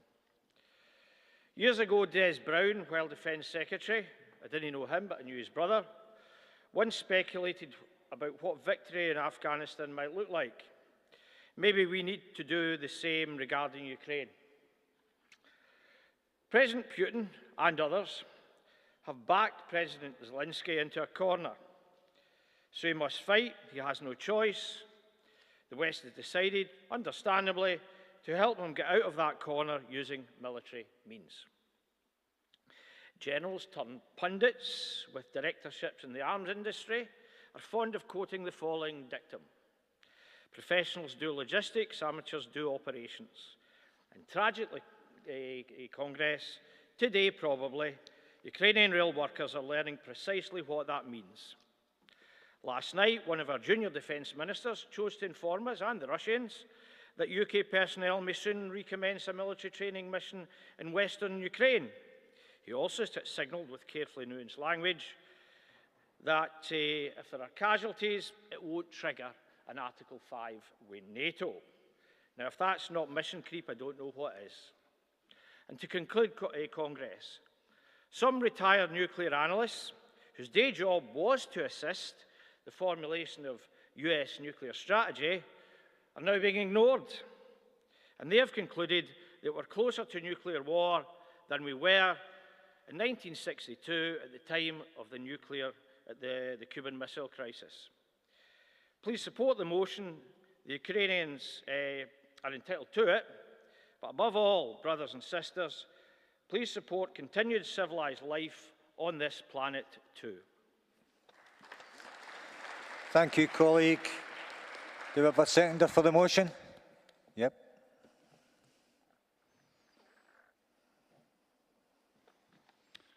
President Congress, Frank Alexander, GMB Scotland, supporting emergency motion 6 on Ukraine. Congress, I wish to declare a personal interest in this emergency motion. I was part of a joint trade union visit to the USSR in November 1986, comprising of GMB and Prospect reps. As part of our pre-visit brief, I was advised not to call Ukrainian workers Russian, and during that visit I have the highest regard for the interpreters and Ukrainian citizens that I met. I therefore personally fully support the struggle of the Ukrainian people against Putin's war. What the world has seen in Ukraine is an unjustifiable act of aggression and violence by the Russian state against the citizens of an independent sovereign nation.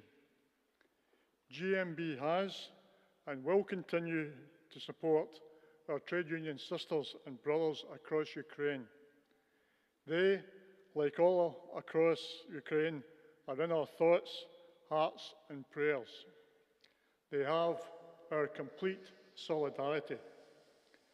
Likewise, we stand with our trade union sisters and brothers across Russia who are calling for an end to the violence and are doing so against the full might of the Russian state. Workers throughout the world share enduring common bonds. There will always be more that unites us than divides us. Russia must be condemned in the strongest possible terms. Scenes of destruction and dead men, women and children lying in the streets of Ukraine have appalled the world and are showing the price that they are paying. In finishing, President and Congress, I would just like to say two simple words: Slava Ukraini. Thank you, colleagues. Well said.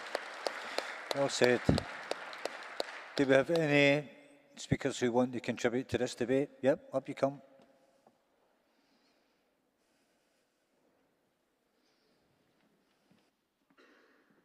Tom Morrison, Claybank Trades Council. Our Trades Council supports the motion, but we do think it needs to be put in some context. And if I've got a criticism at all, we think that it follows the narrative of the mainstream media too closely. Because there's been decades of warnings that NATO moving eastwards would result in war. Gorbachev and Shevardnadze were lied to at the beginning of the 90s when NATO said they wouldn't move an inch to the east. And we all know what happened there. They're now on their borders. The British military have been involved for a number of years training the Azov battalion, who of course are fascists. They're openly fascists. And Zelensky has integrated that battalion into the Ukrainian army. We don't hear about that in the media. NATO were involved up to their neck in the coup, which happened in 2014 and overthrew the democratic elected president. The Azov battalion have been shelling the Donbass since 2014, and by all accounts, there's up to 14,000 people have been killed with that shelling. The military-industrial complex are making a fortune.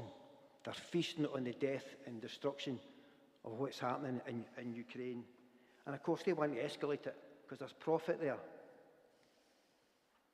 So our view is there's no good guys in this war. We support the motion because obviously we condemn the aggression of Russia. But surely it's the role of the UN should be discussed or considered here. Surely we all support a ceasefire and peace negotiations. Is that not the way forward rather than escalation of what's happening at the moment? So we support the motion, but please, when you're discussing what's happening there, put it in a bit of context. Thanks very much. Thank you, colleague. I don't see any other speakers looking to come in on the debate. So, Congress, in putting emergency motion 6 to the vote, the General Counsel is recommending you support. All those in favour? Thank you. Against? That's carried, colleagues. I now call on emergency motion number 7, Turkish attacks in northern Iraq, and invite Dundee Trades Council to move the motion. Thank you, President. Delegates, Congress. Mike Arnott, Dundee TUC, moving emergency motion number 7. 21 years ago, I stood at this rostrum and moved a motion at the STUC Congress calling for the peace initiatives of the PKK to be supported. That motion was carried, but things have not progressed. Last week, the Turkish state began a new large-scale air and ground assault on Zap, Aberdeen, and Metina. This is a military assault on a sovereign nation, Iraq, by the armed forces of Turkey, a member of NATO. I didn't actually catch that on the news either last week. Bit by bit, Turkey has been invading and effectively colonizing large areas of sovereign neighboring state. The target is the PKK and forces loyal to it. They were the same target of recent Turkish military action in Syria, which I think we will all remember, when the Kurdish militias who had taken on and repeatedly defeated ISIS became the targets of Turkish military attack. Targets also include the Kurdish people within Turkey itself, as has been covered by previous motions from this rostrum at previous congresses. The role of Öcalan and the PKK in building inclusive democracy in Rojava and in calling for a peaceful solution of the Kurdish situation in Turkey and beyond demands our support. Please support this motion. Thank you, colleague. Do we have a seconder for the motion? Formally? Thank you, formally. Does anyone want to speak in this debate? I don't see anybody there. No. So, Congress, in putting emergency motion number 7 to the vote, the General Counsel is recommending support. All those in favour? Thank you. Against? That's carried, colleagues. I now call emergency motion number 8, Sheku Bayu, and invite the STUC Black Workers Conference to move the motion.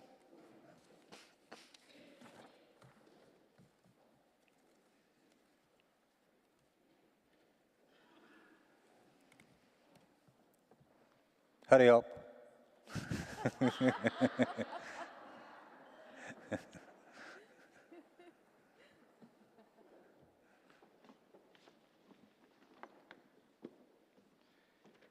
Conference, President, Black Workers Conference delegation together moving motion, emergency motion 8 on Sheku Bayu. Conference 21 years ago, when Congress was last in Aberdeen, I was in this hall listening to Mr. Choker address Congress and tell delegates about the racist murder of his son, Surjit Singh Choker. Congress pledged support. Justice took 18 years and included a change in the law. But his killers were jailed. I am telling you this because we again need the continued support and leadership of our movement. And this time, as you heard from Kadi this morning, it is for Sheku.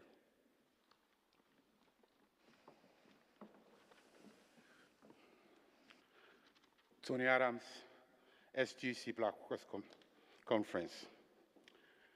Comrades, Congress, deaths in custody, sorry guys, deaths in custody and the way that the victims are handled by the state is a tragedy. The families of the deceased do not know for years how their loved ones died, are often and need to find the strength to fight for justice whilst also trying to grieve. Since 1969, since 1969, in the UK, there has not been a single successful prosecution of a police officer for a death in custody. Violence is an inherent part of the police and policing. Justice for Sheko.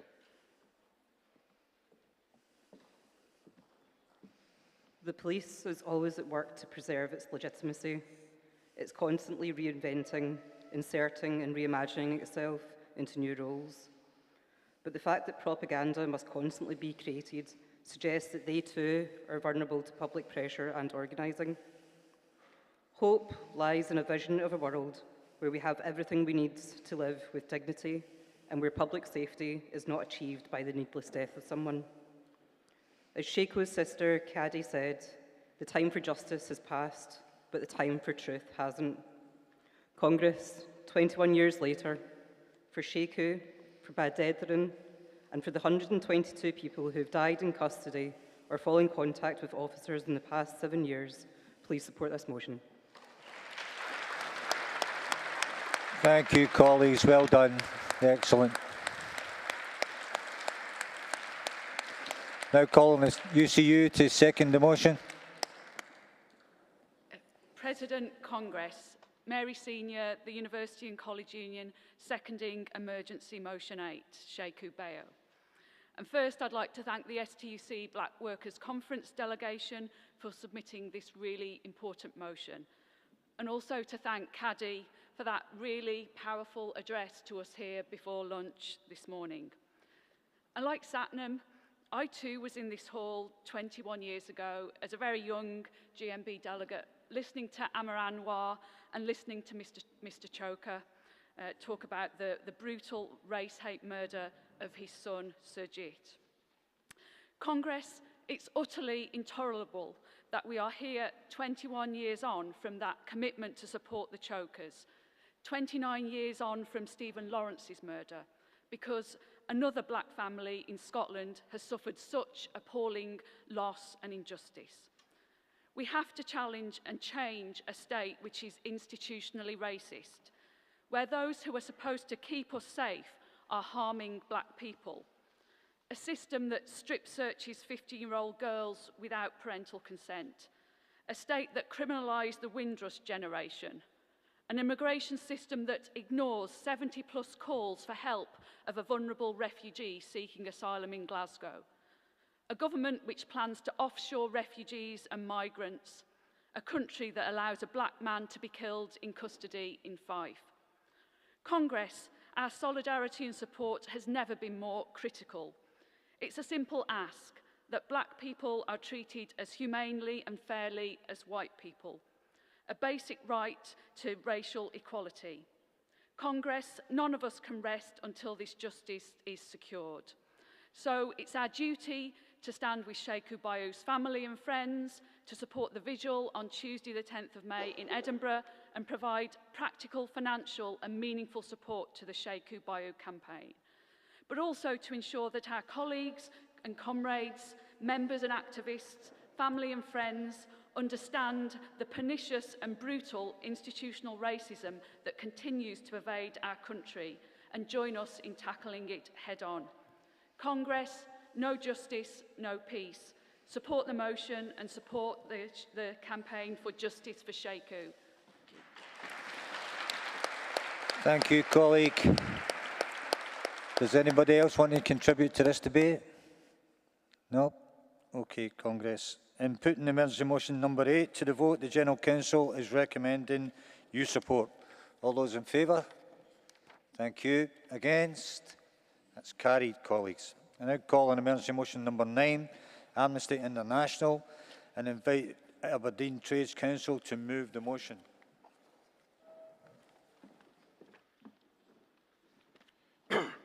President and Congress delegates, Aberdeen Trade Union Council is very proud to table this emergency motion. Last February, Amnesty International produced its report that Israel were engaging in apartheid against the Palestinian people and thus were committing a crime against humanity. This was followed in March by another report by the Special Rapporteur on Human Rights in the illegally occupied Palestinian territories, concluding that the situation there amounts to apartheid. The two reports now need to be shared and promoted by the STUC via its affiliated unions and the trades councils and through other solidarity organisations that the STUC support and engage with. The STUC supports the international peaceful campaign of boycott, divestment and sanctions, and these two reports can be utilised to good effect in our support and solidarity with the Palestinian people.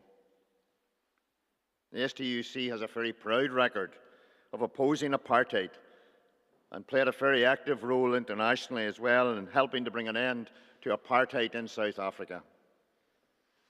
The Aberdeen Trades Union Council are confident that we will eventually see an end to the discrimination and oppression of the Palestinian people. We will do this by our acts of solidarity, as expressed in our active support for that boycott, divestment and sanctions movement. The campaign for an end to apartheid can be strengthened by ensuring that these two reports are included in all STUC educational, equality and solidarity materials. All these efforts will then show how we in our movement are not prepared to do nothing. Because as Bishop Desmond Tutu once said, those who turn a blind eye to injustice actually help perpetuate injustice. And if you are neutral in situations of injustice, you're actually choosing to take the side of the oppressor. I can tell you Aberdeen Trade Union Council has a very proud history of never turning a blind eye to injustice, especially that perpetrated by apartheid. We know, of course, that the STUC and uses delegates to this 125th Congress will support this emergency motion, because by doing so, you will then be standing in solidarity with the people of Palestine. And by not turning a blind eye, you are then playing your own active role in the campaign for justice, for peace, prosperity and equality for the oppressed Palestinian people in their illegally occupied homeland. We ask that you support the emergency motion. Thank you. Thank you, colleague. Is there a seconder for the motion? Formally? Formally, thank you, colleagues. Is there anybody want to participate in the debate? Nope. Okay, colleagues, and putting emergency motion number 9 to the vote, the General Counsel is recommending you support. All those in favour? Thank you.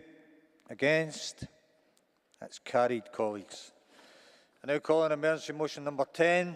We must not outsource UK asylum processing to Rwanda, and invite the STUC Black Workers Conference to move the motion. Thank you, Congress. President Satnamna, Black Workers Conference delegate, moving emergency motion number 10. Congress, how sad is it that we are having to react to hateful and shambolic Home Office plans by putting this emergency motion onto the Congress agenda? We've already debated the repeal of the Borders and Nationality Bill, and this is just one more of the shameful, hostile, hateful Tory pandering to their endless obsession to control immigration.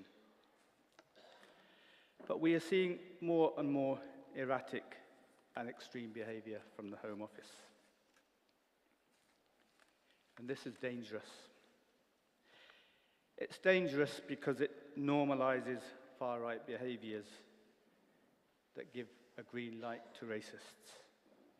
It's dangerous because it borders on an illegal breach of the European Court on Human Rights and also the Geneva Convention. So we are pleased to see a legal challenge has been lodged on the basis that the policy denies deportees proper access to the courts and is therefore discriminatory, and that asylum seekers are being penalised simply on the basis of their method of arrival. But Congress, legalities aside, we need to throw out this plan on the more fundamental, ethical, moral and humanitarian grounds. It's the right thing to do.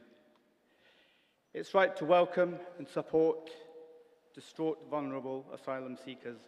It's right to give them refuge.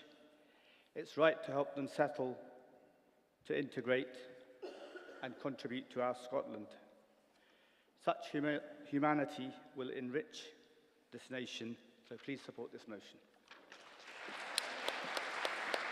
Thank you, colleague. Do we have a seconder for the motion? Yep. President Congress, Stuart Monroe, STUC LGBT Workers Committee, seconding this motion. Rwanda has recently, and as recent as 2020, Rwanda has been accused of significant human rights breaches, such as unlawful and arbitrary killings by the government, forced disappearance by the government, torture by the government, and harsh or life-threatening conditions in detention facilities. Now, as the motion points out, technically it's not illegal to be gay in Rwanda.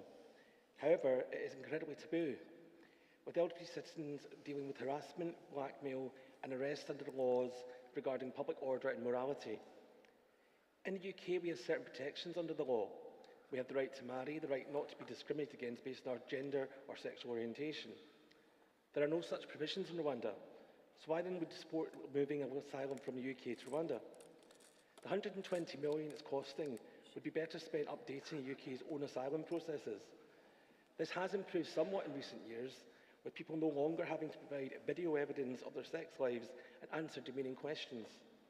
However, now they are asked to explain how they identify. Now, for us in this country, that's probably quite easy. But for many asylum seekers who've been forced to live in the closet, they're not going to have an ability to answer that question. Oftentimes, they're still hiding their gender or sexual identity. This is not acceptable, and as our grouping, we should be opposing this. Please support the motion. Thank you, colleague. Is there any other speakers? I don't see any wishing to come in on the debate. No. Okay, Congress, in putting emergency motion 10 to the vote, the General Counsel is recommending support. All those in favour?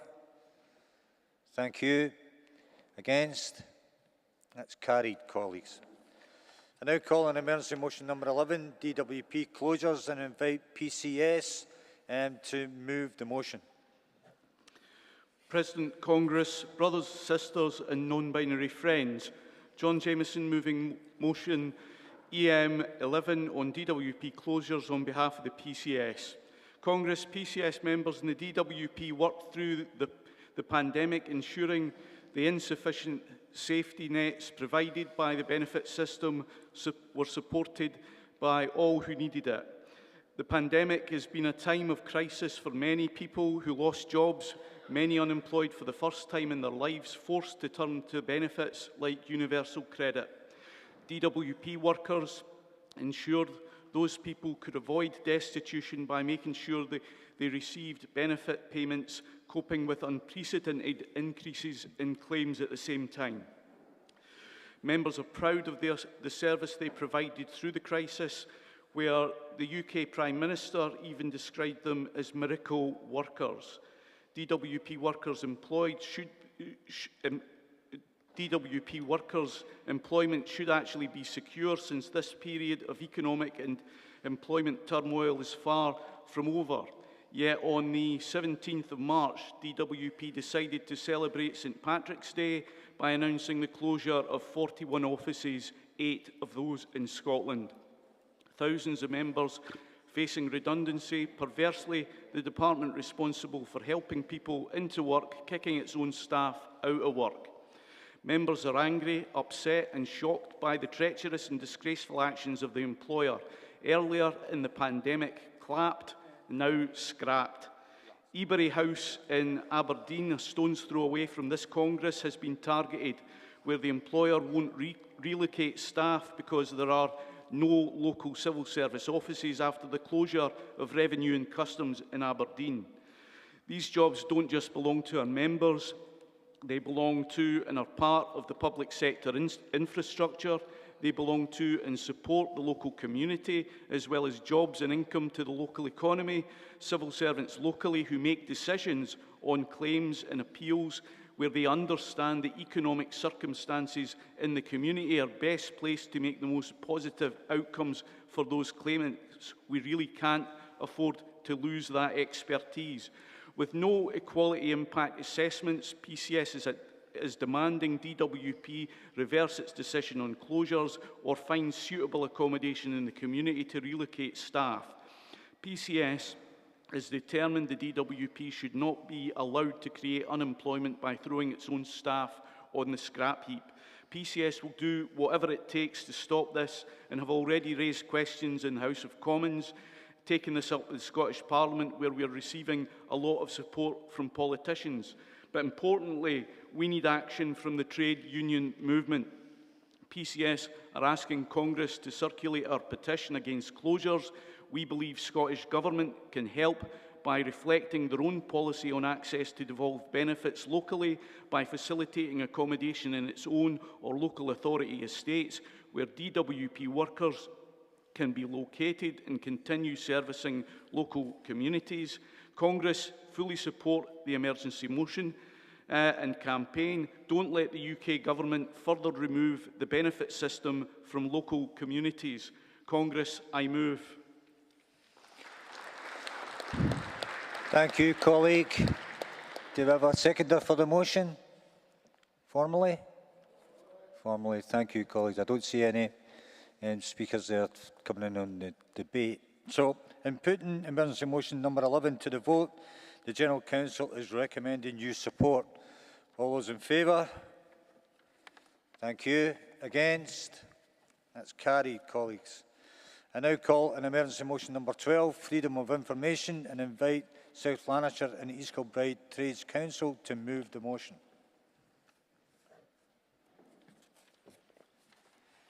Good afternoon, President Congress. Kenny Wallace, South Lanarkshire and East Kilbride Trades Council, moving emergency motion 12, freedom of information. The Freedom of Information Scotland Act is 20 years old. The Scottish Parliament, the Public Audit and Post-Legislative Scrutiny Committee, the majority of political parties in Scotland and most of the public all agree that the Act needs legislative changes. The silence from the Scottish Government on this matter is deafening. The Campaign for Freedom of Information Scotland published a draft bill to amend the Act at the beginning of this year. It has 21 clauses which are reasonable, proportionate and evidence. The bill will improve scrutiny by equalising transparency rules for private providers of public services.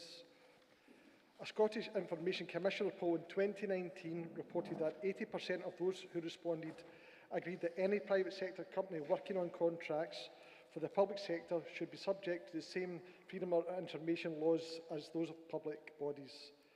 A consultation on the bill is now underway. The Campaign for Freedom of Information Scotland is seeking support for the bill and would be delighted if Congress would support it too. If anyone wants any more information on this campaign, please come see me. Thank you. Congress, please support this motion. Thank you, colleague. Do you have a seconder for the motion? Yep, up you come. President, Congress, colleagues, Nick McGowan Lowe for the National Union of Journalists, seconding emergency motion 12.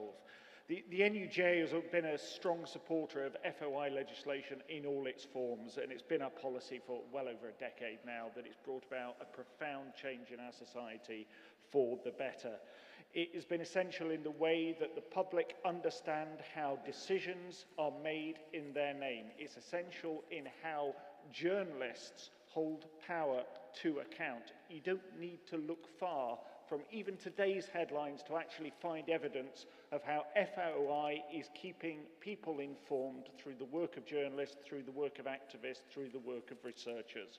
For example, the doubled cost to taxpayers of disposing of hospital waste, the huge numbers of assaults on NHS staff, and the fact that Scottish Enterprise gave £3 million to arms companies who were profiting from a war that had killed 7,000 people. All of these are stories that came out through journalists putting in FOI requests. The legislation and the aspirations are admirable, but the day-to-day experiences of our members are shown that delivery of that aspiration has fallen well short. Take this. Journalists are expressly made subject to different processes of clearance, inconsistent with the legislation. Not my words, words of the Scottish Information Commissioner. Or take this. There is a clear need to improve the legislation, particularly in respect to the bodies it covers, but in relation to proactive publication. Not my words either, but the words of the cross-party Holyrood Public Audit and Post-Legislative Scrutiny Committee in May 2020. Almost 2 years ago, the committee that I gave evidence to and a huge amount of bodies did on behalf of journalists, researchers, public bodies, because the legislation is 20 years old, it needs to be changed. And we know what needs to be done. Our members know what needs to be done because we come up against it every single day. The Campaign for Freedom of Information in Scotland knows exactly what needs to have been done and has produced an excellent draft bill which will remedy this and keep people better informed. We stand shoulder to shoulder with them on that, and we urge you to support this motion. Thank you, colleague. I don't see any speakers there looking to come on. So, Congress, in putting emergency motion number 12 to the vote, the General Counsel is recommending you support. All in favour? Thank you. Against? That's carried, colleagues. I now call on emergency motion number 13, COSLA, and invite Unison to move the motion.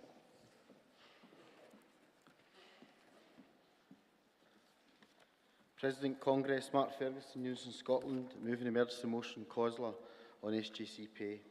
The joint trade unions following membership consultations are moving to formal industrial action ballots, as COSLA has failed to make an acceptable pay offer by the anniversary date of the 1st of April. Scottish Labour Government has seen up to £6 billion cut from its funding allocation, been subjected to imposed ring fencing and Scottish Government unwelcome interference, contrary to local democratic accountability, community empowerment and localism. The Scottish Government set out their own derisory Scottish public pay policy this year. Although still pitiful, they failed to provide enough funding to cover this for council workers. Kate Forbes, Cabinet Secretary for Finance, met with COSLA leaders last year. When asked about the lack of funding and why local government workers didn't receive the same pay funding as others in the public sector, she advised that the local government workforce weren't in a category of exceptional. During the pandemic, local government were amongst the first responders. Waste workers picking up contaminated waste, without whom we could have had a serious risk. There could have been a serious risk to public health. Social care workers who had to fight for PPE, work in their communities, frontline COVID responders. Education and early years workers delivering essential education services for our young people and operating key hubs, allowing other essential workers like the NHS to function. Emergency meal and medication deliveries to our infirm and elderly. Clerical and admin staff working from home. Social work, housing, grants and registration staff, too many to mention, working with the bereaved and distraught families. Well, Kate, not exceptional, but what is? COSLA will not get off the hook. Our trade unions and members have made it clear to all Scottish Council candidates we expect them to recognise, respect and reward our hard-working council workers. We all know our members and their families are struggling, paying the price for the failed capitalist system. 51% of council workers earn below £25,000 and many more below the Scottish average wage. Congress, please don't just pass this motion, but make sure you only vote for candidates on May the 5th who will stand up to protect our public community services and pay workers fairly. Please support. Thank you, colleague. Do we have a seconder for the motion? Yep. Linda Walker, GMB Scotland, seconding this motion. Congress, the current pay offer from COSLA is a paltry 2% increase for all local government workers. That's less than £10 a week for the lowest paid workers, many of whom have served their communities selflessly over the last 2 years, while highly paid council bosses had the luxury of working from home. Now, in the grip of a rising cost of living crisis and a crisis that could turn into a winter catastrophe for the lowest paid local government workers, the prospect of key workers who were applauded from the doorsteps going from the front line to below the bread line is appalling. A credible trade union movement cannot possibly leave this unchallenged, but be in no doubt, Congress, that there are no political superheroes riding to the rescue here. Our movement on its own, but what we Our movement is on its own, but what we have is each other and our ability to campaign, organise and win. GMB members showed in Glasgow last year what can be achieved through campaigning and organising from the workplace and building support with the communities they service to fight for better pay across Scotland. As a movement, we must replicate this collective response on the issue of pay. So Congress, let's not stand on ceremony. As the saying goes, we are a movement, not a monument. Let's confront this cost of living crisis with our members and campaign and organise to make work better across Scottish local government. Please support this motion. Thank you, colleague. Do you have any other speakers want to contribute to this debate? Yep, up you come. Congress, thanks very much. Eradicating, United Union. I'll be very brief. COSLA is a toothless wonder. They went to the government themselves and complained about the funding for local authority.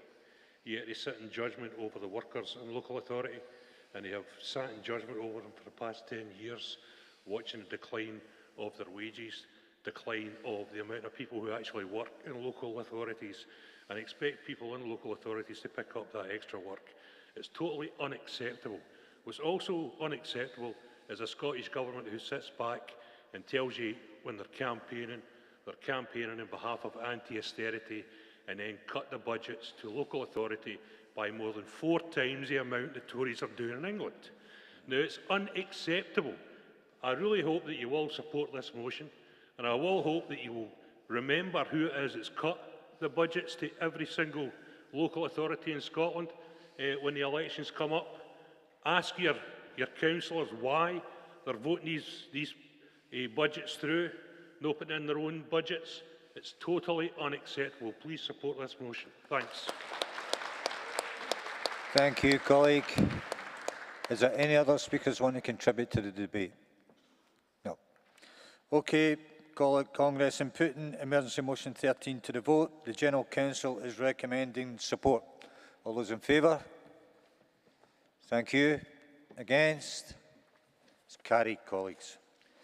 I now call on Emergency Motion number 14, Columbia, and invite Unison to move the motion.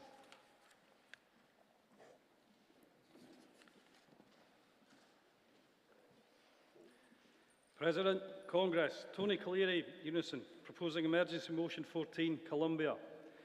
As trade unionists, we've all been long aware that Columbia is the most dangerous place on earth to be a trade unionist, social, environmental or Indigenous campaigner. I'm sure that we all hoped that the peace agreement signed in 2016 would improve the situation, but that just hasn't been the case. However, before we move forward into the detail of the motion, I think we need to look backward to understand why we are where we are. Prior to 2016, a civil war raged between the right-wing neoliberal state and the left-wing rebels who were collectively known as FARC. Following the signing of the peace agreement, FARC are now generally referred to as combatants, just so people understand the language if they're reading any of this stuff. But what a lot of people might not realise, until that peace agreement was signed, that civil war was ongoing for 50 years. 50 years is a hell of a long time. It's the longest known conflict in modern times. Now, other than those on the ground in Colombia, there needs to be an acknowledgement of the contribution of others who were involved in brokering the peace agreement and continue to try and ensure its implementation. The efforts of Justice for Colombia have been hugely important. Without their input and due to a distinct lack of media interest, we wouldn't have access to the requisite information to raise this motion. So I would urge all affiliated organisations in here to encourage the regions and branches to affiliate to Justice for Colombia. I must also mention my own union's input. You may not be aware that colleagues from Unison in Northern Ireland were involved in brokering the peace deal. You may ask why. The answer is simple. They'd already gained extensive experience in such discussions and mediation, having contributed towards securing the Good Friday Agreement. But moving forward, the input from a recent delegation to Colombia is that the combatants completely embrace the principles and ethos of the peace agreement. But without the state input and support that was promised, they are striving against all odds to progress through an incredibly difficult time. However, the state have not embraced the principles and ethos of the peace agreement. They've been acting with more impunity than ever, and are in particular targeting combatants by backing or turning a blind eye to the actions of paramilitary groups who are controlled by drug cartels, business groups, or in fact, anyone who can fund their actions. These actions happen without any intervention from security forces, as the state is denying anything is actually happening. Social, environmental, trade union, or indigenous activists have no expectation of any safety or security or any type of state intervention, which is a terrible place to be in. In a nutshell, since the signing of the peace agreement, things haven't improved, they've deteriorated. Now, this motion mentions Police Scotland being involved in the training of the Colombian State Security Services. Before we get into this recent development, you may need to know that Police Scotland recently had a similar contract to have an engagement with Sri Lankan security services. Now, Sri Lanka's got a questionable human rights record as well. But due to the efforts of various campaign groups, whom actually managed to get some cross-party support, the contract with the Sri Lankan security services appears to have been terminated. However, the contract with Colombia still appears to be in place. There are a couple of questions I think we really need to ask. How can a fully publicly funded and accountable body, Police Scotland, have the authority or the autonomy to decide to engage in contract with nation-states of such highly questionable social and civil rights records and values? How can the Scottish Government fail to ensure they have the relevant checks and balances in place to ensure that a public body that they fully fund cannot bring Scotland or its institutions into disrepute? Now, at this point, I could horrify you with the numbers of activists who are known to have been threatened, intimidated, tortured, murdered, or simply disappeared. As terrible as these numbers would be to many, they're still only numbers because Colombia feels so far away. So I hope you won't mind, but I'm now going to tell you about a personal encounter that means I will always view Colombia in a different light. A number of years ago, before the peace deal was signed, I attended UNICEF's National Delegate Conference. A Colombian trade unionist, Marta Diaz, spoke at conference, and I was fortunate, with others from the Scottish delegation, to have lunch with Marta. Following the usual general chit-chat, Marta became incredibly candid. She explained that her brother was shot and killed due to her activism, that she'd been kidnapped twice, that she'd been shot and left for dead, that her young daughters received a parcel in the mail that contained mutilated dolls covered in blood with the children's names scratched into the foreheads of the dolls. I'm not ashamed to tell you I was in tears at that point. Meeting a real person with a real story means for me, numbers are no longer numbers. Numbers now have a persona and a personality, a life and a history. I'm sure we all hoped that following the signing of the peace deal, that actions like these would have been a thing of the past. However, that is not the case. The incumbent Colombian government is acting with impunity and carrying out atrocities, many of which will go unreported. We need to support the peace agreement, and as our police are involved, and we need to terminate their involvement, please support the motion. Thank you. Thank you, colleague. Do we have a seconder for the motion? Formally? Thank you. I don't see any speakers looking to come in the debate. So, Congress, in putting emergency motion number 14 to the vote, the General Counsel is recommending support. All those in favour? Thank you. Against? That's carried, colleagues. So, colleagues, that's us went through all the motions, and I now want to invite Pauline Rourke to come up to the platform. Pauline has been elected now as your new president, and I want to congratulate her on her election. Because I know Pauline will do a fantastic job. So, Pauline, just ask you to deliver the vote of thanks, please. Thank you, President. And it is a real privilege to be asked to move this year's vote of thanks in my role as Vice President. But Congress, as you can imagine, running an event, organising an event and making it such a success doesn't happen overnight. So there's a number of people that would like to move the thanks to. So with your indulgence, can I ask that we go through all the names and then we can show our appreciation collectively at the end of that. Thank you. So thanks to Lynn and Dave and all the staff here at the Music Hall and all your support and work in the run-up during Congress. It's been really accommodating and flexible, and thank you for hosting us in such a beautiful venue here in Aberdeen. It's been great to be back. We'd also like to thank Dave and his team from HCVF for all their AV support and facilitating the digital aspects of Congress, which allowed colleagues who were unable to join us physically to still participate, and no need for Pat to use the mute button. Thanks to John and his team at the Beach Ballroom for the President and General Counsel dinner last night. It's already been mentioned, but I hope everybody agrees it was a fabulous night and great to be back together again. The Standing Orders Committee for all their work, Willie Doherty and Kevin Buchanan, who pulled out all the stops at what was difficult circumstances. Thanks to you both. Also to all our tellers who were coordinated by the Chief Teller, Alex Kennedy. Thank you for all the work.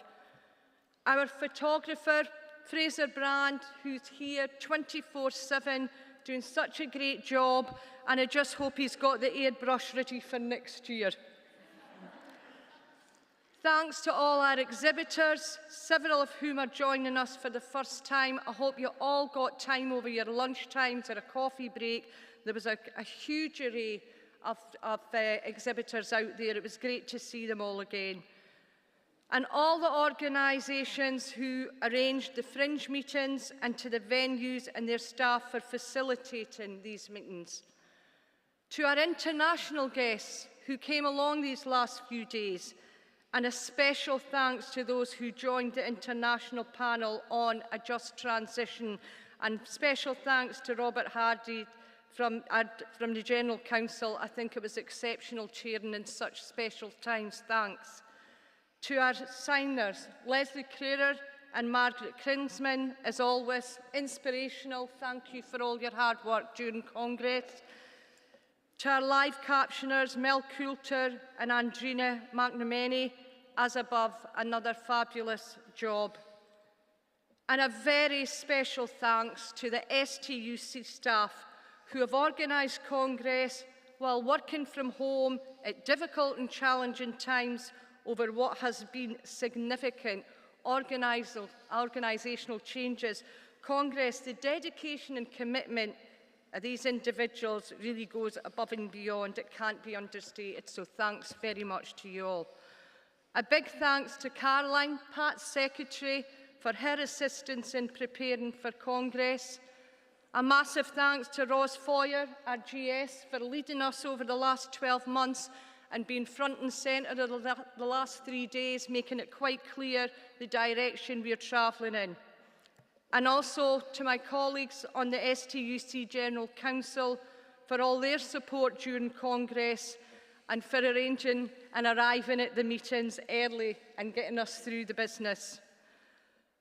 Thank you to the delegation leaders, and most of all, thanks to you delegates for your contributions, your participation, for the great contributions throughout what was a huge positive. So many first-time new delegates making speeches for the first time, so thanks very much. You are this Congress.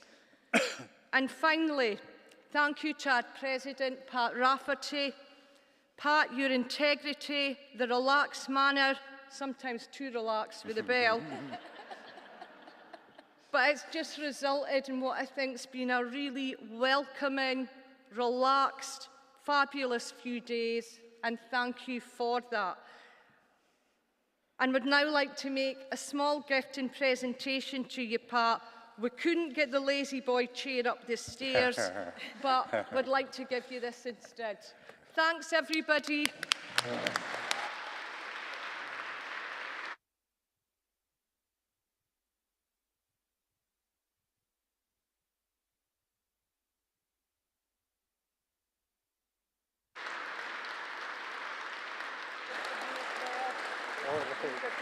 Thank you. Thank you.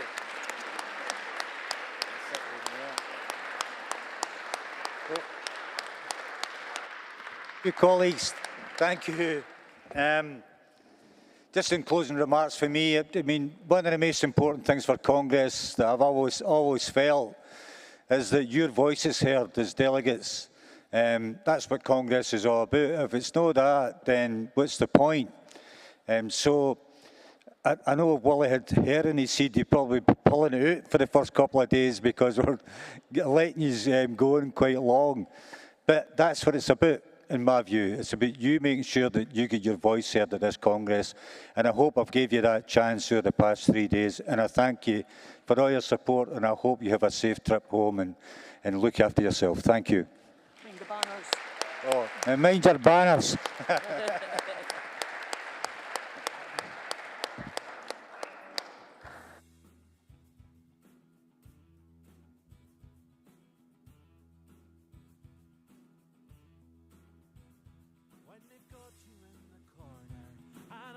Within your dies, raise your voices and your spirits. Don't mourn, get organised.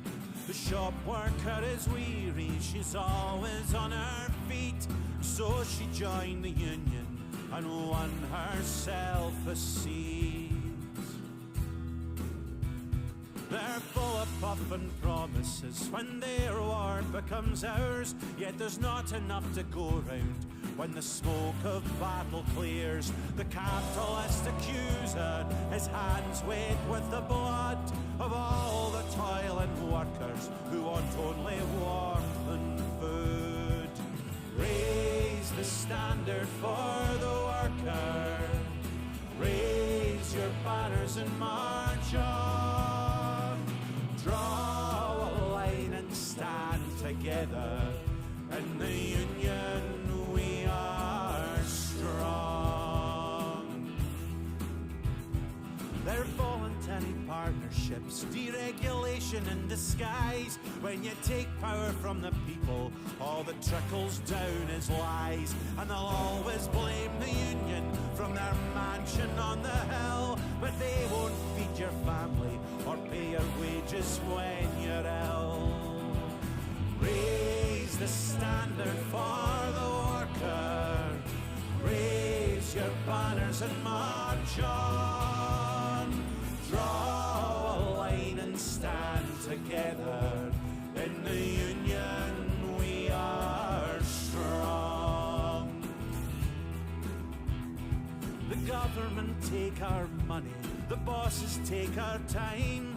Fair work gives us the chance of life far from the poverty line. The poor, they are not criminals, hardship's not a choice. So we must help each other to amplify their voice.